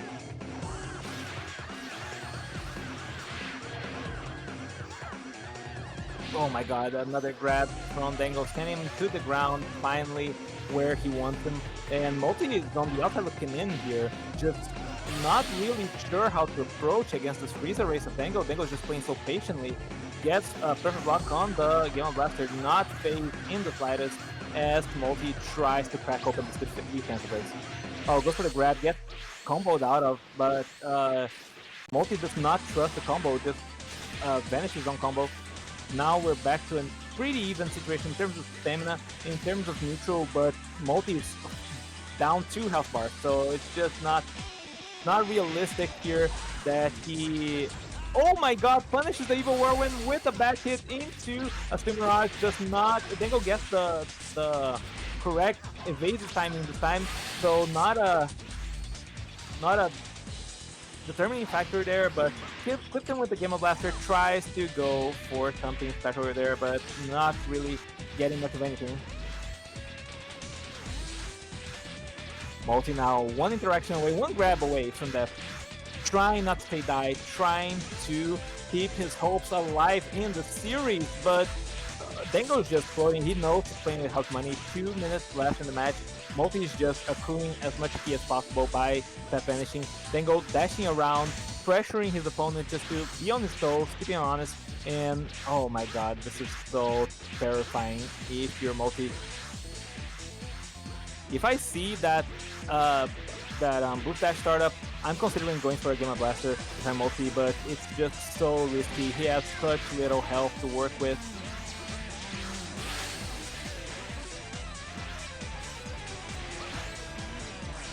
Oh my god, one dashing light straight catches Dango into the Steel Mirage. Oh my goodness, ladies and gentlemen, I'm at a loss for words. They're just going at it so fast, but neither makes an inch of progress. Oh my god, the Penalty almost catches him, but oh my goodness, the Evil Whirlwind punishing the end recovery frames of Gamma Blaster. Then the Dango, just a menace that refuses to be stopped here. He will be the one advancing to losers finals, where he will meet up against Jack. Yes, indeed. GG's. Oh man, going into that last match, I was thinking, okay, well, I realized that he was now playing directly, he was going straight bar for bar with me when it came to the same neutral strategy. And I knew that Dan was going to be more experienced than me in that. He was exactly pushing on the same kind of troubles I had facing Rob. So I thought, okay, well, now I know what set he's running. He's going to be stuck on that. I don't know how. The point is that he's going to be like, I knew that he'll be using more Ki Blasts, and I thought, okay, well, I can take advantage of that with my Super Soul on the Jumpsuit preset. All's good, all's happy, all's nice. But man, even still, I realized, well, I'm not gonna get much. I need my key for something. What am I gonna do? Remote Serious Bomb waste 3 of my ammunition bars on a chance that it might make him weaker. It's not even as significant a change as undoing his golden form. Yeah, absolutely. So I just started, you know, passively keep building, yeah. No, I recognize that. And Dango was trying to pressure out of it. He recognized, like, I should not be allowing this. He was going for those boost dashes to keep you on his toes, or your toes, right? And, oh man, that was so scary. If I was you, I would have risked some Gamma Blasters because they beat boost dashing, but it's so scary with that much speed. It's a tiny Frieza with warmed up now, so he's just moving at the speed of sound, and oh wow, what a set. For sure. I did my best.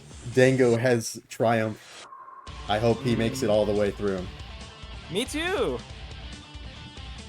We both defeated by Dango as he advances into losers finals. Oh man, what a fantastic VOD universe has been going on here in this tournament. And Jack versus Dango, let's get the show on the road as we wait on Jack to join. Oh man, this is just a oh, I just saw a funny gif Felix sent in general. But I'm just so excited for this losers finals, man. I really love Xenoverse, guys. Can you tell? Like, oh my god. Yeah, Cream, you're right. It's Dango versus White Tiger. My mistake. Waiting on Mr. White Tiger. Will the real White Tiger please stand up?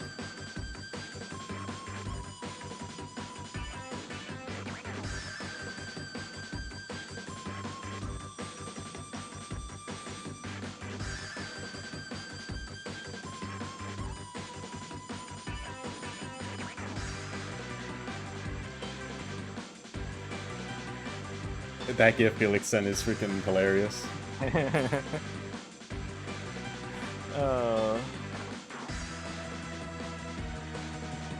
Waiting on Mr. Jack. Seems like is he? What kind of plan is he cooking here? Is he just marinating Dango to cool his jets? Or like Jack, I'm sorry, friend. I'm gonna give you like a leniency of like. He's in. Yay, He's in. there he's in. There he is. There he is.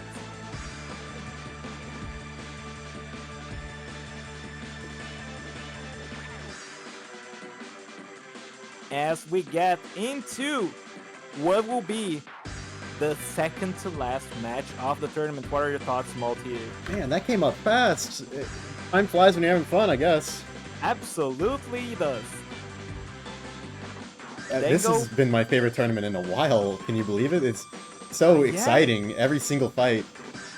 Absolutely, absolutely. The level of play has risen so much throughout the years, and I think we're finally seeing like the crystallization of that. It's everyone brought what they thought was best. Everyone was cooking some stuff. Oh, I cannot believe I announced this tournament 3 days ago, and so many people turned up and they're playing this level of Universe.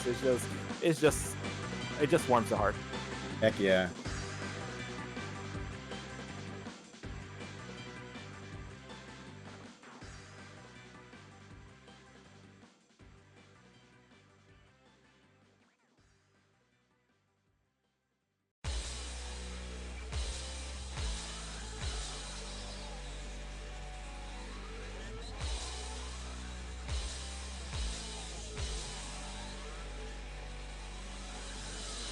There's gonna be so many matches I want to go back and see after this is all said and done. Oh yeah, absolutely, me too. As always, full tournament VODs and highlights are saved on the channel. Yeah, they're saved on the channel. They'll be available to rewatch, and it's this one is worth rewatching for sure. Oh man, as we head into Dango versus White Tiger, Jack rocking that female margin of his, just his standard preset, and Dango is rocking the warmed up now variant of his brutally. Makes sense. I guess he would want to go for a more traditional neutral approach going up against Jack down.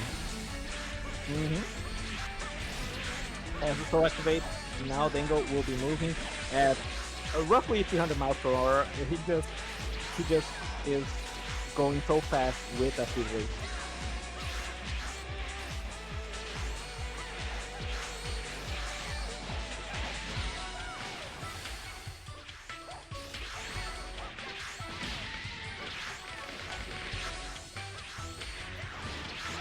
That's Back and forth rush. Oh man, they're going for their light heavies, just playing the neutral with those very fast cancels.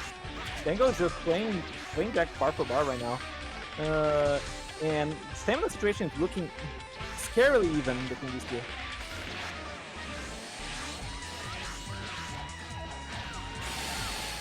Dango gets a very good neutral win. This place will be great. Finally activates for Jack. EU from both sides, and there it comes. The Pearl Flash into Burst Kame. Oh my god. Oh no, Dango, sucked in it twice. Oh, that second Burst Kame was so unfortunate for Dango. But still, I managed to avoid the Soaring Fist both instances, so just not doing too bad for himself.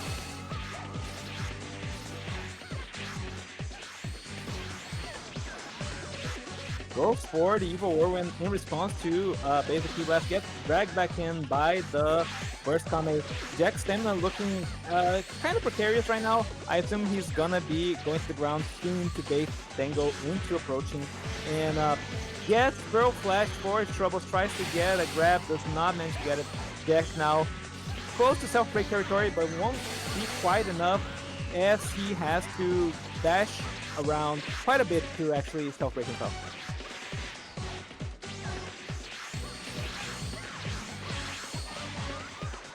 A clash will give Jack a lot of stamina back. Oh my god, perfect blocks! That perfect block was so crucial for Dango. Now he gets to delay Jack self-break a little bit longer, but... Oh my god. Jack goes for the self-break, does not get in it safely. Dango gets the grab. Can you get anything off of it? Just a tiny smidge. But just getting that armor off, and another grab will be his reward for this. And now he doesn't have to worry about the armor anymore. You can tell Jack won't self-break without activating the armor. Grab into Crazy Finger Shot, forces an evasive. Another grab, another Oh, Crazy Finger Shot, so does powerful. not connect. It's like around the amount of damage maybe Jiren can put out just from a grab. Oh my god, dashing heavy into grab thrown Jack off of a block, and the most serious bomb a little bit. Oh, and the rolling bullets sending Jack tumbling Bingo. into the ground. First point of the set. Indeed, he gets the first point of the set off this loser. Reminder, this is a best of 5, so we could very well see this go the distance. These two are quality players, but oh my god, something has taken over Dango because the way he's playing is unbelievable.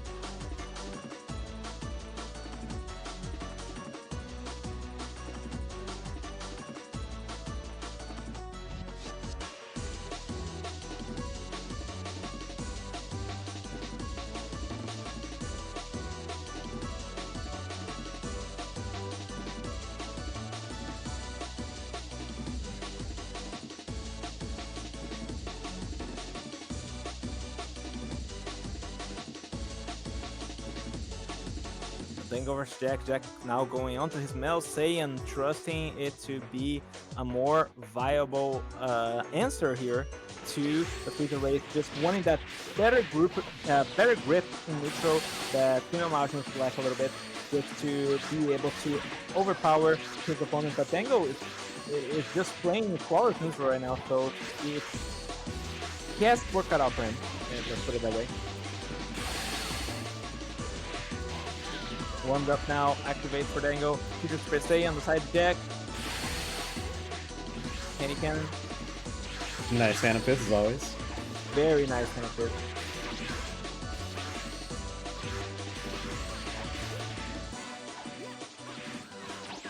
Goes for the Phantom Fist again, but gets punished this time. Gets caught by the light heavy. Great Finger Shot restand, forcing some stamina out of Jack. Oh, another light heavy.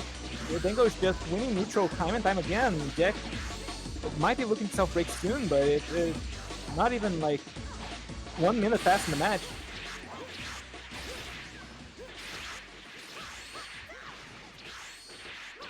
We're doing some stamina passively, courtesy of Super Saiyan, as Dango gets a very nasty perfect block, tries to predict an approach from his opponent, goes for that, oh my god, is he gonna get... he does not get it.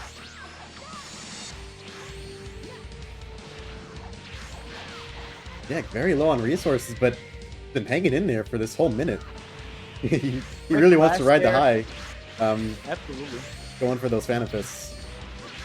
Yeah, you can tell Dango is really focused on preventing Jack from self-breaking, and he's been really successful so far. Yes, reach out. The rare unnice Phantom Fist.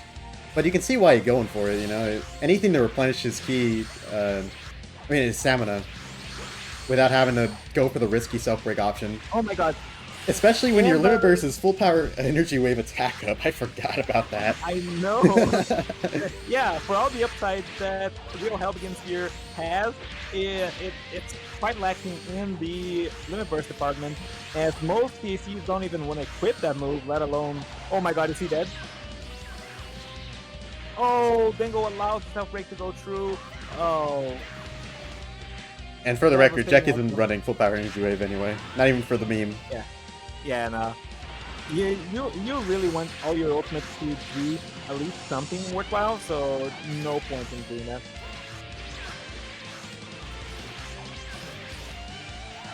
Quick grab, turn around grab from Dango. That is a lot of damage. You mentioned the previous match, but I couldn't tell. Another grab, and Dango! Up 2-0? In 2, yes, up 2-0 versus Jack.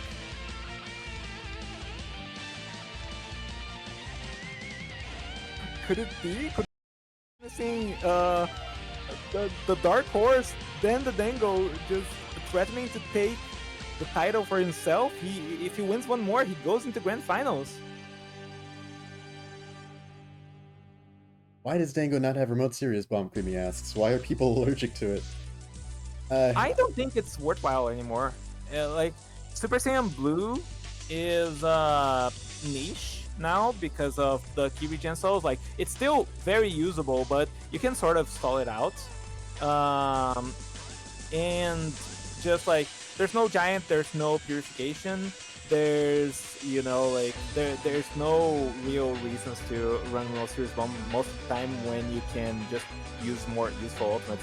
That being said, Dango is running a Sign of Awakening and Pendulum Bullet on his Charge Key Blast build, and Gigantic Explosion Pendulum Bullet on the other. So, even if he wasn't gonna run Remote Serious Bomb and was gonna run instead like something like ×4 and then Beast Cannon or whatever, but to run these ultimates a little bit questionable. I guess he's just foregoing ultimates altogether.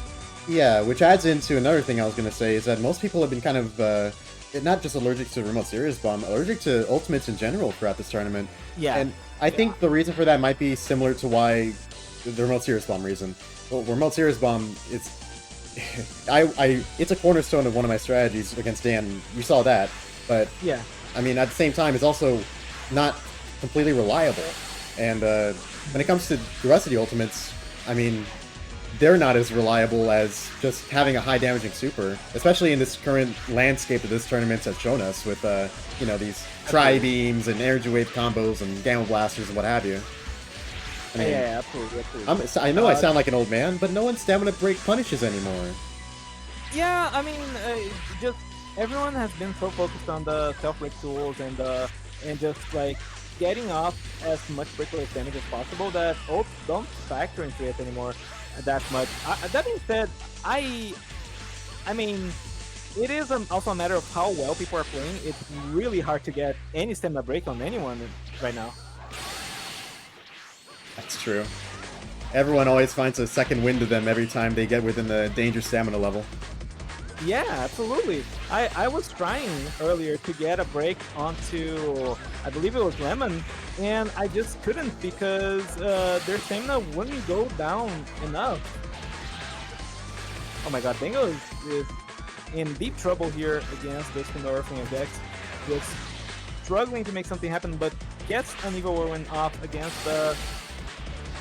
Oh my goodness. Against the Handy Cannon.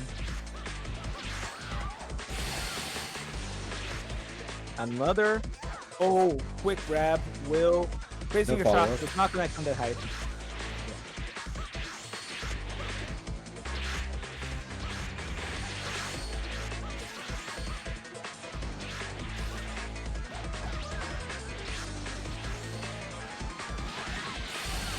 Bet Oh you my wish you had God. Phantom Fist, huh, Dango?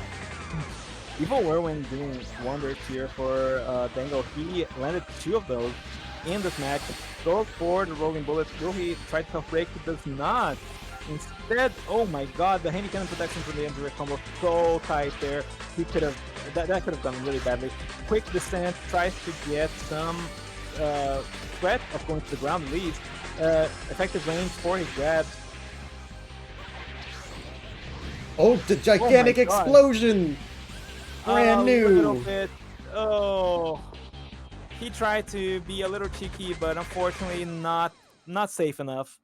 He goes into it expecting to parry his opponent, but Jack was ready and just punishes it with an injury combo. What a set. Jack finally gets his first point on the board. Is he going for the reverse sweep? Can he do it? Losers Finals continues. Who won? Indeed it does.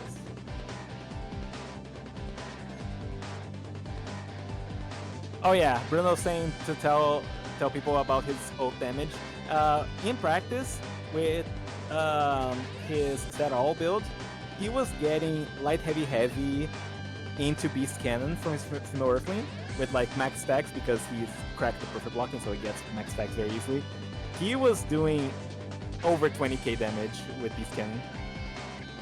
It was 2 clean bars shaved off every time you got hit by it under, you know, like breakless ultimate and all, like heavy to Beast Cannon. It was terrifying.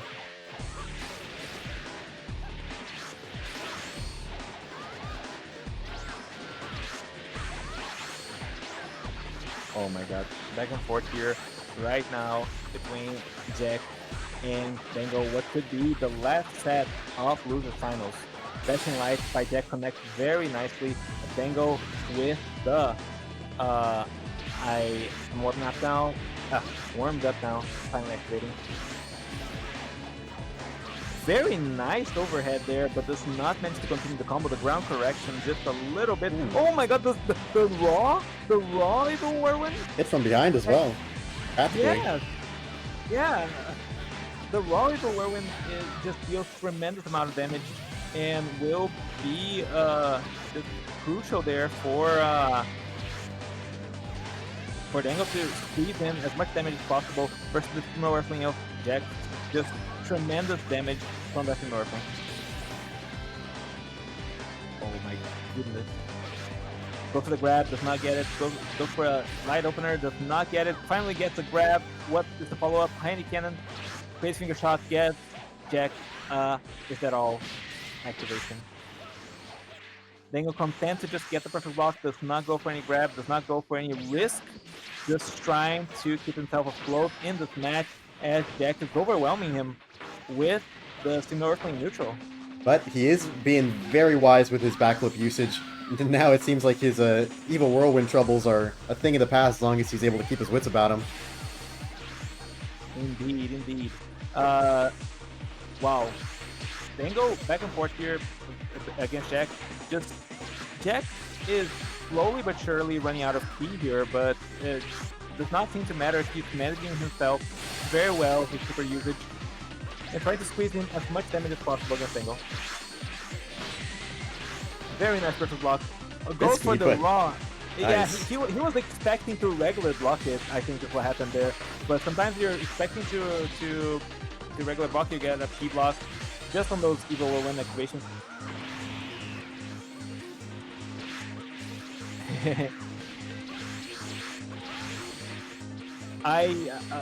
Grab attempts galore from both sides. They're just really trying to find a clean way to close out this match. It's not out of question that Dango can bring this back still, even despite the health disparity. Jack is just hanging on for dear life here. Gets grabbed first troubles. Oh my god, what a damaging grab too. Dango forces an evasive, gets hit by the rolling bullet, does not take a lot of damage though.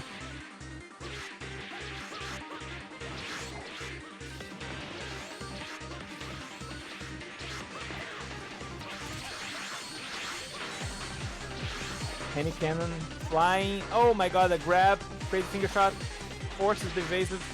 Oh, he only needs like one more of those.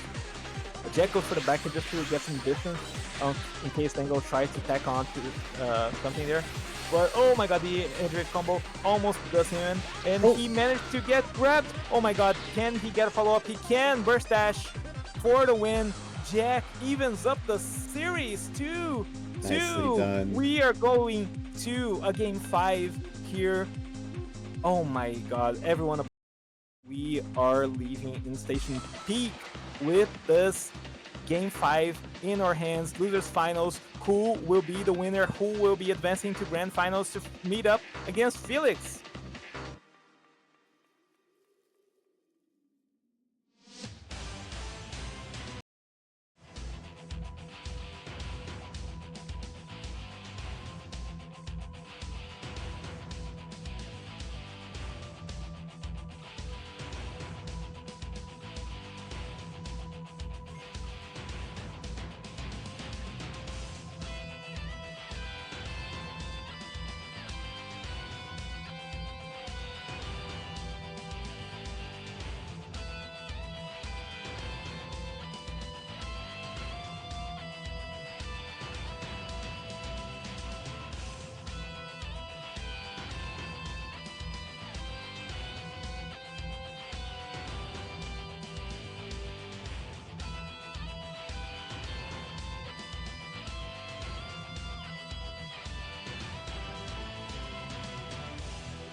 extremely touch and go beginning to this set. I mean, beginning to this match rather. But it looks like I've been casting while muted. I cannot believe. oh, oh no, sorry. Oh. Yeah, but no, these people weren't devastating here. Oh my god. Yeah. Oh, it's just. Sorry, I need to recover mentally. But it's just very nice, very nicely done here. Dango has been rocking the same set throughout this match, just not trusting any of his other builds, just trying to play it better. He's so close to getting a favorable score here against Jack. And that evil whirlwind of his is proving instrumental in some ways. Not only those random clips, but Jack is trying to get perfect blocks. And in response, he's getting met with an unblockable super. I do really enjoy Jack's use of Potential Unleash here. I'm pretty sure he deactivated earlier on just so he can use the shockwave of it. Yeah. You can sometimes deactivate Potential Unleash while trying to get some extra cancels. It's very, very nice. Very nice when it looks out. Oh, Jack's out of key. But Out of Team D, goes for a grab, no real follow-up here. Gets a combo starter, however. Dango's just sitting there, but takes a lot of basic attack damage. Is that all activation? Jack, I think, has 2-3 stacks. Dango still really trying to make something happen out of this match. this could have been Dango's game to win, but instead he decides to lower down the aggression a fair bit to allow both of them to regenerate a lot of stamina. He's still in the lead, though. I mean, stamina-wise, at least. Jack might be close to closing this out, depending on how well Dan's able to avoid these skills that he's throwing out. You got a pun? Yes.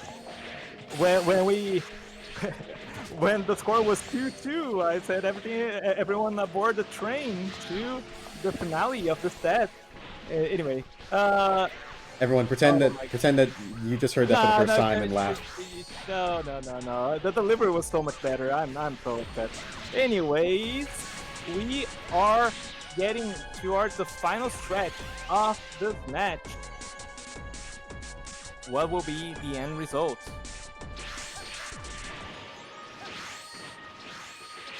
Dango going for that perfect block limit burst, recognizing that he won't really get a good opportunity to use it otherwise.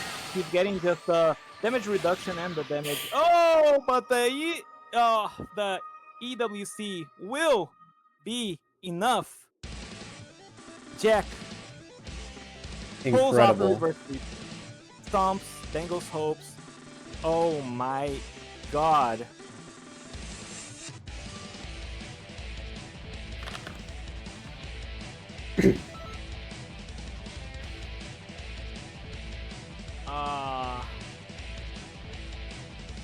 GG Jack, says Dango in the chat. And oh man, what a nail biter. That was definitely within his grasp, but unfortunately, that will be the end of his tournament series. Third place, not unremarkable in the slightest.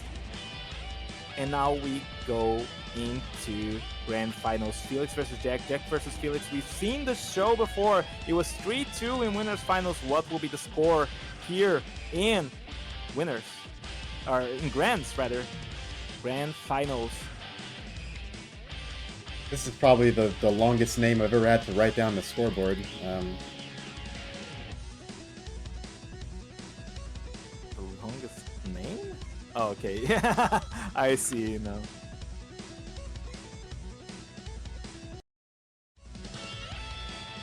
Oh, fuck. Oh.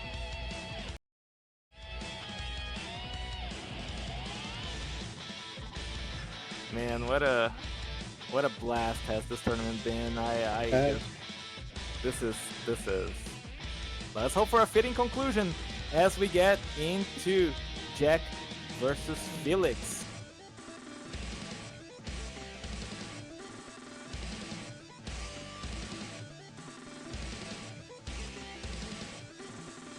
Freezer race versus female Earthling. Let's see. Oh, just ignore everything else. Did you expect the finals to be Freezer race versus female Earthling? Grand finals of that? Like, No, especially because both of these guys have brought male Saiyans. Same with Dan. I know, exactly. This is like the "but if you close your eyes" meme, but it's real. It's happening in real life. It actually is. And this is so exciting. These two guys have a long history of going versus each other, and here we are, grand final. Oh my god, the Flash Chaser. I remember looking at Felix's preset and wondering, what is his plan with Flash Chaser? I suppose it's just to throw it out in neutral, just as unsuspecting opponents might get tagged by it. Still.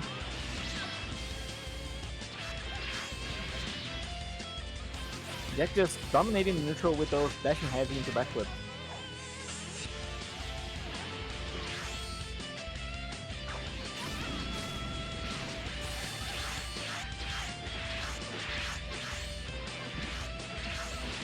Oh man.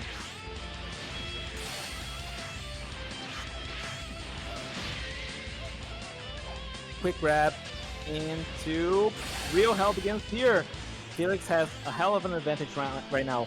And if I remember the way this set went between the two when they played these exact CACs was that even still, while Jack got poisoned at the very beginning of the match, he still managed to play Felix fairly close. So let's see if the same will happen this time. It's definitely going to be a pretty close one, especially because once he got this poison off, Felix has still remained very much in the stamina deficit. Absolutely.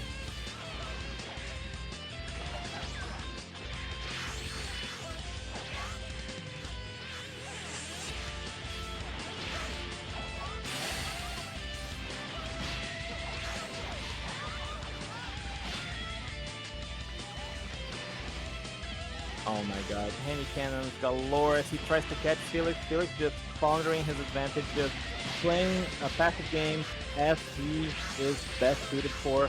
Just putting Jack in this awkward position of having to aggress despite having a health lead, despite having the stamina lead, because soon he won't. Poison eventually takes his toll.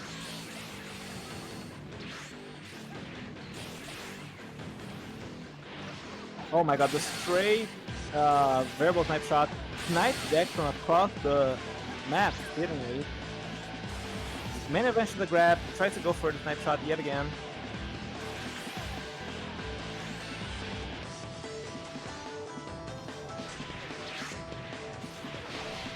And we're back to the ground once more.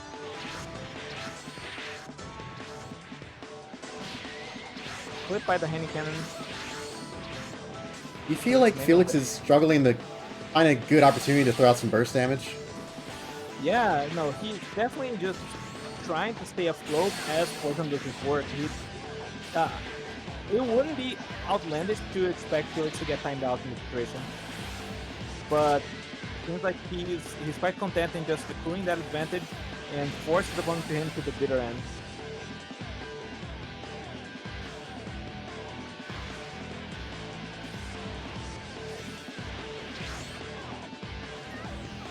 Oh, Yes, there it super is. drained. Oh, that's devastating. The variable snipe shot will not connect, but oh man. It feels like the geometry of the map is, you know, kind of harms Felix's attempt to do that follow-up more often than not. Yeah, he's only successfully done it against the wall so far. Beast Goes for the beast cannon, missed. does not connect. Oh, this is so tense. This is so tense. This could be anyone's game to win here in Grand Finals Game 1.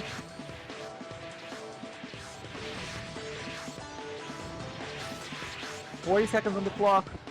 Still poison is Jack, but full stamina in tow. Can he just outlast Felix? Poison does not take fast enough. There's a very real possibility that Felix might just get timed out despite having the poison, despite having the slow. He goes for the Flash Chaser. Yes, reverse burst dash. This could be a kill soon. 20 seconds remain. He got hit by my the God, variable he got snipe variable shot. snipe. Oh my goodness. That's what you get for troll spinning. Indeed it is, and he gets grabbed. Oh my god, this is now anyone's game. 7 seconds on the clock. Who has the advantage here in terms of health? I do not know. Poison ticking one hit at a time. It was Time even. out. Felix loses by timeout. What? Yeah. Yeah! I was a little concerned that we saw his POV, but no, he loses. Jack managed to stay afloat just long enough for his opponent to just, oh my god. He was literally one poison tick away. That was it. Yeah, it was scarily close. It was close, close, close. My goodness, what a first match. Only in this Otherworld tournament. Only in this tournament series, man. The craziest matches of your life or your money back.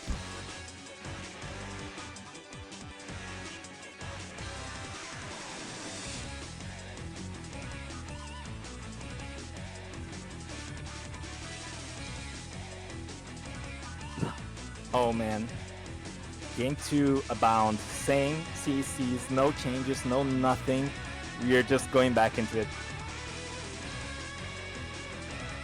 Dix just has a lot of faith into that freezer race build.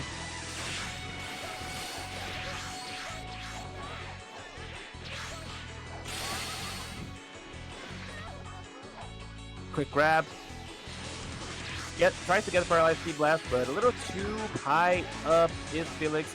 A handy cannon, Abound from Jack, just trying to put Felix in the neutral. Very successful so far in getting Felix to spend his stamina. 4 bars down, so he's trying to regain some. Flash Chaser. Jack goes for the evasive, hoping to punish Felix's approach. Very clever way to go about it. Gets the... Oh my god, is that all stacked into a dashing heavy? Punishes Felix with attempt to grab.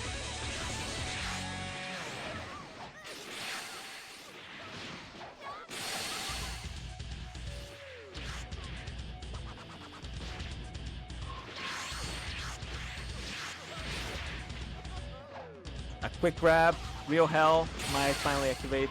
Indeed, it begins here. And Jack is in a much worse position than he was in the previous match.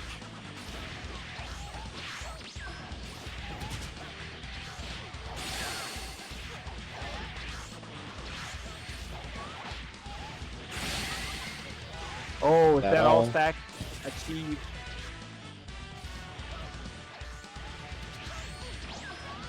So what do you make of Felix staying on the freezer race? I mean, granted, he has all the freedom in the world to you know, just kind of continue staying on these kind of picks as opposed to going back on the male Saiyan or something like that. Right. But do you think he actually thinks that the that this strategy is working, that it can nail him to tourney? I think so, yes. I think Felix believes that this Frieza strategy is way too good to be allowed, and he wants to demonstrate that, but he hasn't been successful so far, not having the best record with it. So he's stubbornly trying to get it to really come together and just outcompete his opponent in the resource game.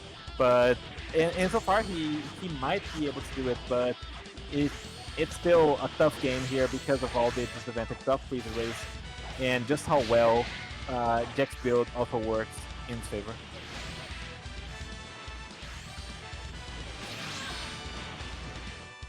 Go for the dashing heavy into a self break, into armor burst, into beast cannon. No! And the beast cannon will deal barely half a bar. That's got to be the super armor burst play of the game right there, managing this Right? to save Jack's life. Yeah, absolutely. Dashing heavy from Felix, and now he's definitely playing with house money.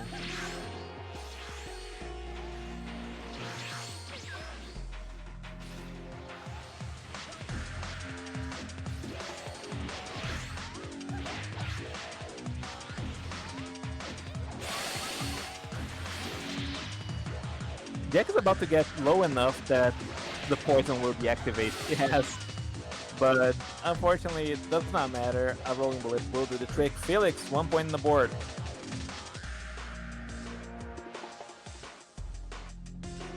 One.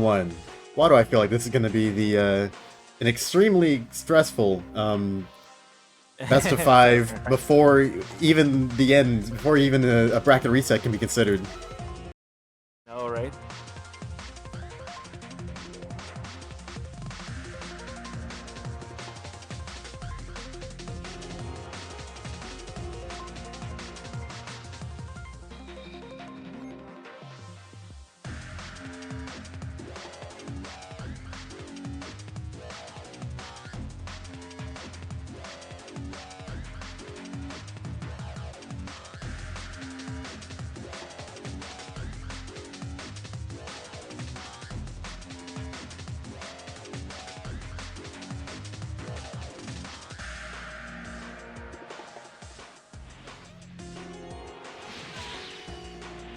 We are getting into the third game of Grand Finals. Still not a bracket reset in view, but Jack has gotten one health lead, just like one touch on the Felix, and he's intent of not approaching whatsoever. Almost gets grabbed. Will trade with the rolling bullet. Seems like this will be a much more slowly paced set here. But who knows? Like, it's not. Oh my God, Felix getting hard punished so far for all his attempts to grab. Oh, will finally get it against the wall too, just devastating to Jack. But Felix stamina looking much worse for wear. He's already taking a significant amount of damage. So let's see.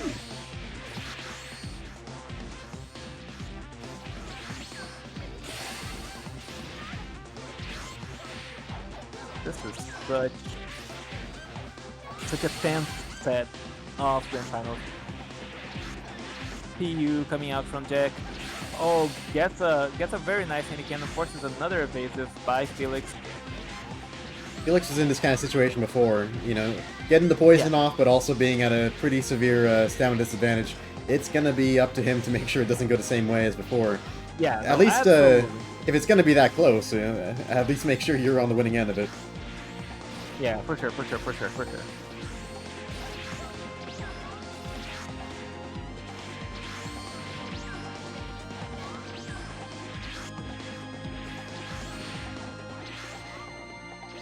Hand cannon coming out from Jack, catching Felix, but not enough to really give him a combo starter.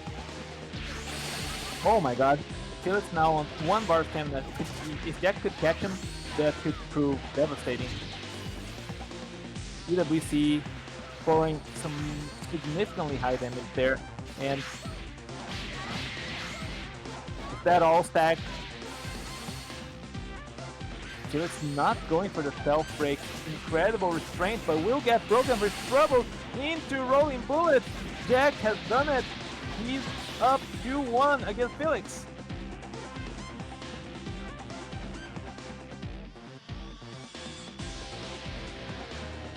Utterly stressful, man. If he wins this, that'll mean a bracket reset. Oh my God.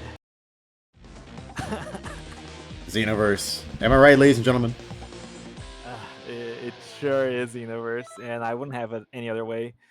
This is so insanely close between these two. What a menace.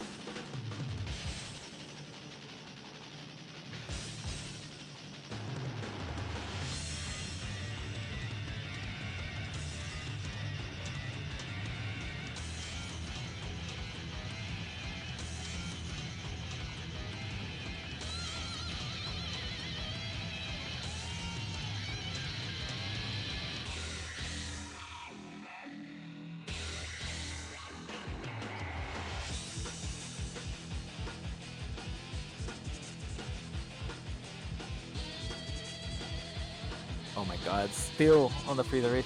And you know, there's something to be said for what Felix is doing here, because think from his perspective, even if he loses the set and gets in a bracket reset situation, these matches are so stressful and so long and so hard for Jack to navigate that essentially what he's doing is draining Jack's stamina in real life.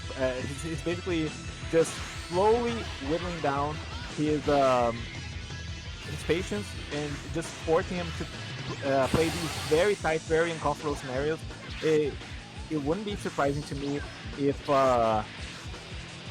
Jack might crack under pressure coming into a black reset. But that being said, he's just been doing a phenomenal job, and if there's one player that's really capable of breaking through everything that Felix is putting forth here, it definitely has to be Jack.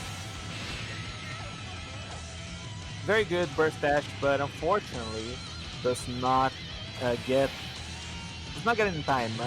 Variable Snipe shot is a little bit too safe for that. And it looks like Jack's able to avoid getting poisoned at the moment, and as such, Yeah. he is hanging way up in the air where Felix cannot get him. The way Felix is playing right now, he needs to grab against the wall. It's very difficult for him to get a grab follow-up any other way right now. So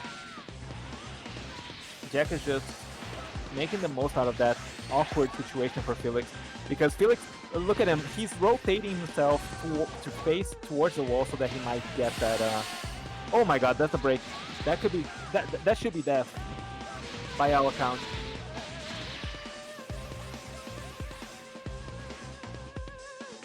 Not quite, but very close.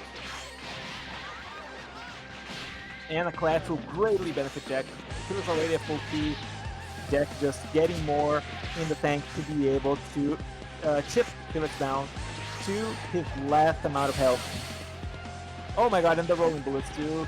I forgot about those. That's just so devastating. Going for the beast cannon and gets it! He goes for the beast cannon and gets it!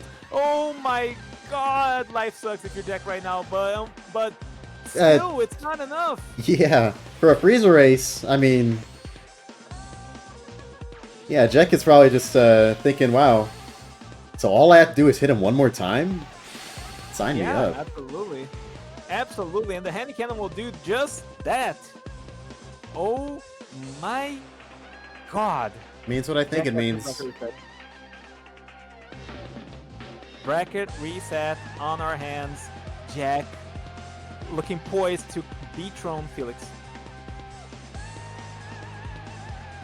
But one of the reasons that Beast Cannon did so little is also due to the fact that Real Hell Begins here reduces your damage by, I don't remember if it's 10 or 15%. I almost believe it's 15.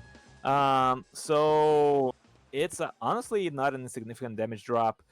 Of course, you don't feel it all that much with how high the damage is most of the time, but for us, what is essentially a single tick in the form of Beast Cannon, you definitely notice, oh, that didn't do as much damage as I expected it would. Now Felix will be going to the Mel Sand.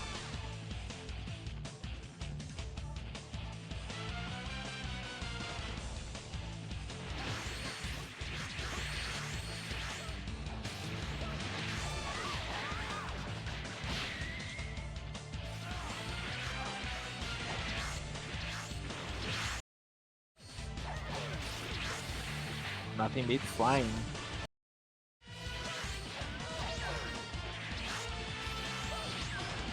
For a second there, I thought you said something else. Anyway. Huh. As Jack goes into this match, he must be feeling stark contrast between the way he had to play before and the way he has to play now, as Felix's approach has changed drastically with MLCM, but it seems easier to deal with by comparison. Oh my God, the eagle kick. Just very, very treacherous, very damaging. Will help Felix tear off all his neutral weaknesses.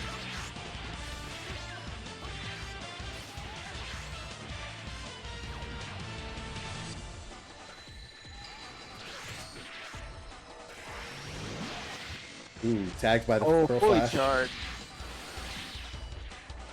And just as a refresher to the audience, the difference between regular Pro Flash and a charged Pro Flash, is it just a timing or is it also damage? It's also you also get more damage. I think it's not as significant an amount as when compared to Purification's version, but you still get more damage. Felix going for the Soaring Fist loops, forces Jack to in first. But Jack he goes does for get the self break.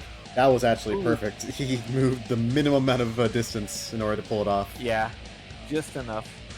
Yeah, Jack is one of the best self-breakers in the business. He's just so clean about it. Every time he wants to go for it, he manages to get it. Not always safely, but the self-break usually tends to be super well timed and super hard to stop.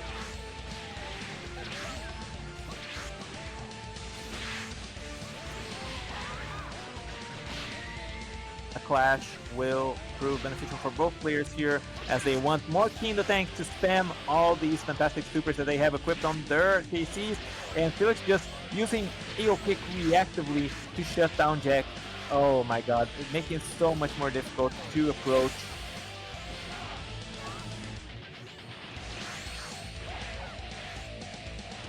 Felix now no Ki left in the tank.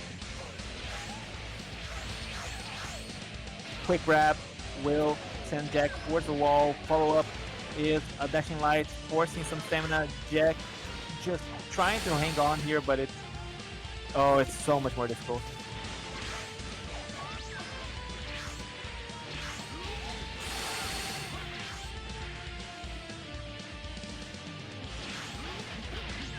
Penny Cannon putting Felix in this awkward position. Stray Soaring Fist will connect. Perfect block onto the Pearl Flash. Is that all activation? Gets just catches Felix attempting to burst safely.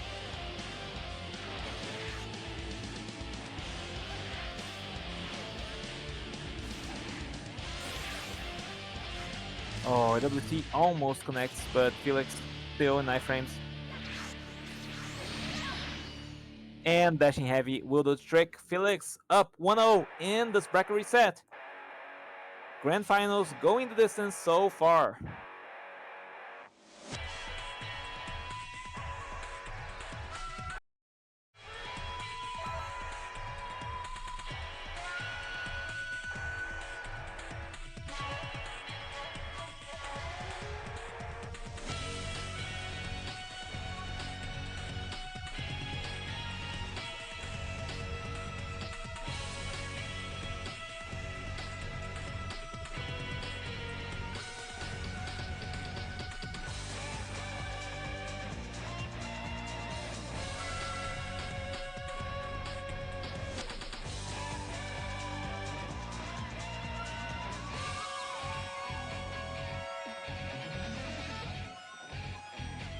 Jack's sticking with the female Earthling. I expected some sort of change, but he goes, nope, I can just play better. And better, we'll see if he's able to accomplish it.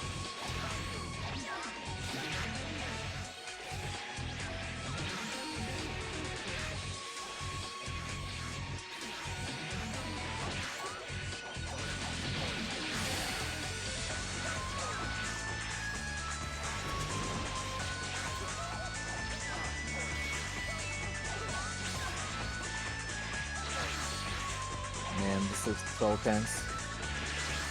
Oh man, I was talking about Mike Kazuda. Anyway, I feel like there's probably a couple reasons for it.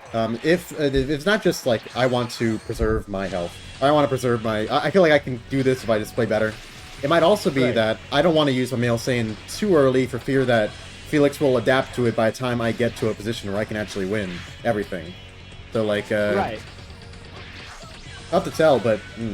I have a different read on it actually. I think that Jack is being wary of the fact that if he goes to a different character, Felix might change back to his Freezer race, and so far no other character of Jack has performed so well versus the Freezer race than this one. So he doesn't want to be caught with his pants down, metaphorically, and that means he's put in this awkward position where maybe not necessarily the best CC to fight off against this male Saiyan, but he doesn't want to be put in a position where he could lose because of the poison freezer race. Is that all stacks picking up here? Oh, flying. sweet. Oh my god! And these P blocks are not doing Felix any favors. They certainly are not. Felix too slow with the Storing Fist. will have to win neutral again for that opportunity. Jack just going for the handy cannon. Oh my god, he gets Felix. Punishes on the first. Gets a stamina break. Oh, that's a beautiful, beautiful break punish. Goes for the fully charged light grenade. Actually connects. Jack clapping back with the female Earthling. Apparently, the play here simply is to play better. Who would have thought? A stylish finish is crazy in grand finals. Bracket reset. I think that was optimal, actually. He doesn't have that, like, well, ×4 is a big damage ult, but he wanted to make sure he could kill. And the light grenade loop is very good for that purpose. It stuns stamina regen, good amount. The fully charged one will do a lot of damage.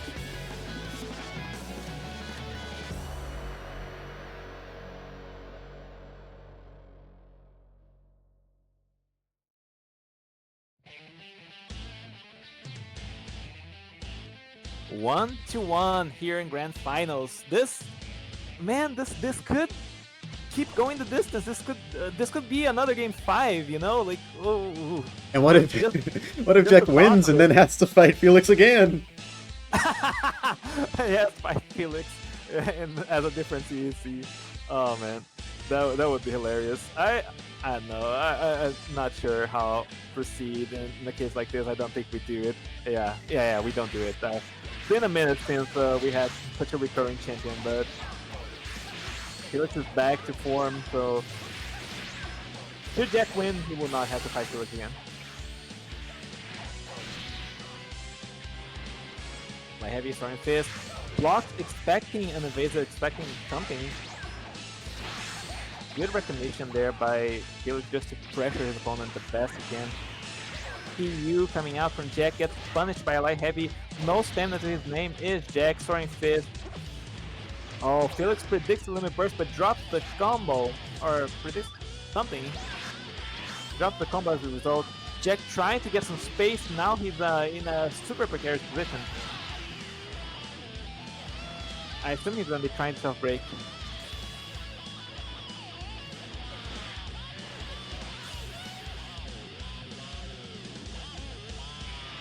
A little bit of an awkward situation here for Jack. Didn't get the self-break in, his armor burst is already over.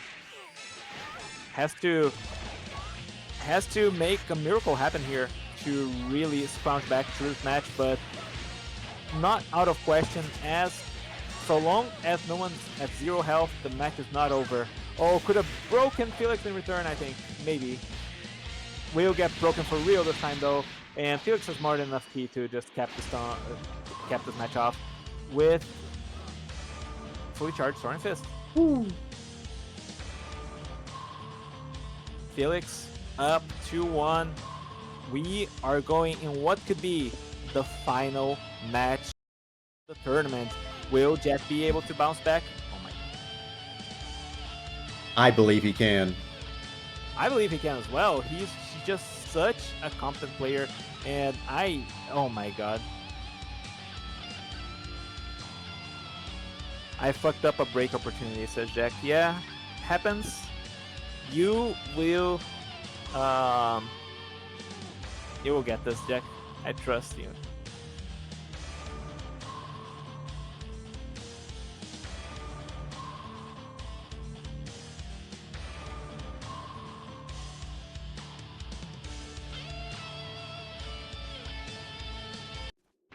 Oh my god, nothing is flying. That fancy super soul giving Felix a huge advantage here in the neutral.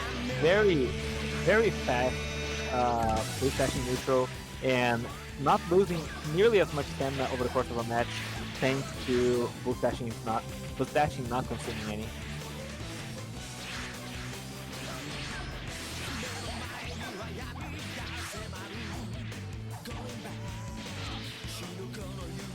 Strong fist forces the evasive.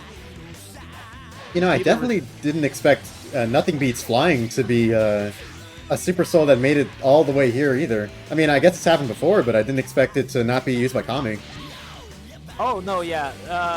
Felix has gone on record explaining that it just gives you access to a kind of neutral that is normally otherwise impossible. It's the combination of speed and the fact that you can just make your dashing neutral that much more relevant. That really pushes it. So like you can keep aggressing and keep dashing around and not have to worry about your stamina consumption at all. Top of it, it has a health burst. It has like you know, like that movement speed increase. It's just so nice.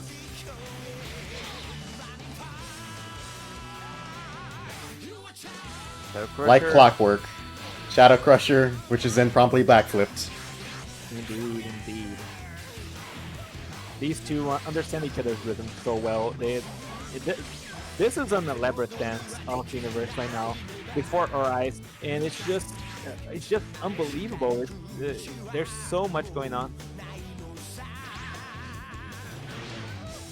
Intervention grab, gets dashing light. Felix predicts approach by Jack, fades there, turns around, gets dashing heavy for his troubles.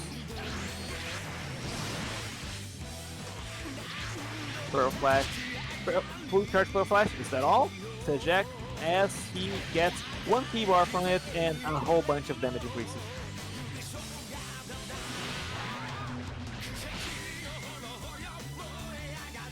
Jack gets a lot of stamina back from that flash, very beneficial to him. Another is that this is starting to look a little bit dire for Felix, as Jack has a health lead and a stamina lead, and catches him with the Handy Cannon, prompts the vanish. Oh my god, this is so fast. Look at him. Oh Look my. at the movement. The Felix goes for the health burst, forcing Jack to go on the offensive. Just backpedals a little bit, just getting that stamina back, get the health back. Jack seems to be considering going for the He's jumping. run. He do be jumping though.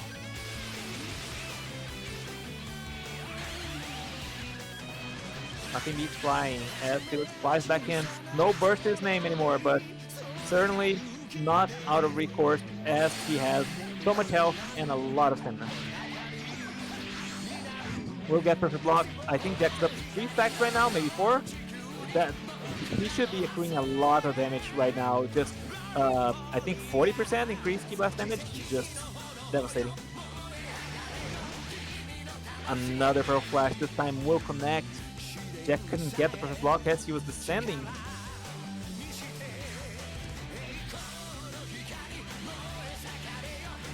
Like Felix has to health lead again. Indeed, Will we see a timeout?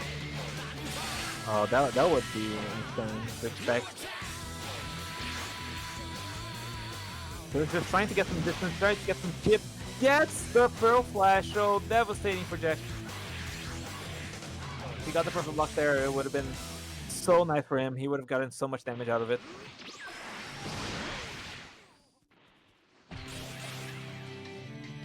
Oh, it seems like Felix is just going for the timeout now. Jack content to just regain as much stamina as physically possible. Tries to keep Felix off the ground. No real point to it, but I guess just sending a message. Oh man, Perfect block. huge speed block that rolling flank. bullet. The Handy Cannon, oh man, it's such a... You're pushing them away from you and you want to grab them. Yeah, absolutely. Oh my god, no stamina to his name, no health. 10 seconds. Can Jack do anything? It would have to be like a raw beast cannon. Go for the Wham! Rush! The Darkness What Rush for the victory! The heck Felix is that? Oh my god, he retains the greatest above the heavens title. Oh, what a rush! Clip that naturally, but... Oh my god! That was unbelievable. What a grand final set. What a tournament throughout. Every single person that joined this tournament, even the ones that dropped all the way at the beginning, they lost 0-2. Everyone played such a fantastic game of CAC. I'm so thankful for each and all of you, for just for just showing us this spectacle of the universe. This was a lot of fun to host, and oh man, what a tournament! You are all so cool, You're so cool. Everyone here. everyone. I love seeing your CCs, I love seeing your builds, and I hope to see much more of that next week as we organize the Universal Tournament qualifiers. Stay tuned for the announcement. It should be coming very, very soon. Here comes the climax of our tournament season. You do not want to miss it. Feel free, Absolutely. join this server, and you will be there to witness greatness. Indeed, indeed.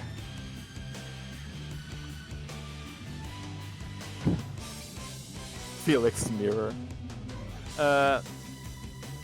White Tiger is basically when there's a new champion crowned, the old champion gets to fight them in the best of one. But Felix is the champion, the old and the new champion. I swear. I think you just parried Jack. I think he was gonna do it. Oh man, GG's everyone, GG's. I love watching all these matches, and we'll see you all next time in the Universal Tournament qualifiers. Be there. Thank you all so much for watching. Have a great rest of your day. Bye bye.